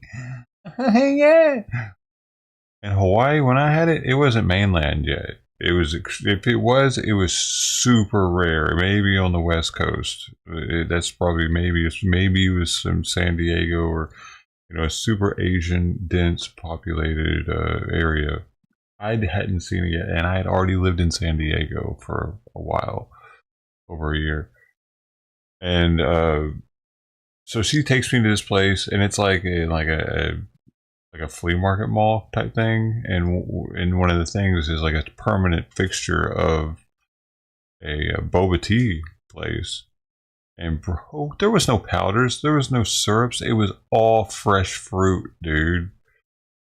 It was like, that's what I thought boba tea was. And now what we have now are all, like, powder based. They'll be like, oh, you want that flavor, and you'll see them dump a bunch of powder in a thing and mix water with it and then put the pearls in there, and that's not boba tea, dude. I mean, that's what they're calling boba tea. Hell no. If they don't have it like they had it in Hawaii the first time I had it, I'm not gonna want it. They're what they're calling it. It'd be all fresh fruit. Angry Bird. Yeah, it does a little bit.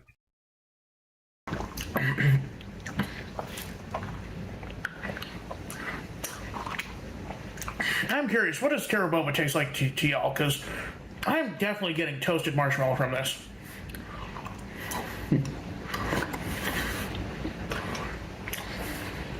Dude, he really chews those things. You don't even have to chew those. You can just swallow them whole, but he's actually chewing something you don't have to chew. A little bit. Kinda. It's because it's like candy, probably. He wants it to savor it as long as possible. There's a ton of branding on this stuff, so I wonder if it says established 2015, so it's not a new place. Good lord, it's almost 10 years old even.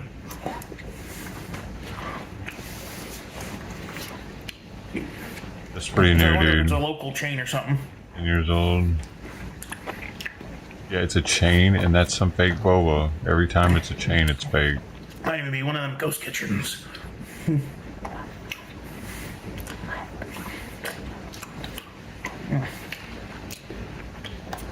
I don't know why I watched him drink. That's pissing me off. I think it's because he's chewing it so much. And he doesn't chew anything else. Like, are you fucking serious right now? You're chewing your drink more than you chew any of your food. Today the pasty video went up and everyone's mad that my pasty had ground pork in it. Well, not everyone, just people actually from England. Which I'm like, look man, I've never even been out of the country, not even to Canada or Mexico. Exactly. I've been to both and more. That's pretty sweet.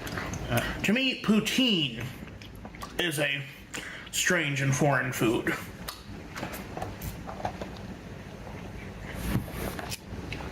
I didn't get to see much of Canada though. Niagara Falls, that's about it. I will say this was a $5 cup of tea, but considering that Starbucks was charging as much for their really bad boba, that was like the awful gel caps, this is oh yeah, there's even more like, okay, so that's interesting. So there's just like other kind. I don't think I've had it. It's not even tapioca pearls, or maybe that's the one that has guar gum. I don't know, but it has a different texture to it, and I think they even flavor them sometimes, and so it's not like the traditional just tapioca flavor. It'll have like a blueberry burst in your mouth flavor when you eat them. But this is like, so that's like the ultra fake. It's not even, if it's not tapioca balls, that's ultra faked.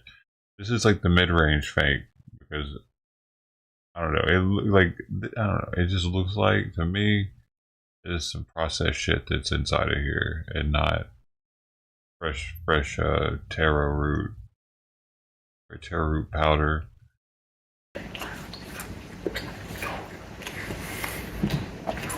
I know y'all don't like me just drinking stuff, but... What brand is this? Pocket. Totally? Oh. Stuff, but...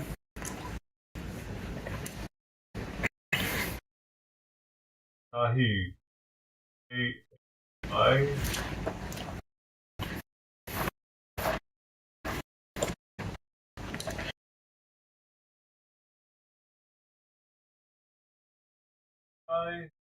Oh.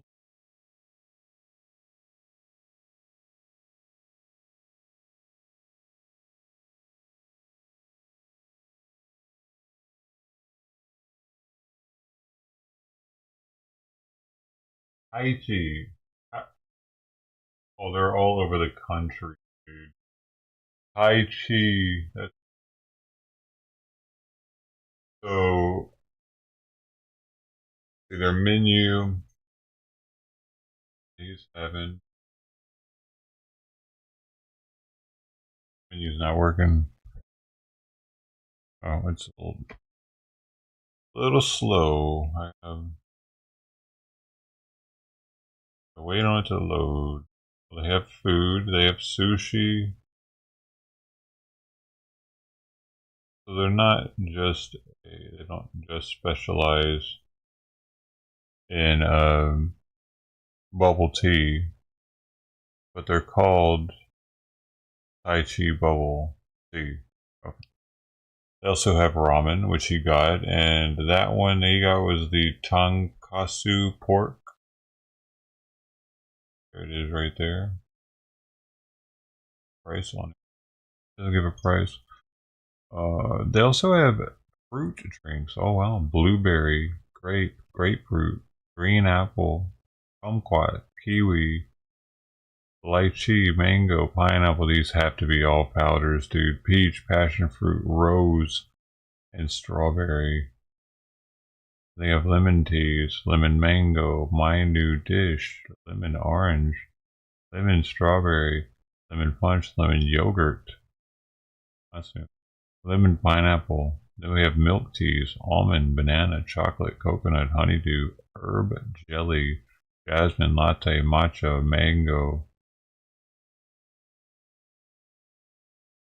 taro, Tai Chi green, Tai Chi, Thai coffee, Thai tea, Tai Chi panda, pudding, papaya, strawberry, vanilla, watermelon. And that's a lot. Then they have smoothies, almond, blueberry, chocolate, coconut, grape, grapefruit, honeydew, jasmine, kiwi, latte, lychee, matcha, red bean, mango, papaya, passion fruit, peach, pineapple, taro, mocha, lychee panda, strawberry, and vanilla. They have milk crushes, avocado, strawberry, banana, mango, hot specials, honey, pomelo, honey ginger, rose special, kumquat lemon. Okay, that's all. So then I'm gonna look. Oh, they don't have on here.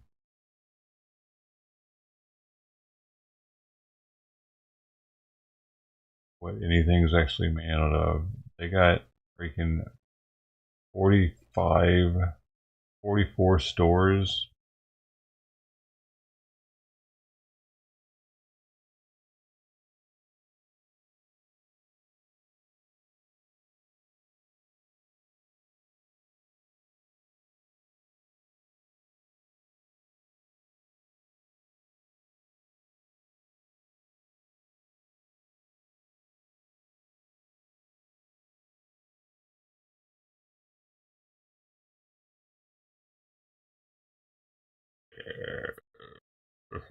I can't.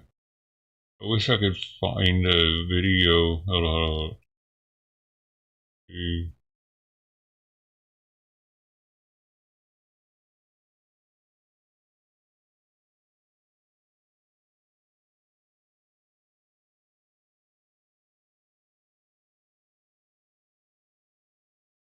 Well, they don't. Oh, one.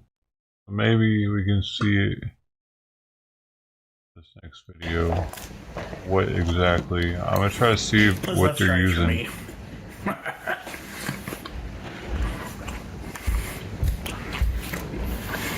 Chew your drink, boy.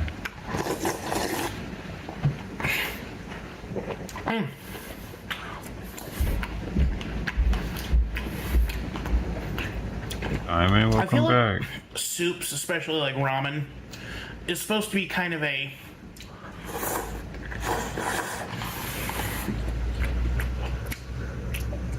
it combines your drink into your meal, similar to how like a sandwich combines your sides into a meal.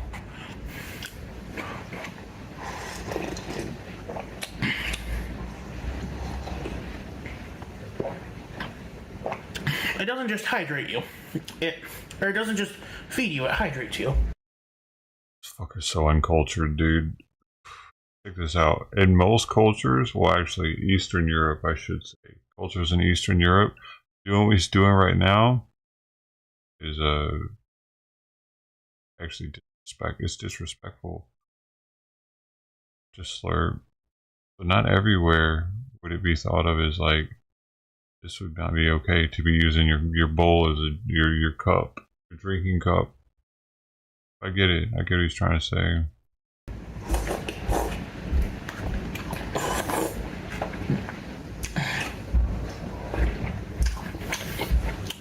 You're supposed to control your urges to want to gulp your food down in these cultures because they lived with extreme poverty. We think we know poverty here in America. I mean, we know what poverty was like during the Great Depression. They know what it was like due to communism and bread lines and meat lines and corruption, and that was in the 80s, mid 80s. And now we're left with two last crispy pieces of pork. I thought about getting shrimp or beef, but the Kontatsu specifically said that it was pork bone broth, so I wanted to pair it with what it would naturally go with.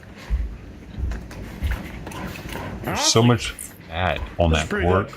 That's how mine was from Costco too. It was like mostly a fat chunk.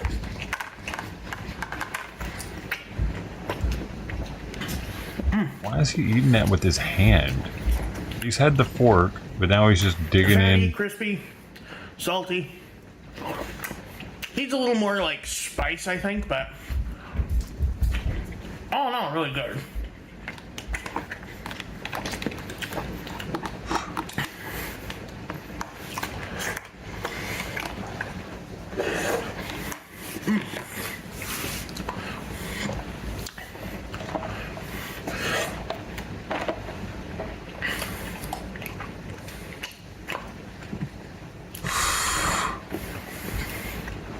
What's your problem?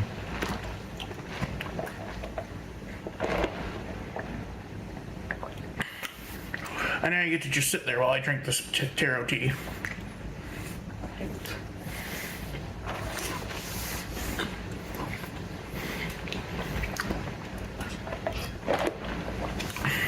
Nah, I think I'll let you guys go. You guys don't deserve to sit there whining while, not whining, but like suffering while I do that.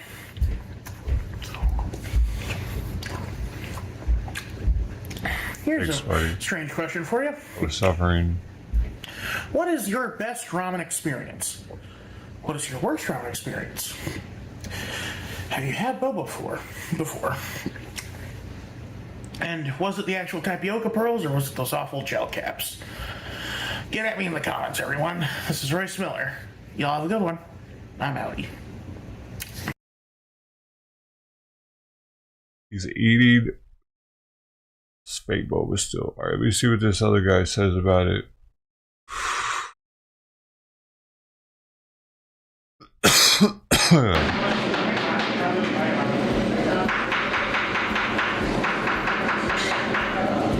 That's good. Is that crazy?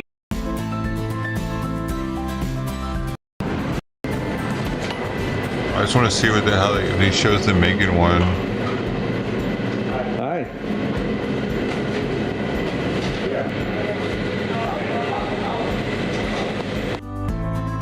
Hi. I'm gonna have some ramen today. We're here at Tai Chi. Have some ramen. He didn't show them fucking beta. You're a beta, bro. You didn't show them doing anything behind the counter. You're such a fucking beta. Oh, you don't want me filming? Oh, konnichiwa. Fucking guy, you goober.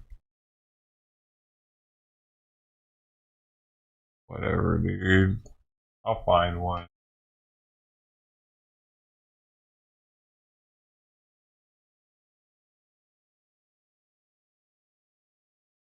Is this gonna be one? Whoa, this is their commercial actually.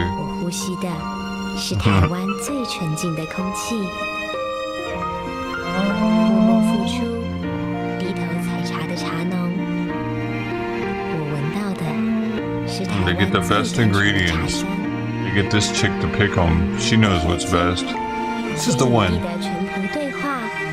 This is the product that she picked. They dried it out.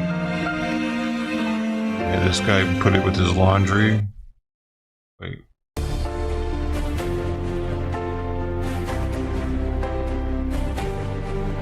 You can do anything. You can drink tea. You can get it creamy. You can get it with fruit. Are you a fruit? Have a burrito with it. Asian style. Have something else with rice and seaweed. Put a little stuff on it. Huh? Come on over. Pick what you want. We'll scoop it on in there. We'll even put this in your smoothie with the pearls if you want. Whatever you want. Whatever you want. You get it here at Tai Chi Bubble Tea. Baby. I tell you what, we'll take this whole thing right here, blend it up in your smoothie with your pearls. Now that's authentic. Authentic. This burrito we invented, and it tastes like shit. Tastes like fish with rice. and some seaweed. Why is this song like this for the commercial official? They only get 20 subs though. How official can it be? It's actually their official thing and it's only got 20 subs. That's pretty bad, dude. That's how bad they are actually. Like, there's no way that's official. Have you been to Tai Chi Bubble Tea in Provo? Amazing poke bowl. This shit. You want lettuce and Why spinach. isn't anybody Yummy. actually showing Sushi you so fresh. These tea what's mine, going on? babe. Because it's a fucking lie. Because this place, damn, dude, that's why. A new eatery opens in North Utica today. We have a look inside this morning. Take a look. Tai Chi Bubble Tea is having its opening. Too fucking short. They're not showing you. I can't pop out any of them. They were less than a minute. None of these so far. Let me see what So this. we're gonna make a roll. Once I have that, measure it. Okay. This is a different guy. I bet he's making one of the fake ones. He's saying how to make bubble tea, right? So we're gonna make a roasted tea latte today. Oh, he's not gonna put it. Use milk, fresh milk. He's using coffee. Okay, and then I'm gonna That's start to different. get a shaker cup. And What measure shit is that? He's using. enough ice in here. And I'm gonna sugar that. I pour the. He's not gonna use. And I pour. And finish Pour? into the serving cup. It was, And then come over here. I'll use yeah, this is different. You're doing the coffee one, which I think is fake anyway. They didn't have coffee.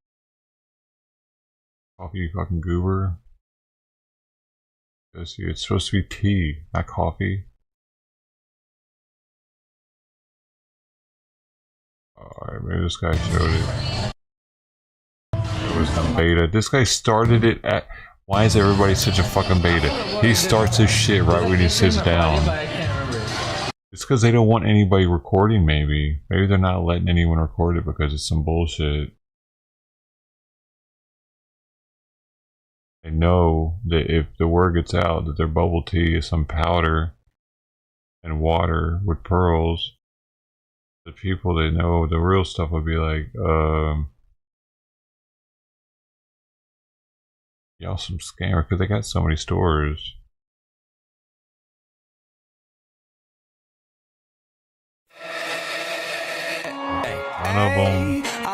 None of them are good videos of them making it in their store. Like this is a fake one too. Look at this fake shit. This is one of the mainstream ones that are everywhere. I could tell just from seeing what I saw for a second ago. They hit a bunch of bottles full of shit. A squirt in it.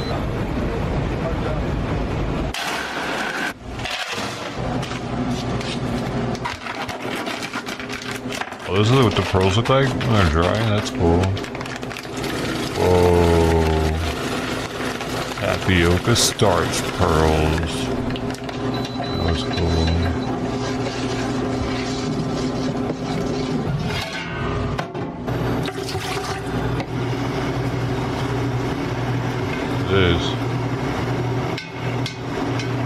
What are those?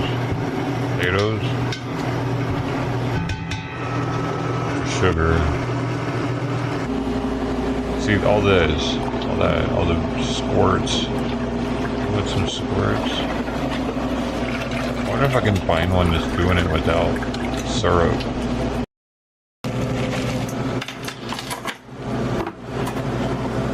Making the tea. She's made. Balls of tapioca. Balls. Oh. Bro, I don't like how much water was in the bottom of that sink right now. Did it get up too high? Oh, then he put sugar? He makes them sweeter? Interesting. Ransom. I don't even know. It's just a long, arduous process for these balls, man.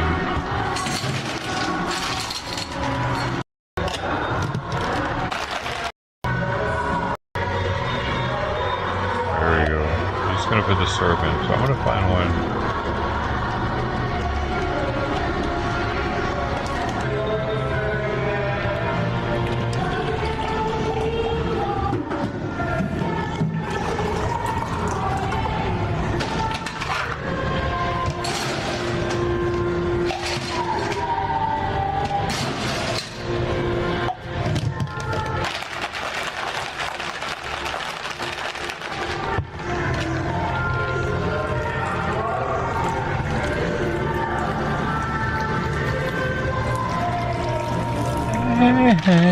Baby, we are going all night long.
Coconut infused boba. Well, that's interesting.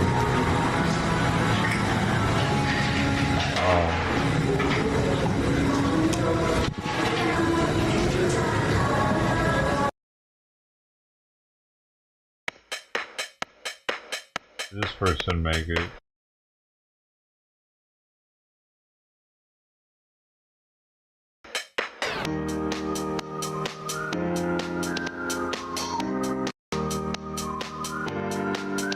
Oh no, they don't use fruit either. They got the music though. So, and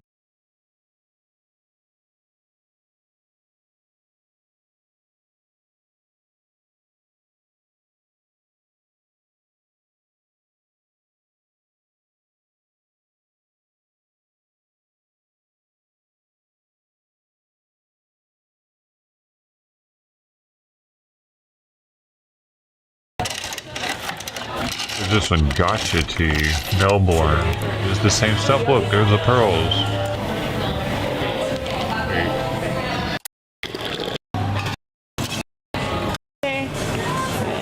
They're the same. Forward. Right.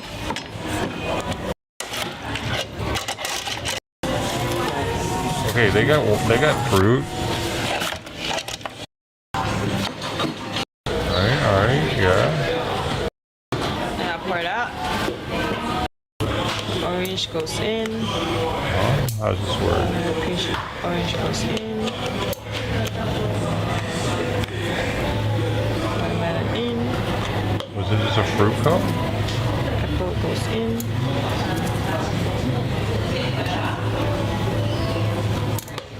Lemon goes in. Never even seen one of these.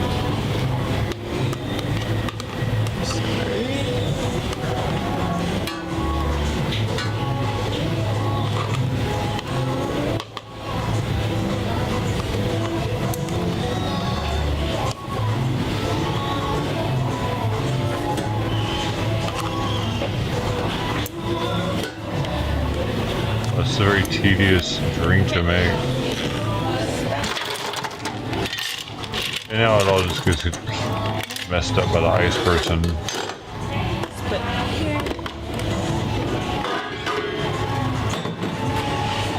How are they supposed to eat those pieces? They have rinds and shit all over them.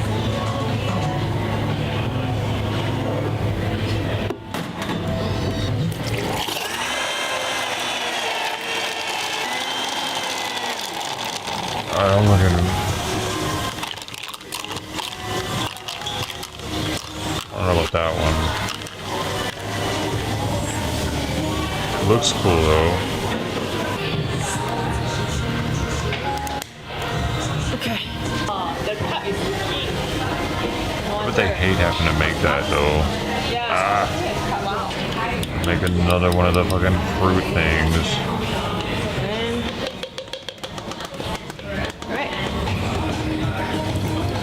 Are they gonna put fruit in any of those though?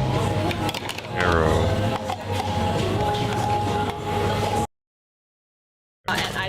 Arrowroot. That's what Royce just had. And she has strawberry syrup.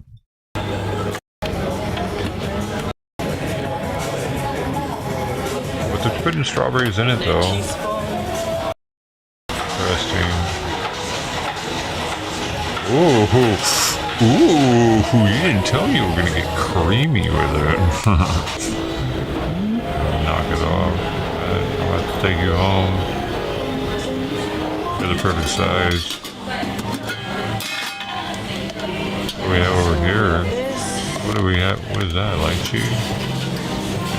Lychee. Oh no, those are the fake pearls, I think, that they were talking about. Royce was talking about. Ultra fake. Those are next level. That's your gay goat milk right there. They get it exclusively from gay goats. Well, she's mixing a little bit of semen in there. That's why it was such a little amount of that second one. It adds to the tartness and it helps to kind of bring everything together. Not just taste-wise, but it actually kind of congeals everything, kind of makes it a little more firm, kind of like a pudding. Oh, what was that? Watermelon cube? Or a piece of tuna?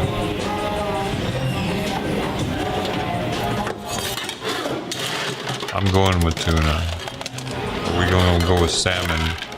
Is this a salmon smoothie? You know they love their fish stuff out there, right?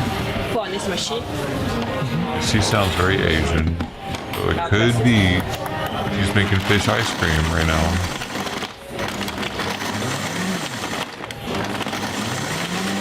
Is it making ice cream? Why was it doing it like that? So that's a strawberry and salmon. I've heard good things about those two flavors going together. Have you? Yeah, just put that. Learn Epcot Center. No, not just Epcot Center, dude.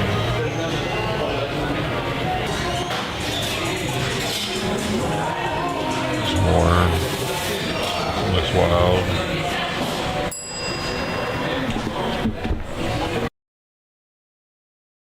Bing, bing, bing, bing, bing, bing, bing, bing, bing, bing. So that place was in Australia, dudes.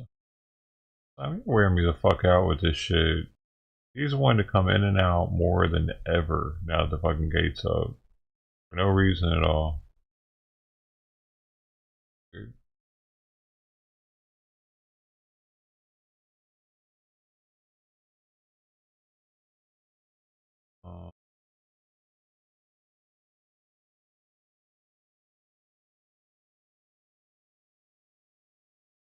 Oh, interesting. Here's something about migrants I see. A family is suing the LA Unified School District after 2 children were taken from an Encino elementary school by their mother, who does not have custody. And now Eyewitness News reporter Leo Stallworth has more on the failure by the district's Beyond the Bell after-school program.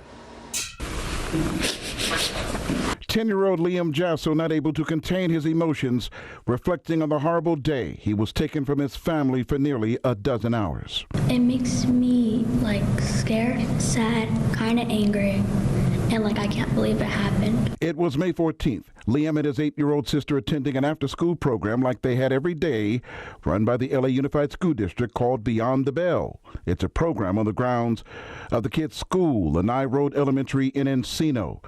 The children's adoptive parent, their grandmother, arrived to pick them up from the school like she did every day, but this time they had already left. I asked for the kids and I was told that they were not there, that somebody had already picked them up. Lucia Jasso legally adopting the children when she says their mother, who is her daughter, became addicted to drugs and lost all legal rights to the children.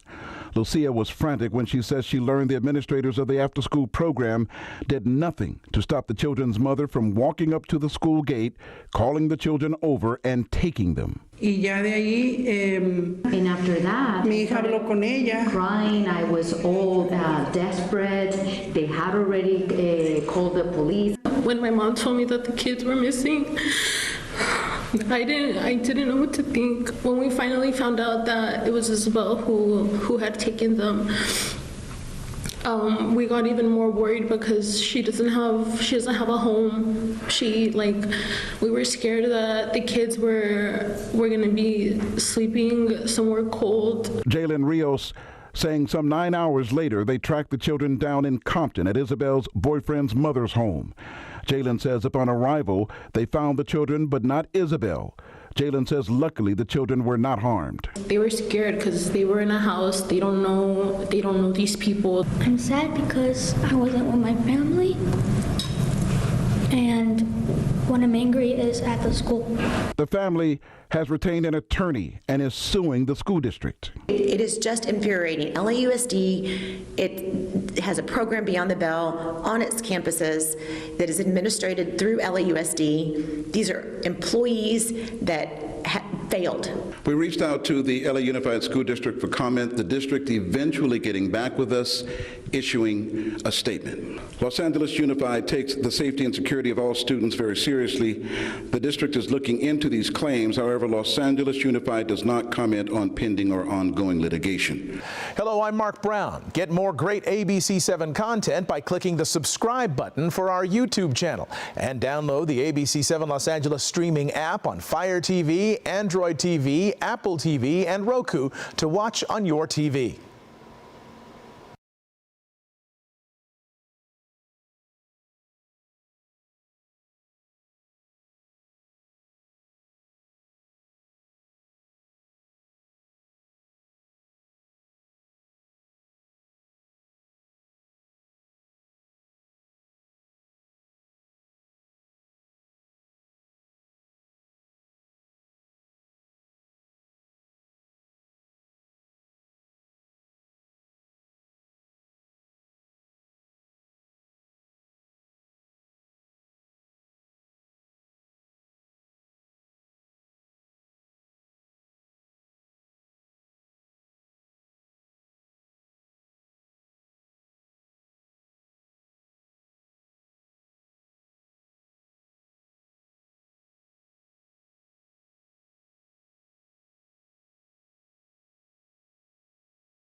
Shit.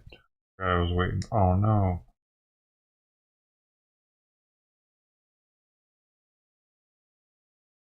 I'm good.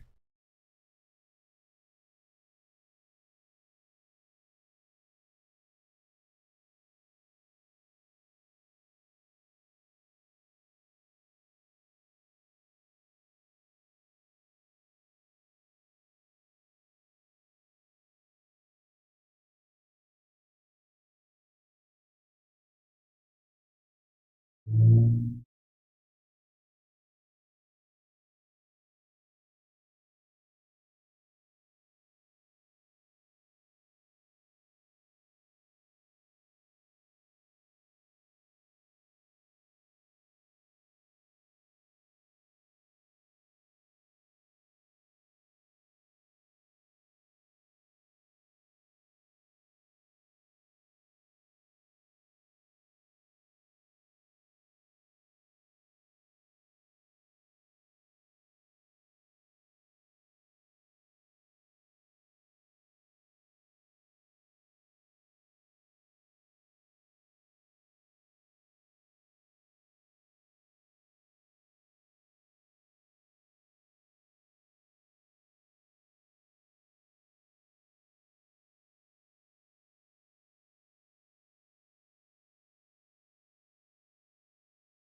Hmm.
Hmm.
I wish that everybody would have had 5 minutes with them, just to be able to see how much fun they were and how awesome, loving, spectacular kids that they were. He was their world, he was their guardian, and he executed them in cold blood. This is a death penalty case, and my goal is to have this man executed for slaughtering these 3 little boys. We want to celebrate who these boys were, because what happened to them is not who they were. They were bright, they were fun, they were loving kids.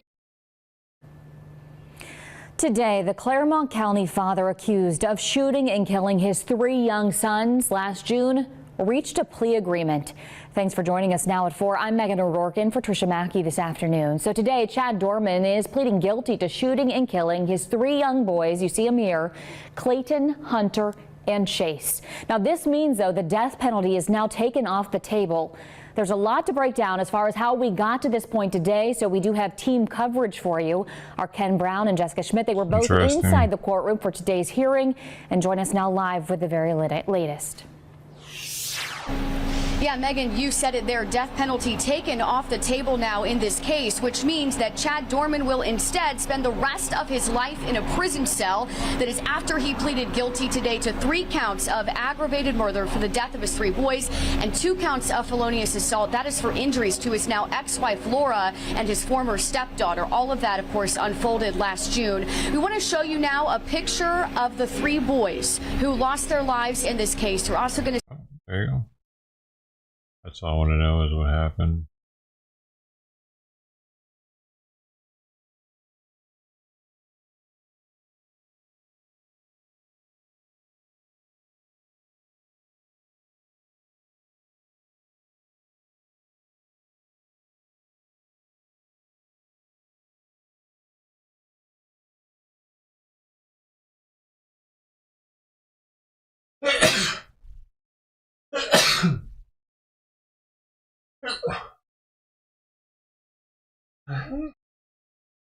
Yeah, I'm done.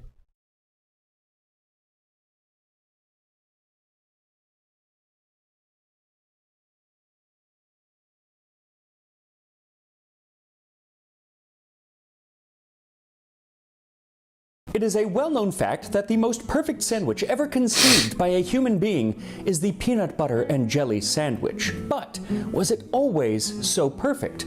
Well, I'm going to find out as I make the very first recipe for a peanut butter and jelly sandwich from 1901. So thank you to Wondrium for sponsoring this video as I investigate the origins of the PB&J, this time on Tasting History. That's what I thought you were talking about. I just couldn't find it, the stream, so now I see why. So I suspect that this video is going to get rather different reactions in different parts of the world, because while here in the U.S. making a peanut butter and jelly sandwich is practically a national pastime, in parts of the world they are almost unheard of. In many countries, peanut butter itself is hard to come by, and there are those who believe that the peanut butter and jelly sandwich is an abomination, and for those people, I weep. But maybe I can lead them into the light with this first recipe from the Boston Cooking School magazine in 1901. For variety, someday try making little sandwiches or bread fingers of 3 very thin layers of bread and 2 of filling. 1 of peanut paste, whichever brand you prefer,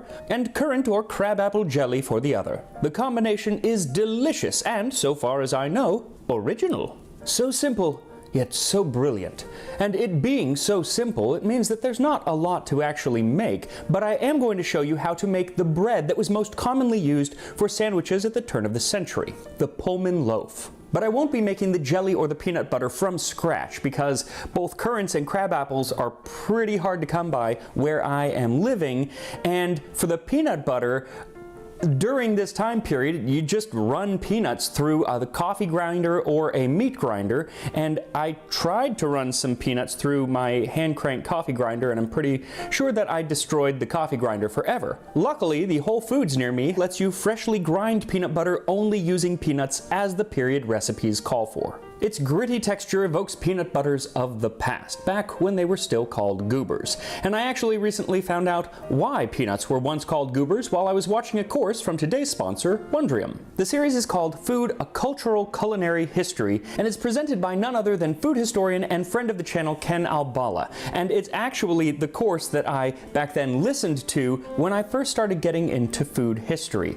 All of the courses on Wondrium are taught by experts in their field, and there is no one more expert in the field of culinary history than Ken Albala. He leads you through the entire history of food, all the way from hunting and gathering to food as big business today. And in one of the later episodes, he talks about peanuts and how they originated in South America, but then made their way to West Africa, where they were called ginguba. These then made their way to North America during the Atlantic slave trade, and the ginguba just became gooba or goober.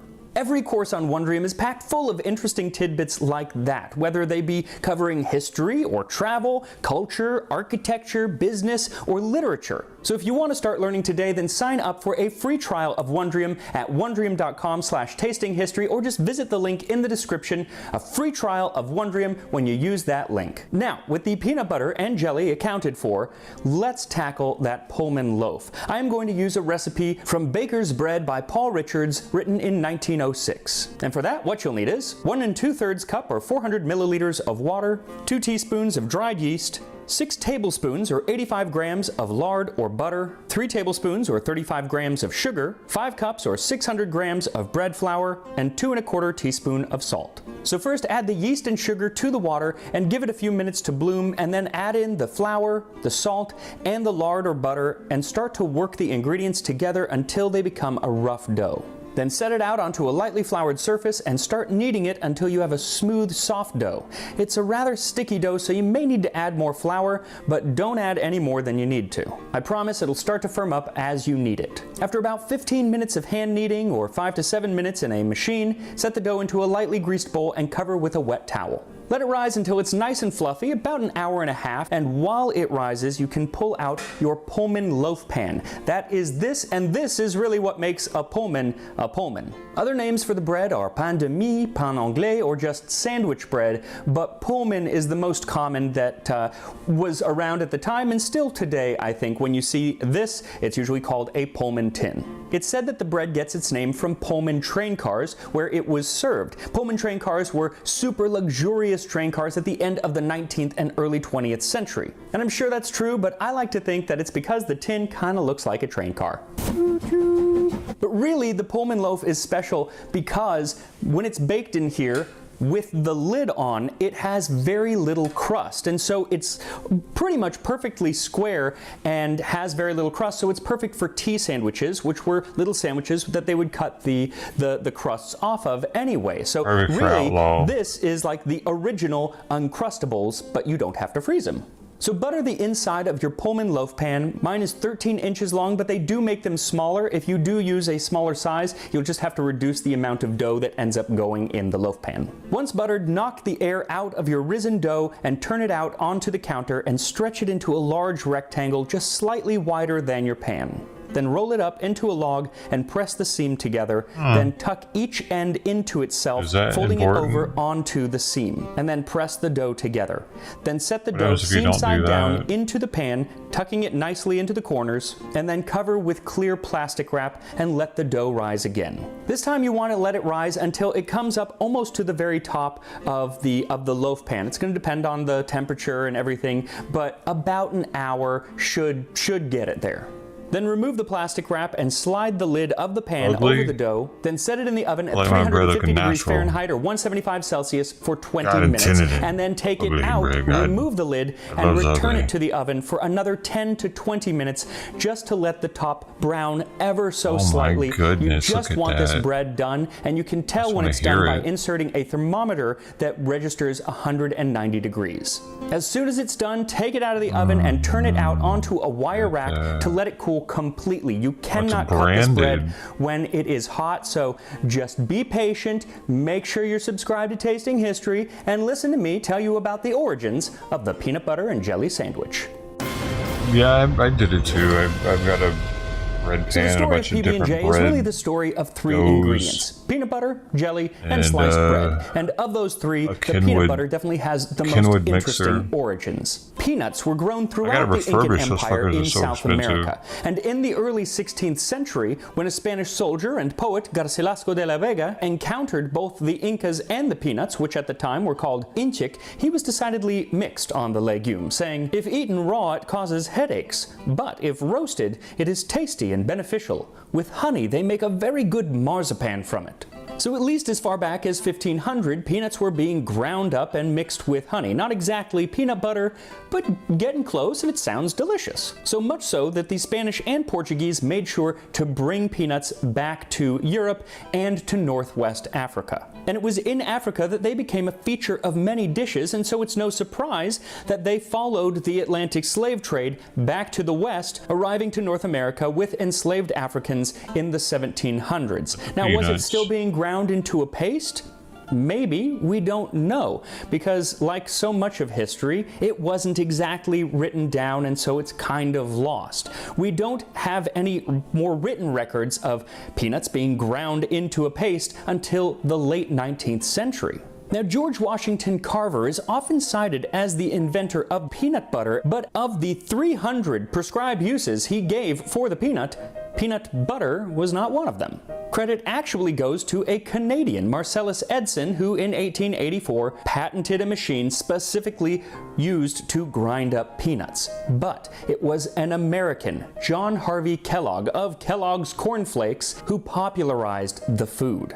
Now, Kellogg had some rather unorthodox views on food, and I really need to do an entire episode just on him. But one of his ideas was he was a vegetarian and promoted vegetarianism, which isn't weird in and of itself, but his reasoning that meat was a sexual stimulant is a little different. And so he had other foods take the place of meat, including peanuts. But he found that when swallowed in small bits, they are practically indigestible. Experiments made by the German government show that even very small particles of nuts pass through the alimentary canal entirely unchanged. The mastication of the nut should be so thorough that it will be converted into a creamy pulp before it is swallowed. I'm sorry, but for a man who is obsessed with people not having sex, his writing is rather suggestive, don't you think? Anyway, wait, so eating, if you're eating peanuts out of a jar, just peanuts, are you not chewing them up enough to even digest them properly? You're just pooping them right back out if they're not a pulp. That's what the Germans were saying. People sort of found it difficult to make Bro, they had all kinds of stuff. They experimented on the poop. Sure that they were crushing the nuts with their teeth to the point of digestibility, as he said. So he says the difficulty is overcome by converting the nut into a paste, or so-called nut butter, by crushing or grinding in a suitable mill. A suitable mill that he patented, and soon after, this peanut butter was being spread onto bread. In 1896, the Washington Post raved, "Have you eaten the very latest dish? I say latest in every sense of the word, for it's a dish that goes with the midnight Welsh rarebit and is the newest and best sort of a sandwich. You take fresh bread and perfect butter. Then you have some fresh roasted peanuts. It's the fad to roast them yourself, ground fine in a coffee mill. Next, you mix the ground nuts into a paste with a little sherry or old port. Spread them on the bread, and there you have the sandwich everybody is eating. A peanut sandwich you must have if you are to follow the fashion set, they say, by the wife of a cabinet member." So no jelly yet, but it did include sherry or port, and that makes me lament the dearth of alcoholic sandwiches on menus today. Maybe I'll add a little gin next time I make tuna salad. Probably not. But as it was, the peanut butter and wine sandwich never really took off because it was overshadowed by the flavor combination of peanuts and less fermented fruit. That same year, 1896, Fanny Farmer suggested a sandwich made with a fig spread and chopped peanuts inside. Not peanut butter, but it's no surprise that just 5 years later, in the magazine from the school that she ran, they finally came out with the first recipe for peanut butter and jelly sandwich, which is the one that we're making today. But even though there was a recipe for it, it turns out the sandwich just didn't really take off. First, the peanut butter at the time was very gritty. It wasn't smooth or even chunky, just gritty, kind of like almond butter is often served today. And I guess crabapple and currant jelly just didn't entice. Then there is the added effort of having to slice your own bread. Exhausting. But there were solutions to all three of these issues coming very soon. First, the bread. It was Otto Frederick Roeder of Davenport, Iowa, who first realized that slicing your own bread was for chumps. So, after a few failed starts, including a fire which destroyed his prototype in 1912, he finally introduced a fully working bread slicing machine in 1928. A few companies started using it, but many of them thought that it was kind of a gimmick and frankly not that smart, because once you slice the bread, it goes stale rather quickly, so why would anyone want that? But it turns out that pre-sliced bread is consumed a lot faster than unsliced bread, as are the things that go on it, like jam and jelly, and so they sold a lot more bread and jam and jelly, and the thing took off. It was soon touted as the greatest forward step in the baking industry since bread was wrapped. It was considered so fantastic that even today we still use the phrase, "It's the best thing since sliced bread." So who knew that slicing your own bread was what was holding back humanity all those centuries? Now, when it comes to the jam or jelly portion of the sandwich, well, that had been made for thousands of years with very little change in how it was done. But during World War I, the Welch Grape Juice Company, famous for what they touted as the national drink, that is juice, which had become popular in a country increasingly obsessed with the temperance movement, note that prohibition was going to start just a couple years later, they released a new product called Grape-A-Lade. This, they said, was neither jam nor jelly, but jam in jelly form. And it's basically grape jelly. And at first it was only available to the troops who were fighting over in Europe. But as they came back, they did so with Grape-A-Lade. There was actually a Grape-A-Lade ad that said, "Thank the armistice for Welch's Grape-A-Lade." Yes, be glad that the death and destruction from the Great War is finally over, but you also get Grape-A-Lade. And this was soon followed by Peach-Lade, Plum-Lade, and Fruit-Lade, which was a mix of grape and raspberry. World War I also helped promote peanut butter as well, because there was a shortage of meat. And so just as John Harvey Kellogg had touted all of those years, they replaced the protein with peanuts here on the home front. Then in 1921, Californian Joseph Rosefield applied the process of partial hydrogenation to peanut butter. This allowed it to stay blended at room temperature and not separate into the oils and the solids, still today the scourge of Laura Scudder's fans everywhere. The process was first used by Derby Peter Pan peanut butter, who could now churn the peanut butter into a smooth consistency rather than the gritty consistency that comes from peanuts out of a meat grinder. Then in 1932, Rosefield founded his own peanut butter company called Skippy and developed my favorite style of peanut butter, Crunchy. But it was the smooth peanut butter that was really popular and became the beloved food for school children in recipes like the peanut butter and tomato soup that I made when recreating the Depression-era school lunch. But its pairing with jelly still hadn't taken off in the school system and wouldn't for a few years. First, peanuts had to go to war. Peanut butter became a common item in the mess kits of American soldiers during World War II. Another common item in the mess kits was Welch's Grape-A-Lade, and so it was amongst the soldiers that they took that peanut butter and the Grape-A-Lade and put them together between two slices of bread. It wasn't the first time, but that's when it really became popular. And so when they got home, they still had that craving, a craving that I know all too well. That's because, just like flat feet or a receding hairline, they passed it down to their kids. By the 1950s, peanut butter and jelly sandwiches became the de facto food for children when mom either didn't want to cook or when the kids had to fend for themselves. And the peanut butter and jelly companies made sure the sandwiches found their way into every school cafeteria in the country. In fact, when I was a kid, if you forgot your lunch or just didn't have a lunch at school for some reason, then they would give you a peanut butter and grape jelly sandwich between two slices of white bread that was slightly smushed and kept at a temperature just above freezing, so it was really, really firm. And I miss that sandwich so much. I have been chasing that sandwich for 30 years, and still, Haven't really found it, but maybe this recipe from 1901 will get me one step closer. So once your bread is cooled, slice it into rather thin slices. You need 3 slices per sandwich. Spread peanut butter on one, then jelly on another, and then stack those on top of each other and top with one more slice. And then cut that into finger sandwiches and you're all set. And here we are, the first PB&J. So I made 2 here. I have the one with the currant jam as well as the crabapple jam. And I'm super curious about the crabapple jam because usually crab apples are like really, really tart. So I'm gonna start with that.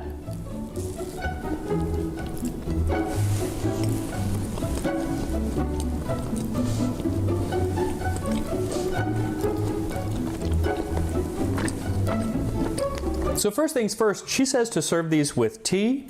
No, they need to be served with milk. They're just too, you know, it's a peanut butter and jelly sandwich. You need something to wash it down with. Also, while I love the idea of the triple layer, I think that just 2 pieces of bread is better, unless this was toasted, which is actually usually how I like to do it. I like to do crunchy peanut butter, grape or strawberry jam, and toasted sourdough.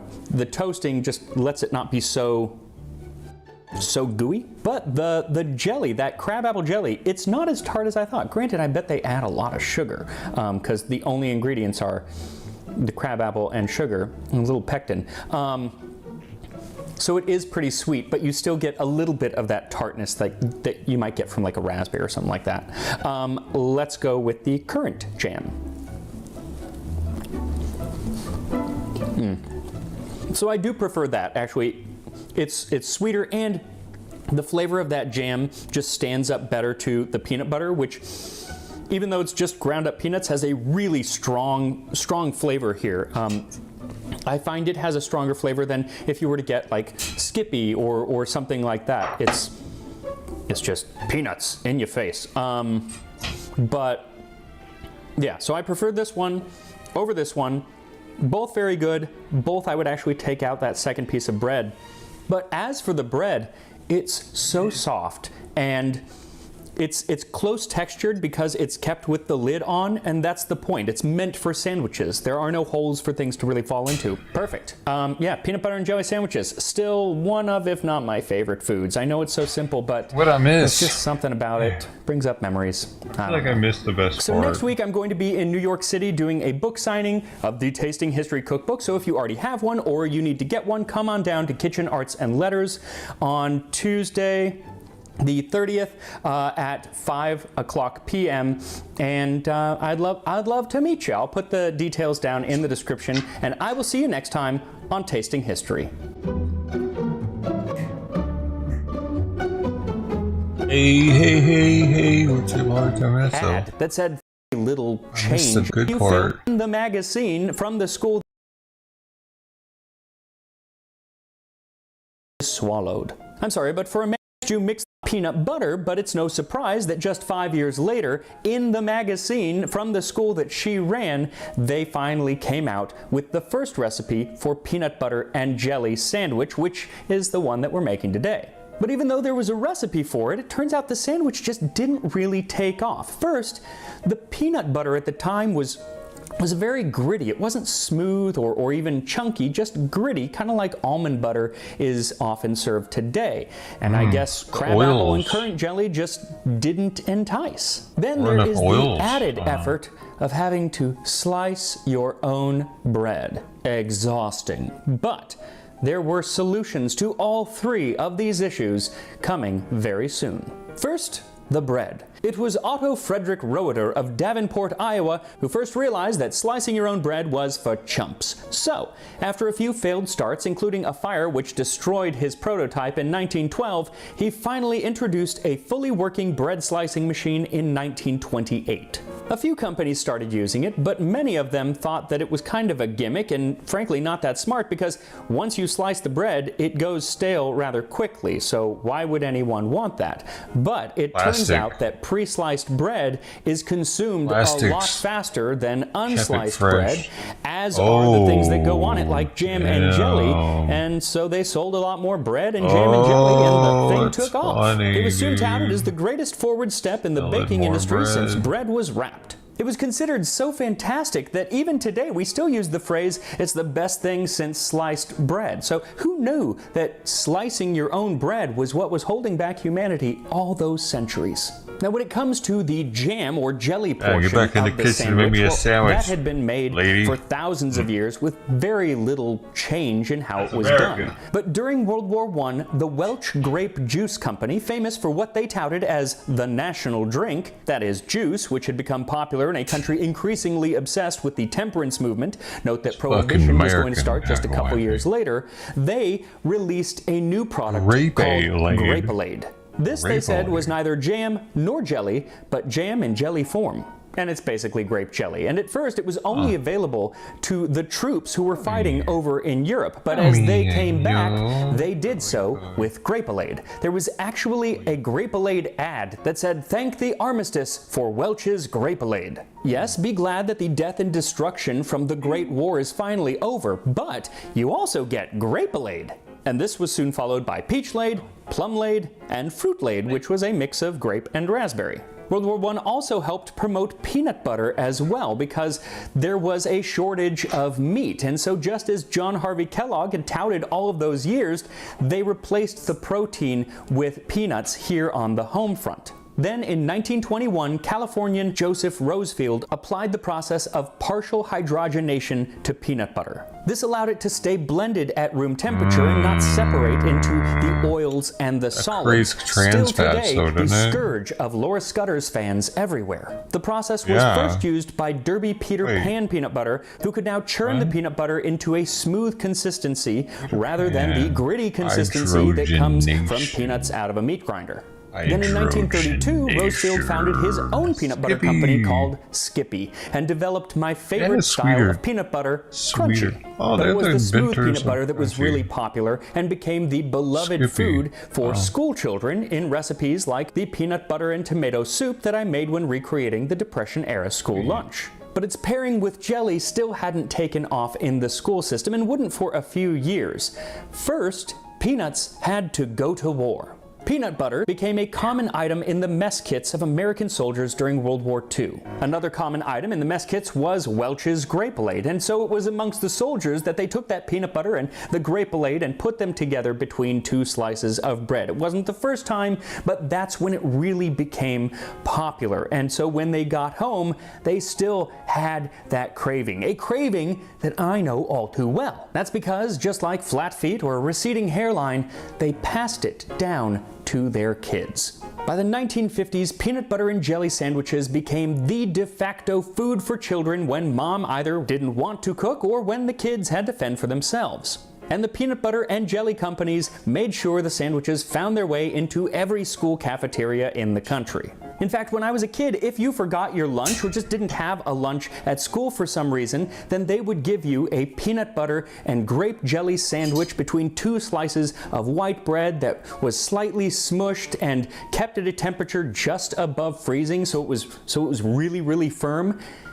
And I miss that sandwich so much. I have been chasing that sandwich for 30 years and still haven't really found it. But maybe this recipe from 1901 will get me one step closer. So once your bread is cooled, slice it into rather thin slices. You need 3 slices per sandwich. Spread peanut butter on one, then jelly on another, and then stack those on top of each other and top with one more slice. And then cut that into finger sandwiches and you're all set. And here we are, the first PB&J. So I made 2 here. I have the one with the currant jam as well as the crabapple jam. And I'm super curious about the crabapple jam because usually crab apples are like really, really tart. So I'm gonna start with that.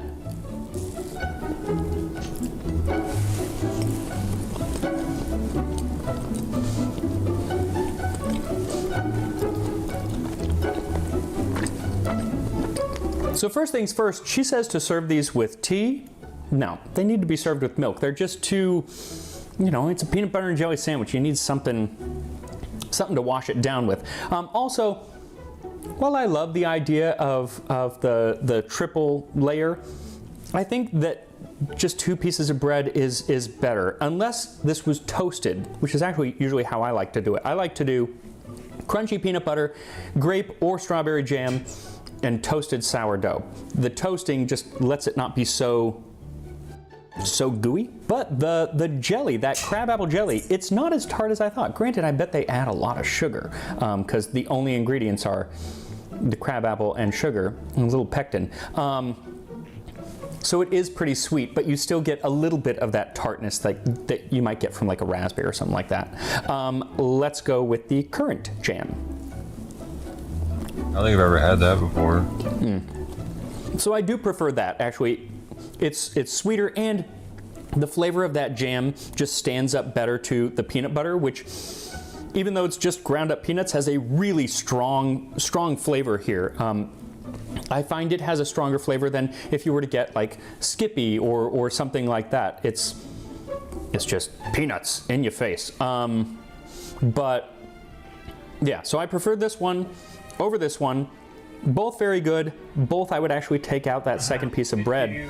But as for the bread, it's so soft, and it's close textured because it's kept with the lid on, and that's the point. It's meant for sandwiches. There are no holes for things to really fall into. Perfect. Yeah, peanut butter and jelly sandwiches. Still one of, if not my favorite foods. I know it's so simple, but there's just something about it. Brings up memories. I don't know. So next week I'm going to be in New York City doing a book signing of the Tasting History Cookbook. So if you already have one or you need to get one, come on down to Kitchen Arts and Letters on Tuesday, the 30th at 5:00 p.m. and I'd love to meet you. I'll put the details down in the description, and I will see you next time on Tasting History.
One of the most famous names in the history of breakfast is... I was just wondering about this, dude. I was just talking about cornflakes the other day on the stream, and about how like we use every part of the corn, and we have like, I was wondering how the hell we just started making like flakes out of them and eating them for breakfast. John Harvey Kellogg, who made it his life's mission to heal the minds and bodies of America, albeit through some weird, even sadistic practices at times, including electroshock therapy and yogurt enemas. But one of the more tame curatives he promoted, and probably his most lasting legacy, was the invention of cornflakes, the breakfast cereal which I'll attempt to make using instructions from the original patent. So thank you to Trade Coffee for sponsoring this video as I attempt to make the true cornflakes, this time on Tasting History. Yogurt. To the patent from 1895. When determining how I was going to make these original cornflakes, I looked to the patent from 1895, which is probably the earliest recipe for making these cornflakes. Now, it's very, very long, so I'm not going to read the whole thing, but here are the bullet points. Patent number 558393 for flaked cereals and process of preparing same. First, soak the grains for some hours, say 8 to 12. Second, cook the grain thoroughly. For this purpose, it should be boiled in water for about an hour. Third, after boiling, the grain is then cooled and partially dried, then passed through cold rollers. The purpose of this process of rolling is to flatten the grain into extremely thin flakes, whereby the bran is broken into small particles. Fourth, after rolling the compressed grain of flakes, it is then baked or roasted in an oven until dry and crisp. And the patent doesn't just apply to corn. He says it could be corn or barley or wheat. In fact, I think wheat was the first thing that they used. But this is kind of where my dilemma is, because he talks about putting the entire grain or wheat berry or piece of corn through the roller to make it into a flake. And that description agrees with something that William Kellogg later wrote, saying that it came out in the form of large thin flakes, each individual wheat berry forming one flake. But in other descriptions, he talks about making it into a dough, which would require the grain to be broken up before putting it into the roller, so not entirely sure what was going on in that very first process. So I'm going to try both and see which works best. Now, what salt? No nothing. It was bland. The corn that was used in hominy grits, so it's a larger kernel rather than the small sweet corn, which might taste better, but I tried it and it makes for some teeny tiny flakes. So take the corn and cover it with water and soak it for about 12 hours. Now, Dr. Kellogg says that this should either be in cold water or hot water above 110 degrees so that it doesn't start to ferment. And so you can keep it in really hot water. I'm not exactly sure how you would do that. Or you can just do like I did and put it in the fridge overnight. So hot or cold, either one works, just like it works for coffee. Hot coffee and cold coffee, which you can get from today's sponsor, Trade. Trade is a coffee subscription service that delivers freshly roasted coffee right to your door. And I'm always looking forward to that little red bag because I always know that it's going to be excellent quality and freshly roasted, being delivered within just 48 hours of roasting. And with over 450 different fridge to now maxmiller.com/ag or the patent brewer to give it a stir every boiled. So drain the corn. So once you love your first bag, or the patent says that it should be boiled. So drain the corn and add it to a pot, then fill it with water and bring it to a boil. Cover it up and boil for 1 hour or until it's nice and soft, and make sure to give it a stir every few minutes just to make sure it's not sticking to the bottom of the pot. Then once it's cooked, drain it again and leave it to cool and dry. And here's where I began testing different ways to recreate this recipe, because the patent talks about how each grain or kernel is supposed to turn into one flake. And they had these rollers that they would put them through that would mash them into a flake, and then they would scrape them off. I don't have those rollers. They're like industrial rollers. So I tried a few different things. One, I tried to put it through a pasta roller. That did not work, and I almost broke my pasta roller. I tried rolling them out with a rolling pin, not really, so I ended up just kind of mashing them, and it did make it into a flake, but then when I baked them, it really just turned into kind of like smashed popcorn. And I don't think that's right. So with almost an entire day of different versions all not working out, I decided I would have to go with a dough. So I put the corn into a food processor and ground it up. Not nearly as fine as cornmeal, but fine enough that when I added a little water, I got something resembling a dough that I could at least roll out fairly thin. So I put that into the oven at 425 degrees Fahrenheit, 220 Celsius, and toasted it for 15 minutes or until it was nice and crispy. Again, I know this is not going to look like the original version, but since the only ingredient is corn, it should at least taste like the original version. Now, before we finish up the recipe, we need to talk about something, and that is a story that has been going around on the internet for many years, saying that Kellogg's Corn Flakes were invented to stop people from pleasuring themselves. And while it is true that John Harvey Kellogg was obsessed with what he called the secret sin, claiming that the solitary vice made boys pale, scrawny, hollow-eyed, dull, and listless, and could lead to bad eyesight and even psychotic behavior, and while it is true that he had a lot of ways of dealing with this secret sin, including extreme pain to the region or just locking it up in a cage, it seems that making cornflakes was not one of these treatments. Rather, cornflakes was a way to get people to chew their food more and to just help with indigestion. Now, is that as exciting of a headline? No, it's not. But I promise you, the story of cornflakes is still really, really cool. While today we associate the name Kellogg with breakfast cereal, in the last decades of the 19th century, Kellogg's was synonymous with good health. As director of the Battle Creek Sanitarium in Battle Creek, Michigan, Dr. John Harvey Kellogg was a health guru of the age. He published numerous books and pamphlets, all filled with ways to keep both your mind and body healthy. And so you had people like President William Howard Taft, Henry Ford, Amelia Earhart, and Thomas Edison all converging on Battle Creek to be healed via the treatments of Dr. Kellogg. Now, some of the treatments were pretty tame, things that you wouldn't bat an eye at today. Things like daily exercise, getting a good night's sleep, and a low-fat vegetarian diet of whole grains and other fiber-rich foods. And this was his cure for one of the most common maladies of the day, and that was bad indigestion. And when you look at the cookbooks of the late 19th century, you see that a lot of the food was like meat and gravy and cream sauce, so it's no wonder that people had a lot of indigestion. For things like seasonal depression, he prescribed light therapy or phototherapy. He also did things like thermotherapy, where he would subject you to rather extreme bouts of cold, and electroshock therapy, which, well, it's exactly what it sounds like. But these were all some of the more tame treatments that he had, and definitely not what he would become infamous for. As I mentioned at the beginning of the video, one of his more infamous treatments was thrice daily enemas.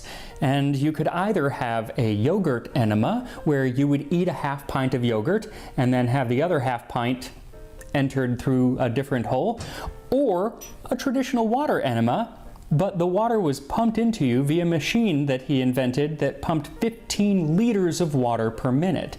That's a lot of water. He also used a number of machines that were meant to massage the bowels to get things moving, but they were vigorous massages, rather painful. He even had a slapping machine, which would literally slap the out of you, and it, again, was very painful and was meant to be, because pain was one of the ways that you could treat a lot of the mental issues that you might be having. That was especially true if he thought that the root of your issue was sex. And frankly, he believed that the root of pretty much all people's issues was sex. Now, best in his mind was to abstain from it altogether, which is what he and his wife of 4 decades did, having never ever consummated their marriage. And many of these beliefs stemmed from his version of the Seventh-day Adventist religion, which also informed many of his beliefs on diet. He often cites his personal religious views, which sometimes conflicted with the official views of the church,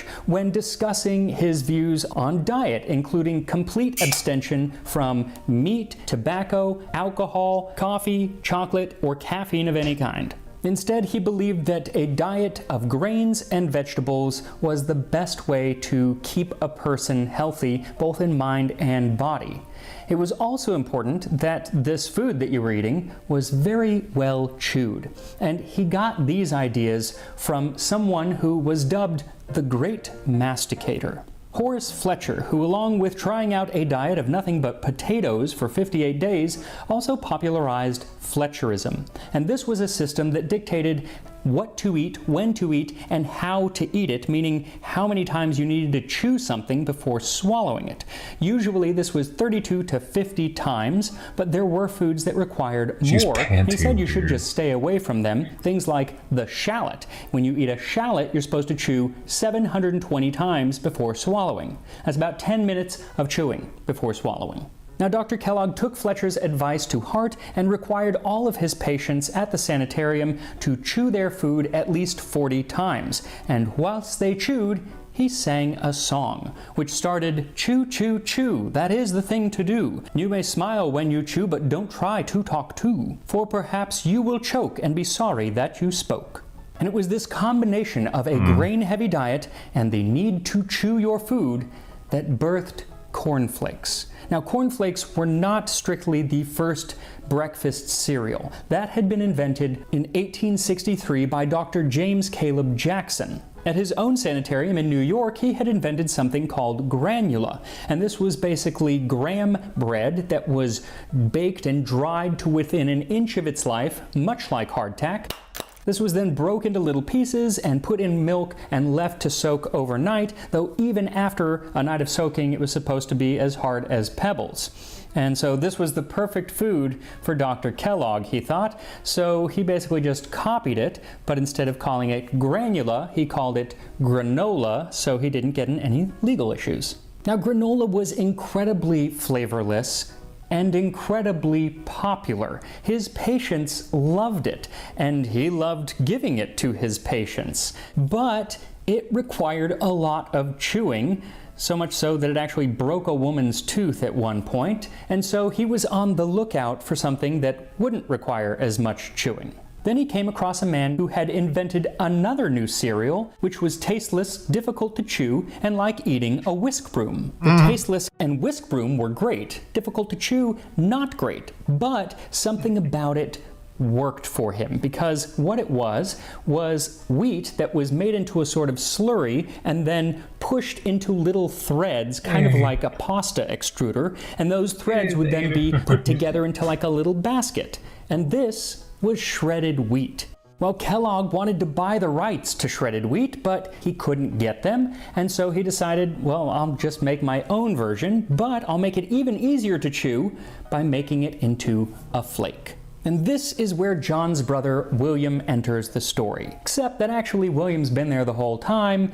You just haven't noticed him because he has been in Dr. Kellogg's shadow the entire time. Basically, he has been his assistant and lackey for decades and has been made to do all sorts of things, not just taking notes and writing letters, but polishing his brother's white shoes and trimming his beard. It wasn't uncommon for William to work 120 hours a week and originally got $9 a week, which is like $275 in modern money. So now we have the two Kellogg brothers and John's wife, Ella, testing ways to make this grain into flaked cereal, and they test it for months, and finally they figure out that if they soak the grain and boil it and then push it through these rollers and scrape it off, it comes out as flakes, and that is the version that is then patented. They call these flakes granos, and in 1895 they start serving them at the sanitarium, either plain or sometimes in milk or yogurt, which I guess is a better way of getting your yogurt than via enema. The brothers also began selling granos to former patients, shipping it out via mail order, and eventually they just had too much granos to make, and so Will asked his brother if they could build a small factory, and in 1897 they opened up the Sanitas Food Company, which began selling toasted cornflakes soon after. A much better name than granos, if you ask me, though they did not change the formula because Dr. Kellogg said that they should remain bland and tasteless because they were a health food. The problem was, while some people enjoyed cereal because of its health benefits, a lot of people in the country were wanting to have cold cereal because it was just easier than making breakfast. Hot porridges could take hours and hours to make, whereas breakfast cereal, put it in a bowl, you're ready to go. Well, William saw this potential and was like, we gotta change up the formula so we can get this into more households. But John said, absolutely not. We are not changing it. It's going to remain bland. And this left a big void in the cold cereal market for others to come in and fill. And one of those people was a former patient of Dr. Kellogg, a man named Charles Post. Post opened a factory also in Battle Creek where he produced a cereal based on Kellogg's granola, but he made the pieces much smaller and he added sugar, and he called it Grape Nuts. Over the next few years, Post and numerous others turned Battle Creek into a cereal Silicon Valley with dozens of cereal factories opening all over. Everyone was making money, everyone except William Kellogg, because by now he was pretty much running the cereal factory, except that his brother John was still calling all of the shots. Time and again, he asked his brother if they could change up the formula or at least start a national advertising campaign, and time and again, his brother said, no. He didn't want to change anything. He saw it as a health food, and he didn't want his reputation tarnished. But one day, while John was on a trip to Europe, William decided to go rogue. He added salt, malt, and sugar, and people loved it, but not John. John hated it, and when he came back, he said, "How dare you mess with my food? Change it back." Well, William saw that he had made the right decision in changing the recipe, but John was never going to change his mind. And so he decided, you know what, I'm done, and he quit. And he decided he was going to take cornflakes and make them work on his own. But John owned most of the rights still, and he thwarted his brother at every turn. So after 6 months, William came back. And the reason that he came back was because the sanitarium burned down to the ground. And he saw that his brother needed help, and so he returned to his shadows to help him rebuild. And William was the financial brains in the family, so he was able to get the funds and rebuild the sanitarium bigger and better than it had been before. And you'd think that John would be grateful, crazy people. But he wasn't. And what really must have stung was in the 3 years that they were rebuilding, William had to look just down the street to see Charles Post making money hand over fist making cereal. But after the sanitarium was rebuilt, William had a bit of a nest egg, but John did not. He had gone way into debt to rebuild the sanitarium, and William knew this. And so he used that against John, saying, "Hey, I know you need money. I will buy the rights to cornflakes from you." Well, John did not like this, but he needed the money, and so eventually he gave up the rights, and William made a clean break, and in 1906 opened a new factory for the new Battle Creek Toasted Cornflake Company. Now, William had several setbacks fairly early on. First, Charles Post started selling a new cereal that was basically cornflakes, but he called it Post Toasties. And the new cornflakes factory burned down. But despite these setbacks, the business actually with sugar and salt. Cornflakes, but he called it Post Toasties. With sugar and salt. That's so interesting, man. People just put their own sugar and salt. And the new cornflakes factory burned down. But despite these setbacks, the business actually flourished, namely due to the fact that William was excellent at marketing. He knew right away that people just needed to taste cornflakes to become customers. And so he started a national campaign that was a little risque for the time, that encouraged women to give the grocer a wink and see what you'll get. And what you would get, of course, would be a sample of cornflakes for free. It actually went so well, though, that just 6 months later, he had to change the campaigns to stop winking. So Will's cereal company was flourishing, and John's sanitarium was also flourishing. And surely they could be happy for each other and let bygones be bygones, right? No. Instead, they sued each other over the rights to the name Kellogg when it came to cereal. And for 10 years, they battled in the courts. Wow. John claimed that he was the first to use Kellogg for a cereal, which he was, and he was the famous Kellogg. He was the doctor that everyone knew. But William said that he had basically turned Kellogg's into the country's biggest cereal producer and made the name a household name synonymous with cereal. And after 10 years, the courts sided with him, and so he changed the company's name in 1922 to the Kellogg Cereal Company. And from that point on, the brothers' fortunes really began to diverge. Will's company flourished, as we all know Kellogg's. But John's sanitarium began to lose popularity. Partly it was because his methods of healing kind of went by the wayside, and he really started focusing on like eugenics and forced sterilization. Things got dark.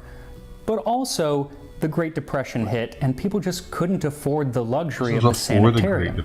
And so eventually, it did go into bankruptcy. And this is when John wrote a note to William. It was going to ask for money, but it was also a letter of reconciliation, a letter of apology for not just how they ended things, but all the decades of abuse that he had put upon his little brother. But there was no reconciliation because the letter never got to William, or at least didn't get there right then. Because while John dictated the letter, it was his assistant who wrote it down. And she felt that it was beneath her employer's dignity to apologize in such a manner. And so instead of sending the letter, she put it into a filing cabinet. And there it sat for 8 years, long after John had died. And they never really reconciled. They had met once and it did not go well. What the fuck, anyway, bitch? It wasn't for 8 years Yo, that's fucked up. until somebody finally found this letter and gave it to William. Damn, she but by stole then, from him. It was too late. A sad What end a to the little relationship bitch. of these two brothers who in 1895 kicked He off might have the even cold lived cereal longer. craze with cornflakes. He had the relationship The back. cornflakes that should be ready. So after 15 minutes, the dough should be well toasted, and you can break them up into little flakes, and they're ready to eat. And here we are, like a the original Dorito. cornflakes from 1895. Sort of. They should taste like them, even though the process didn't quite nail it. One of these days, I'll get those rollers. Anyway, like you said, I could eat them plain, and you know what? I will try one plain. Crispy.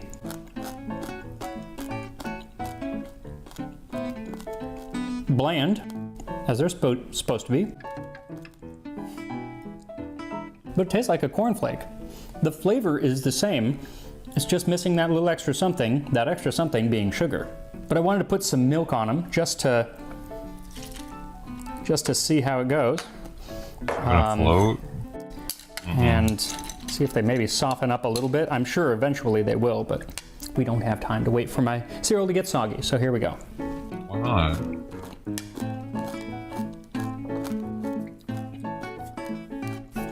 That's actually pretty good.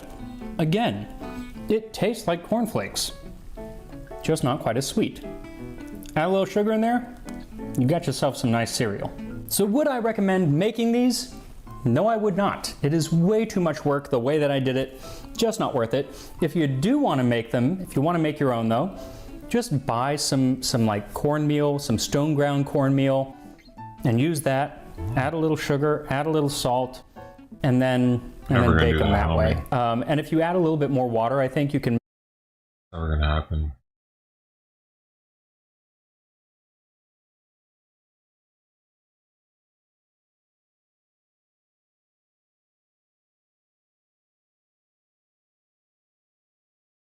Yeah, she seemed. That definitely, the kitten definitely seems to like the pate more. That's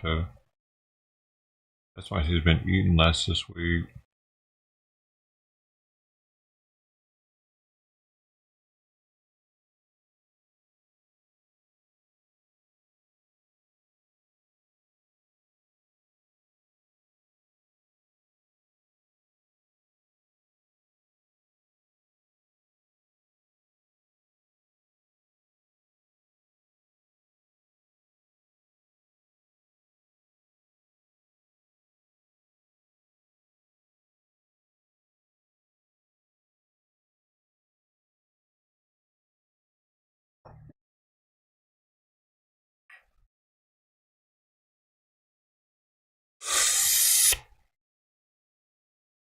Gotta breathe. Gotta breathe. Gotta breathe. Gotta breathe. Gotta breathe. Ah. Gotta breathe. Gotta breathe. Gotta breathe now.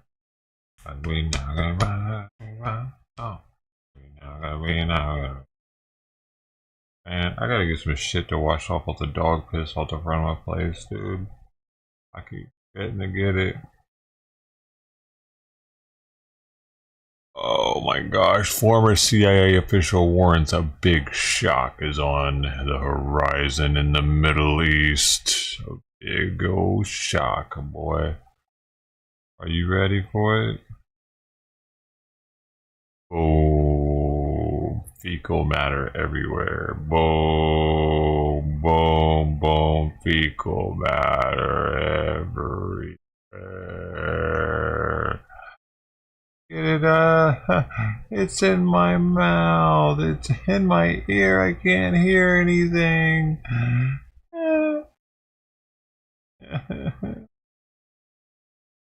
This is supposed to be our vacation.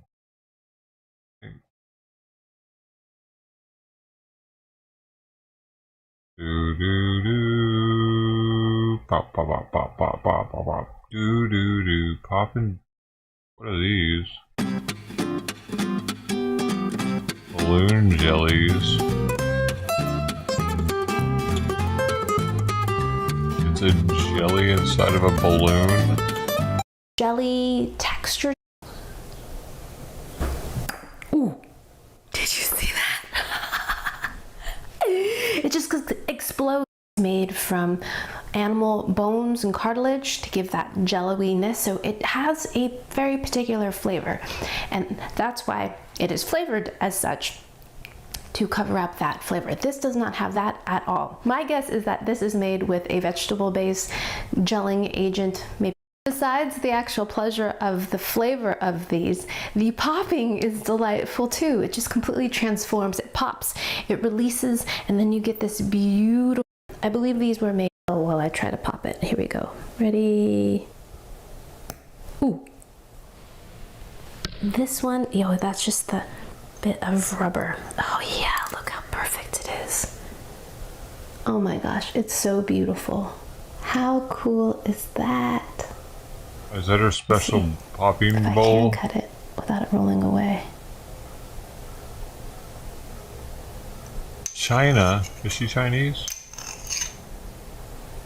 It cuts just again, and just an absolute delight, not only to eat, but to pop.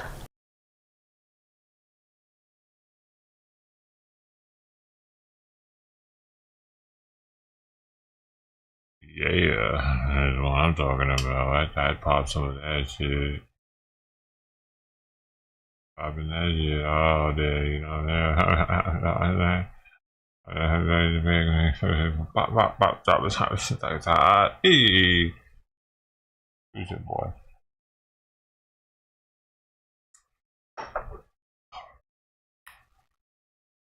I'm eating prune juice. I'm drinking prune juice.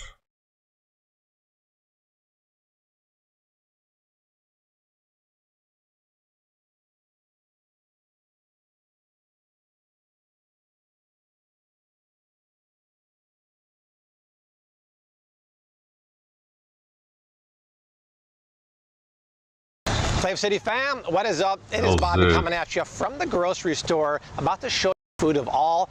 You'll be surprised, from sushi to what's fake? What's fake?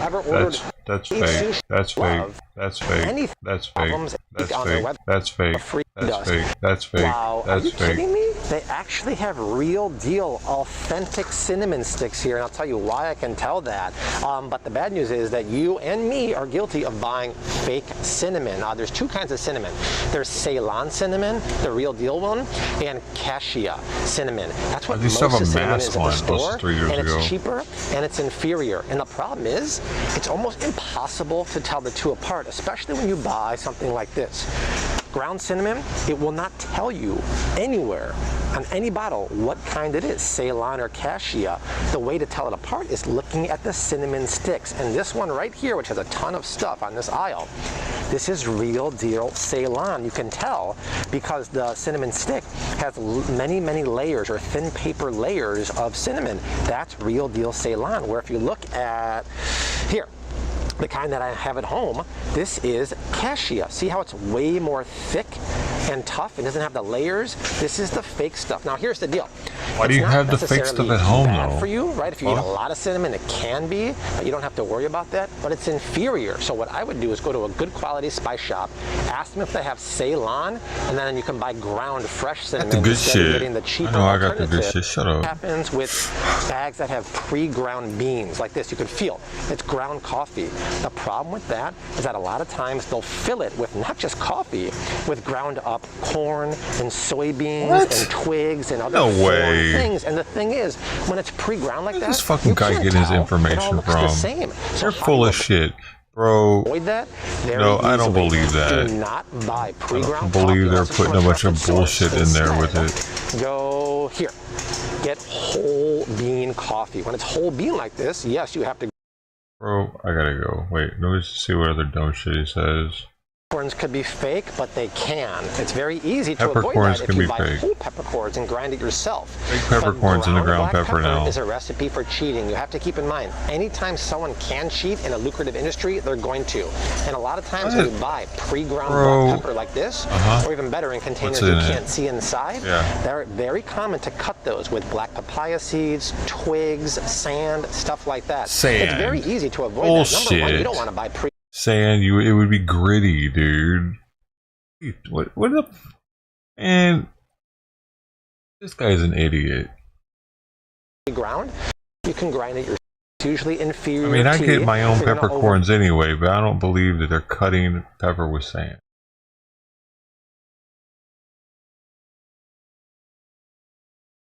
Sand, it would be gritty, dude. You would be like, what the maybe in China or fucking India or something, not in America. We don't have sand in our pepper.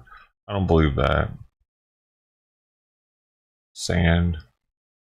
Brew it. Twigs. Twigs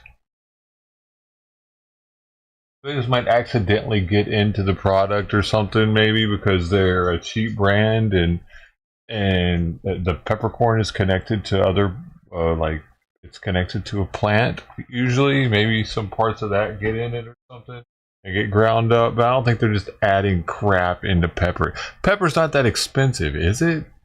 Really, like, I mean, I get like anything. It's all relative because the amount that they sell. But I mean, like back in the day when there were shortages of, speaking of bread and baking, there were shortages of different stuff in the bread industry. They would put crap like chalk and dirt, but this was during times of Great Depression and like economic downfall that was going on. Like, no self-respecting cook or somebody that's serving food is trying to serve people sand and shit. Like they like the owner of that company would ruin their legacy of being someone that's being nurturing to society by providing food. Like, they're in it for a reason. They're not just in it for profit. They're in a food industry. They don't want to get us sick and shit. And if they do, they bring them up on charges. You putting sand in my pepper, boy. I'm allergic. Now, maybe I'm for real though about the. I don't think that in general companies are just trying to get over on the American people and get all the money they can have, especially in the food industry that isn't processed food. Like, the stuff that he's talking about isn't processed. Pepper, it's ground up. Coffee, it's ground up. Cinnamon, it's taken off the bark. These aren't processed foods. Processed food's different. They fucking manufacturers of processed food don't give a shit about us. You see the difference here? Okay, motherfuckers, back to the show. But the funny thing is, I always used to joke, it's low quality. It's the stuff that fell to the bottom of the floor of the plant and they swept it in there. It turns out I was kind of right, okay? It is sometimes the stuff that is like sawdust, twigs, byproduct. Why would you want that? And your tea bag, just loose leaf, floor of the tea bag. Dude, Usually is, even companies are fucking giving you sawdust and twigs off the floor in these packets. You know why? Because the flavor has to taste the same every time. Are they fucking making sure that they get the exact ratio of twigs and sawdust in each bag so that you don't get it one time and the next time be like, what the fuck is this? Because bro, come on, man. They got the only way they're keeping their customers is by their product. This one tastes like ginger every time. This one tastes like this every time. Not fucking like twigs and berries that are off the fucking floor that they swept up. They don't use sawdust. They use the coat. Right? No, they don't use They use cellulose powder, and that's correct. They use it for an anti-caking mechanism for usually Parmesan cheese. You'll see it, the cellulose. Dude, cellulose is in all kinds of shit. It's inert. We just shit it out, dude. As long as you're not eating bricks of cellulose, you should be all right. Like, there's so much shit that people are concerned about eating that you shouldn't be. You need to, people need to remember that it wasn't that long ago that we were drinking muddy water.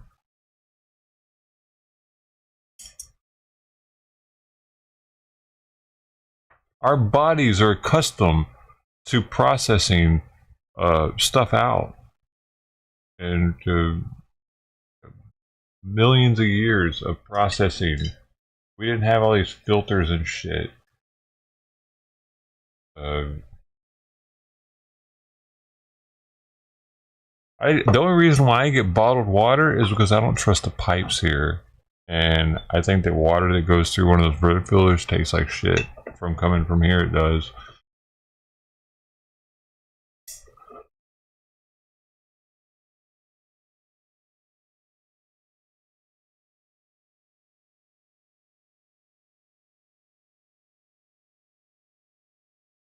But for the most part, I feel like we're capable of processing. Like, I don't know with the lead pipes and all that shit. You know what I mean? I'm scared of the heavy metals.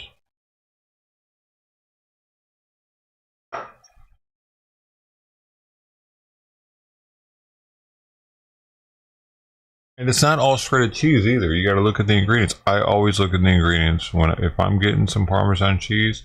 I do make sure it doesn't have cellulose in it.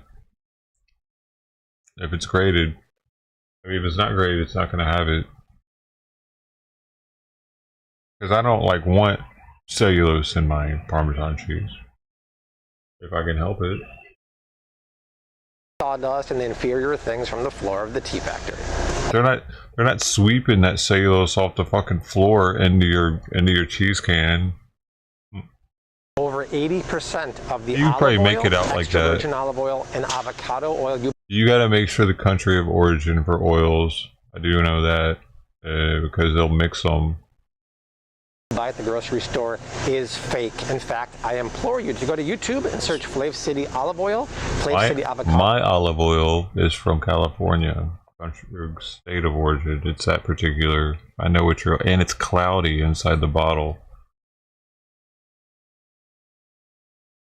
Yeah. Oil. Yeah, mine's single origin. Costco. I tell you exactly Kirkland, California. why it's fake and how to avoid it. But just a spoiler It's super alert, cloudy in the bottle. They can't even. It's translucent. Even though it says extra virgin olive oil here, when you look at the countries of origin, it should be one country ideally. Look at this. This is a mystery oil that will come with olives from Greece, Italy, Morocco. It shouldn't be clear either, should it? Turkey. That is a recipe for bad news. A lot of times oils like this and avocado oil, not this. This is one of the best brands. Will be cut with cheaper oils like peanut oil or canola oil, or be rancid, old. Check out. I really only use my olive oil to put on noodles when I'm done cooking them. Oil, it's fake. And this is the brand. Have truffle oil at Walmart. This is the brand right here. Or avocado oil. Right here that I use on my eggs in the morning when I make fried eggs. But it's a spray. I just give it like 4 little short sprays of this. You in the fridge? No, I don't actually. I don't. It's just it's that high quality, man.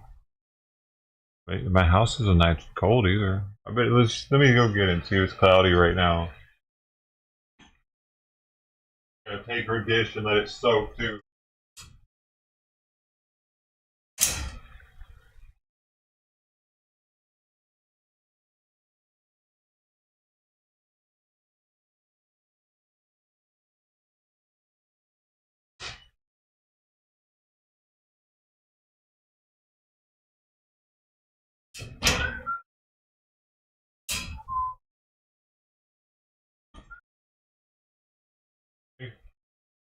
Cloudy. This is a California all extra virgin olive oil from Sacramento Valley. Fall 2023 harvest. Cold extracted. Maximum acidity 0.%.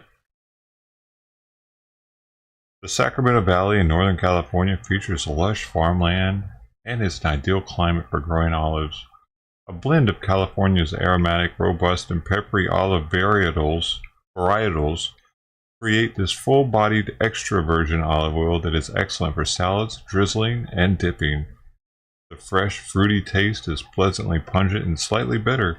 The cold extraction and high quality of our early harvest olives results in a flavorful oil that is very low in acidity.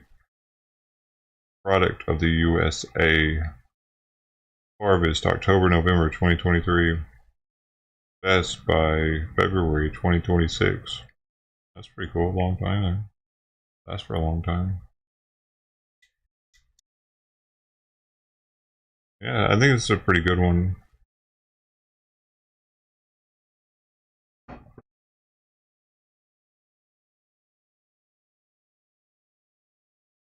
This is $10? What do you mean? I don't know how much it was. I don't even remember when I bought it. It was, well, a few months ago. I get almost everything at Costco, dude, and they normally have, like, they don't have all this. I take that back. They do have. Do they have bullshit olive oil? Probably not to the same extent as Walmart. Yeah. I doubt they have any, though. I'm gonna look next time to see if they have any mixtures that are from multiple countries. It's fake. They didn't have trouble. Because these aren't always available. Like the special ones like this that are single origin and extra virgin, 1 liter, this style bottle and everything. They're kind of pricier, and they're seasonal. I think somewhat seasonal. Like this one might not even be available anymore. And maybe the like fall 2024 harvest will taste a little bit different.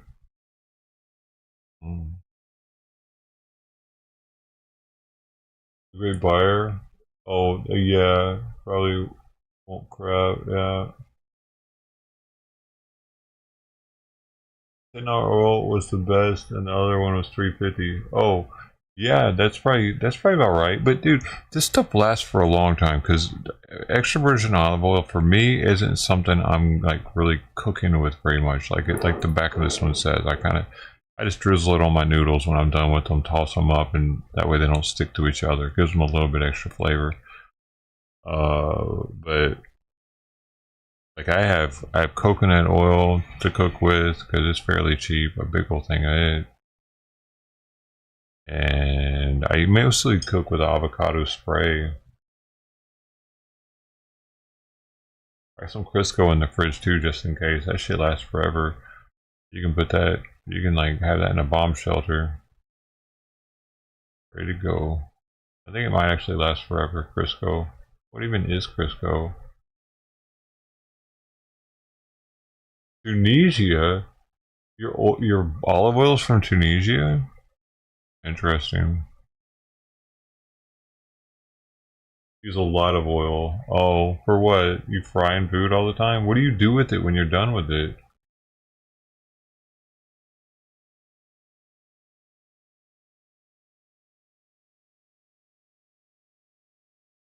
I also have some rendered duck fat from those breasts I cooked recently in the fridge.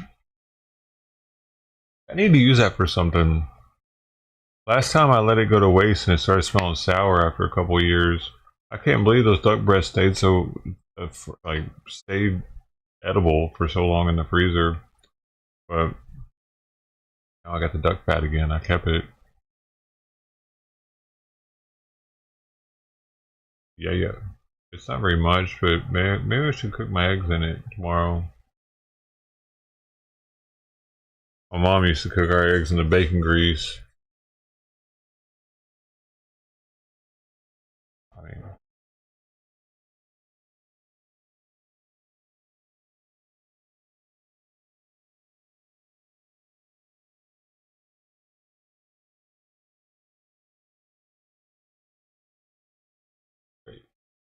What do you use so much oil on? I use it a lot on stuff. Are you saying you cannot put it on vegetables so much? I like you cannot put it on vegetables. You can put it. What the fuck you're saying with that one? Yeah. I think you started before me. I haven't had bacon, by the way. I don't even remember the last time I had bacon. It's like I'm a bacon virgin again. That's a big deal, man. That means the next time I have it, I might be a two bite chump.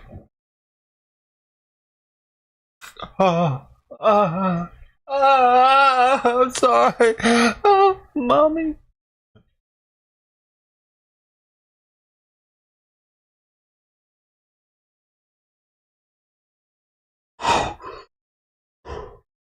Full oil at Walmart, so we had to go to Whole Foods here, which is probably good they didn't have it at Walmart because truffle oil is fake and it's expensive. You guys. I was about to say that's not even expensive. If that's real truffle oil, it'd be like $200 probably. $13.50 for a literal shot of that. There's no truffles in your truffle oil. It even says right there, organic truffle oil flavoring. It says it right on the front of it. So that's like, you don't have to be a rocket scientist to figure out that's not actual truffle oil when it says organic. It doesn't say organic truffle oil on it. It says organic, 100% organic truffle flavoring. Why are they able to put it here though, at the top? Stupid. Truffle oil is fake and it's expensive, you guys. It's ridiculous. This is $13.50 for a literal shot of that. There's no truffles in your truffle oil. Sometimes it'll say there's truffle pieces like this. This is summer. Okay, so dried black truffles. How does it? And 100% organic black truffle flavored extra virgin olive oil. What does that even mean, man? I mean, I don't see the truffles in there. Interesting. It doesn't say that it has truffle oil in it. It just says it has truffles. What do they put some truffles in the oil and let it sit and then took them back out? Dried black truffles. Are they allowed to do that? The main ingredient or flavoring is truffle flavored oil or natural flavors. It's kind of like Elaine Bennett in Seinfeld. Dr. Ken Berry was just promoted as Bobby. Any truffles. Maybe we'll drop one truffle in a huge vat of like 100 gallons of olive oil, but you're most likely always getting natural flavors, which is a fancier word for artificial flavors. Real chefs would never buy or pay for this, and if you're overpaying for it or getting like truffle French fries at your favorite restaurant, stop. And more importantly, you don't know what kind of extra virgin olive oil is in here. And we talked about fake extra virgin. Truffle shit is fucking weird anyway, dude. Olive oil. So stop buying this. Why don't you just get a mushroom burger, a truffle burger? You're not getting real truffles like he's saying, and I realize that. Like most truffle burgers are probably just mushrooms that they put this oil on to make them extra mushroomy. And like, bro, I like mushrooms and all, but I don't need it being extra mushroomy in my anything. Not even in like a beef stroganoff, which are usually pretty mushroom heavy. I bet a lot of people put this truffle oil in beef stroganoff, actually. What else does this guy have that's entertaining to watch? 10 most toxic. Wait, did I miss any? Wait, did I miss any other ones from that one though?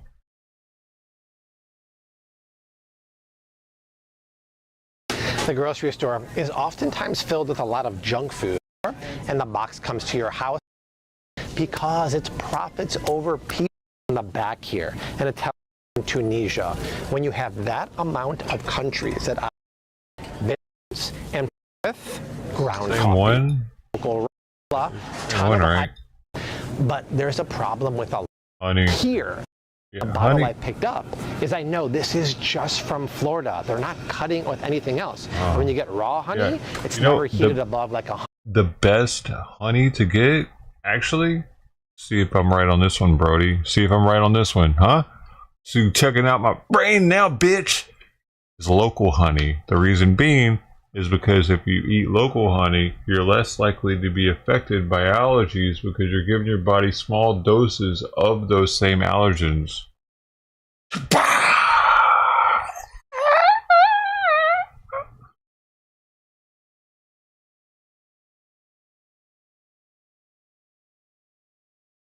I lost a viewer over that. I don't gain viewers for anything I do nowadays. I just lose subs and so it has living nutrients. everybody thinks I'm retarded. The almond trees Might be retarded. 8% of Atlantic farm salmon is not fake, but it's so different than wild caught Alaskan salmon here. And the reason why I say that is because the 8% never because bees never wild caught, especially with it's previously frozen and then thawed. Oh, what's wrong with that? Safe, but fresh invokes like feelings of fresh caught, never frozen. No. The thing is, you want your fish frozen first, because then it kills all the fucking parasites in it. You know what I mean? If the fish has been all this way coming across the fucking ocean with parasites still in it, worming around, growing, eating, burrowing holes in it, you definitely want it frozen first, because that's killing parasites that might be in your food. Doesn't mean it's sashimi grade though, all of a sudden. Which is not, especially with salmon. And I'm gonna put this under the category of fake because 95 to 98% of Atlantic farm salmon is not fake, but it's so different than wild caught Alaskan salmon here. And the reason why I say that is because the color of the fish is oranger. Not this color. You've heard me talk about this for years, but because this is farm salmon in a net, they call it an aquaculture in the ocean, but in a net, they're not free to swim. So the actual color of the salmon meat is gray, and they have to add beta carotene to their feed. And if you look here, really? Damn, it's like they made it orange. Yo, I'm taking this olive oil. My badass olive oil. Look at that. Look how cloudy it is, bro. You see how cloudy? Oh, I need you to see how cloudy this is so you know how high quality my olive oil is. Open this motherfucker. Look at that. That's not the bottle. That's the oil, baby. It's warm in here. Fuck, this shit's good. You know what? Guys, I'm going to have to go rub one out. I'll be back.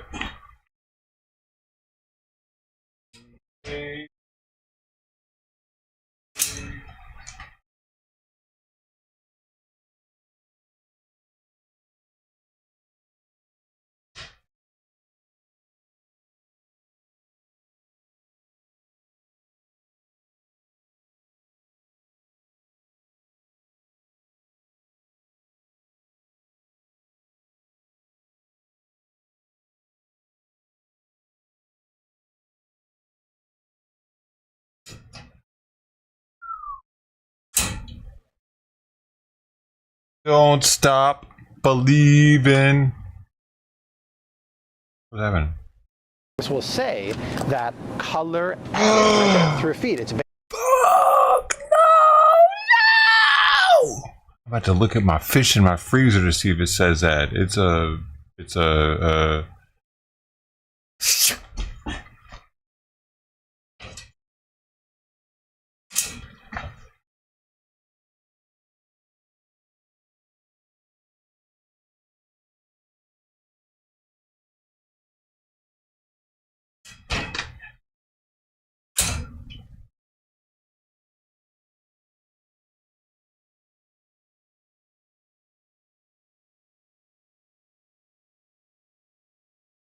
God damn it. God fucking guy.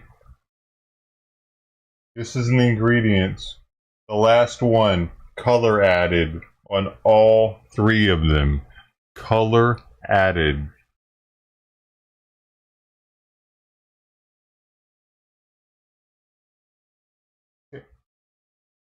Natural flavor. Caramel sugar syrup.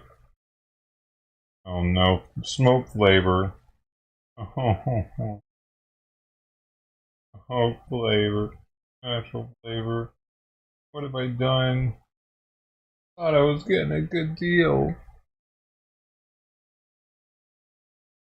You don't have to say it?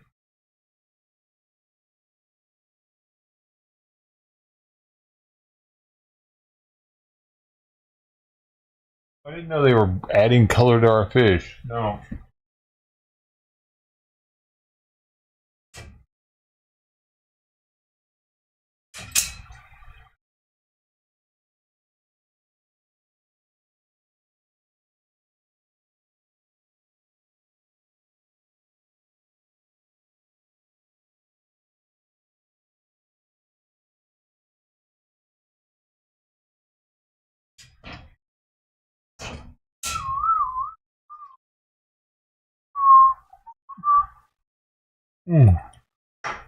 Well, I guess I should go live on the other channel, huh?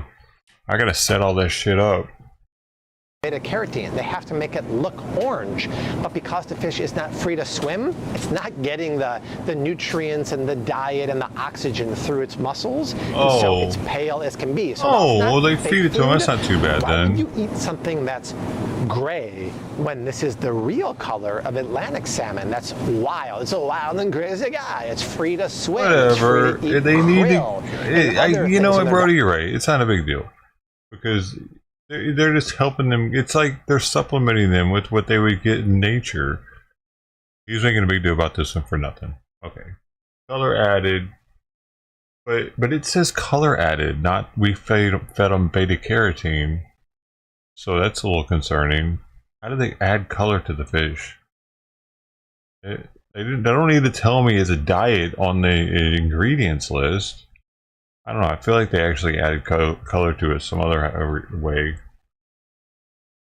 That help give them that beautiful pink color when this is added. And this is also in a pen with thousands of other fish. Why would they have to put it on the ingredients list?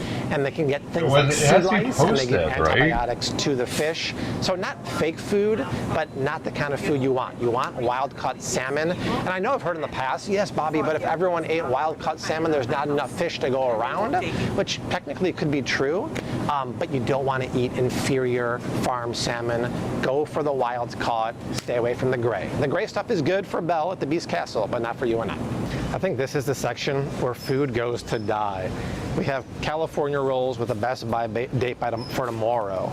But look at this. Leilani and I were just pointing this out. They're like pre-chopped salads. They marked them down to sell them. They're like wilted. I think they were frozen and thawed. Oh, that's the worst. Nobody should be buying these. That's really bad. Frozen thawed salads the worst. I was looking for. What do you need help with? When it expires? August 17th of next year. Oh, plenty of time.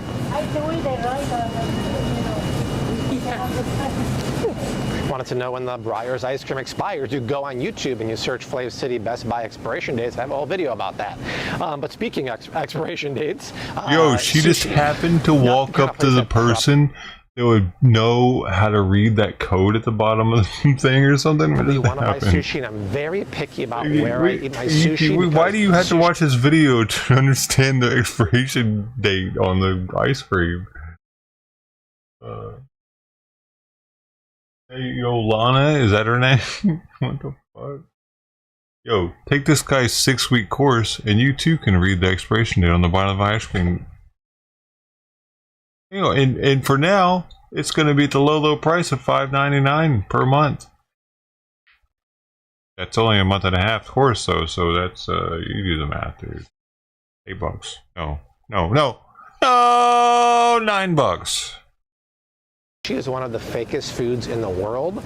They engage in something called fish swapping, where you think you order one kind of fish, and because oftentimes it's chopped up or wrapped in nori and rice and whatever, he doesn't follow his advice, really? In certain breeds of fish, doing? like you order super white tuna at at a sushi joint, there's no such thing. It's like this invasive species from South America. Looking at his nipples. You want to get sushi from a reputable spot. But can I show you something? This California roll here has never fucking buy dozens and California dozens of rolls. They're not and a lot of sushi. They're fucking stupid. As long as you and a free gift, no fake foods, and I updated my list of all. Seriously, if you like California rolls, you don't like sushi.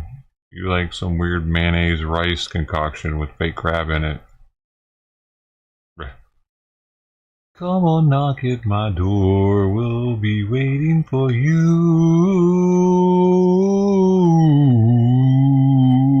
See, I have to go live on another channel. You know why? I get 105 views on a 12-hour stream over there. Over here, 12-hour stream, I'll get like 30 views. So I have to do it because YouTube it hates this channel. I lost another 2 subs today on the other channel, but I'm at 48.96. I was at 48.98, I thought earlier. I don't know. Every day I'm losing subs on the Doe Show, though. All the work that I put in for that is just like disappearing slowly. Bummer. It's a little bit of a bummer that that's happening. Makes me sad. Makes me feel retarded. Alright. It's not respected anymore in the world of streaming.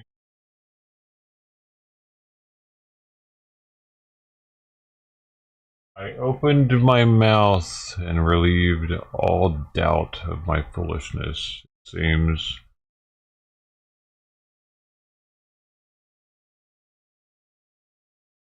Well, I guess I'm going to end this one for now, and we'll come back. Feeling like a moron on the other one. Thanks for hanging out over here. Everybody, Brody, thanks for being here, man. Anybody else that might be here because the number might be wrong. Who knows? Maybe there's more than 2 people. Hey, if you missed it, we did get Momma's medicated 2 days in a row now. That's a big deal. That's the first time 2 days in a row. And maybe I only need to do it like for another 3 days or 2 days now, since she already had some previously. They just weren't that she had a couple doses. I don't want to give her too much of this shit. But worst case, I only got another 3 days in a row to give it to her, and it's a done deal. She should be clear of the Giardia. We got her fed and medicated this morning, and Trident came and had some food too.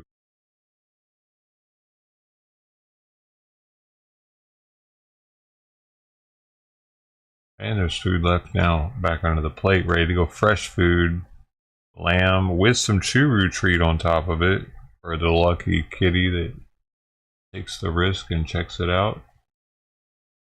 Yeah, I remember that. You told me that, dude. Dude, you know they can get that just from smelling another dog's poop.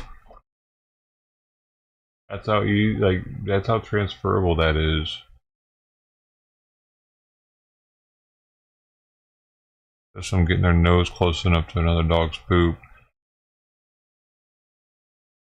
And the day after I got the poop sample from across the street to take to the vet, I saw someone on their phone. In their phone, they're good. Their dog's like this, they're like this, and their dog is straight up sniffing right where, like, just deep sniffing. Right where I picked up that cat shit. So that dude's dog probably has it now too.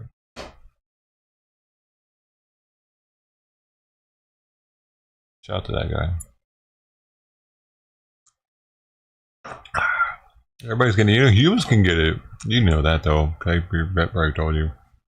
It decontaminate everything. Luckily, neither of them have it. At least they're not exhibiting signs of diarrhea like she was. Both of their stools are nice and firm, and I am super happy about that, because there was a year's time where Simon was shitting straight soup, green split pea soup.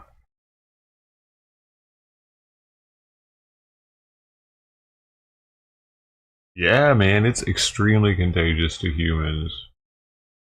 You're supposed to decontaminate your entire house if your animal has it. You gotta like bleach everything and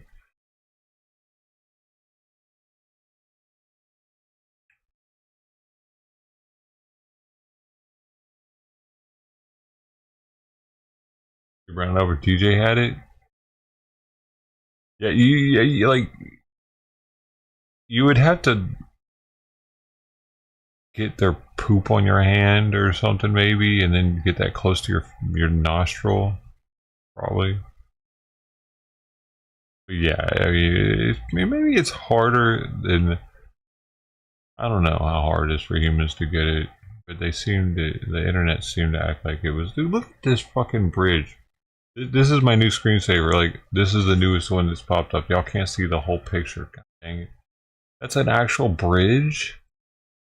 Oh, I gotta learn more. Look, that's what this is. It's in Germany. Why doesn't it show me a picture of it? I just wanted to fucking see a picture of it. Not all this.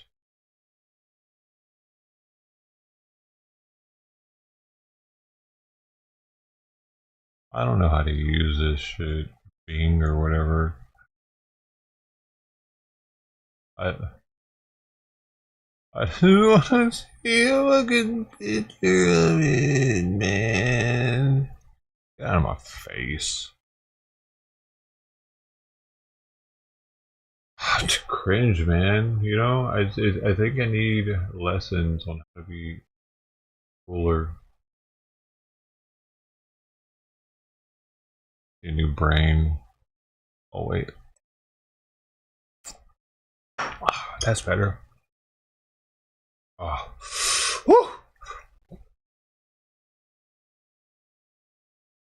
Now I gotta do some things.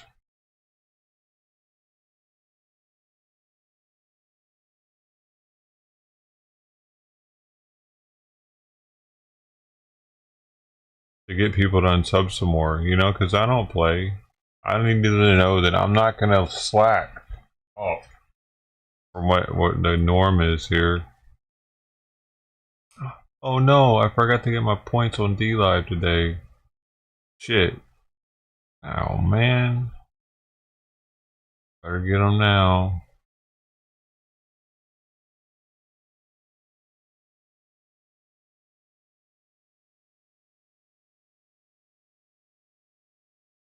Oh man, now I'm gonna be in the 90s, I bet.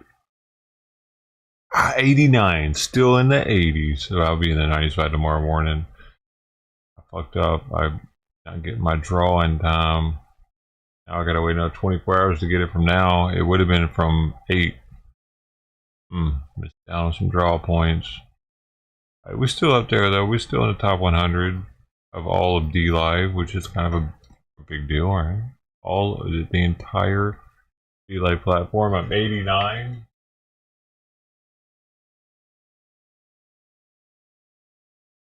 I'm on a list, dude. I'm on a list. My name is on a list.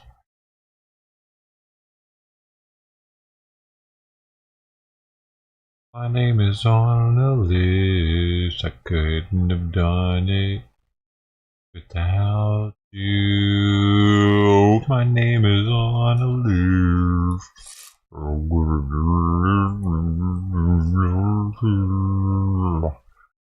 Here is on a list.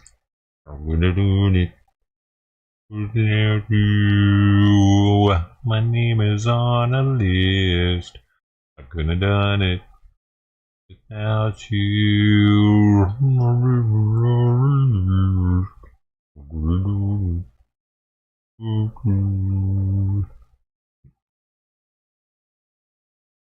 Yeah, K97 3333 T0784 Jams. That's a futuristic fuck. I fucked that all up. Get it better. You gotta get it better next time. Otherwise, they're probably gonna fire me. Have they already, though? I think they might have already.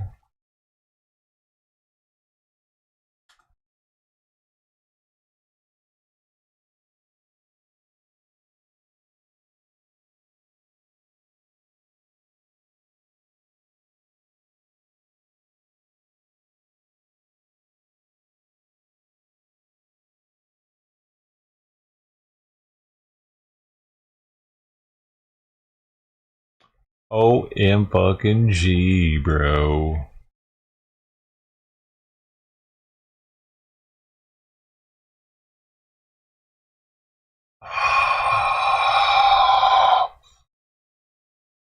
Sometimes you gotta breathe like that. Stay alive.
Sorry.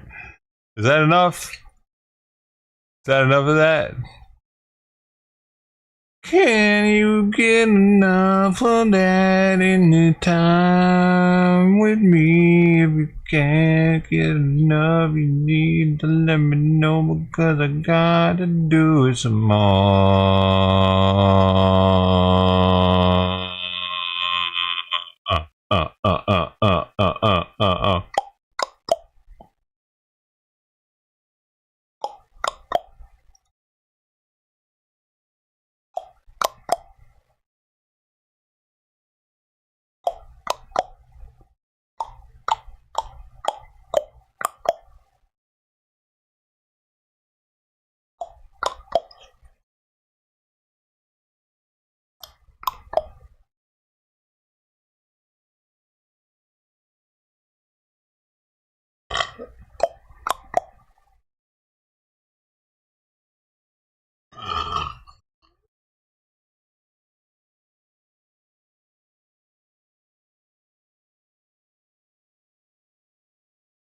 Alright, are we ready? Are we ready for the transformation? I think we're ready, y'all. Alright, I'll see y'all in a second. Thanks for hanging out. Going over to the other channel where there will be people there. Maybe. Probably not. I'm expecting there to be nobody there because I'm a has been, never was been. I'm a never was been. So here's to you for being my buddies.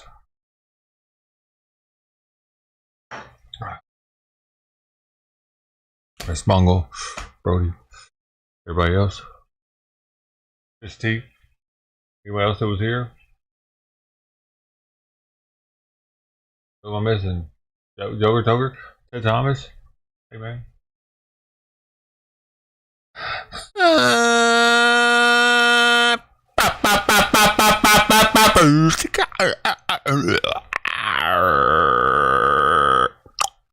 Dinars. You are the dinar keeper. You are the dinar keeper. You are the one. You. I love you. Bye.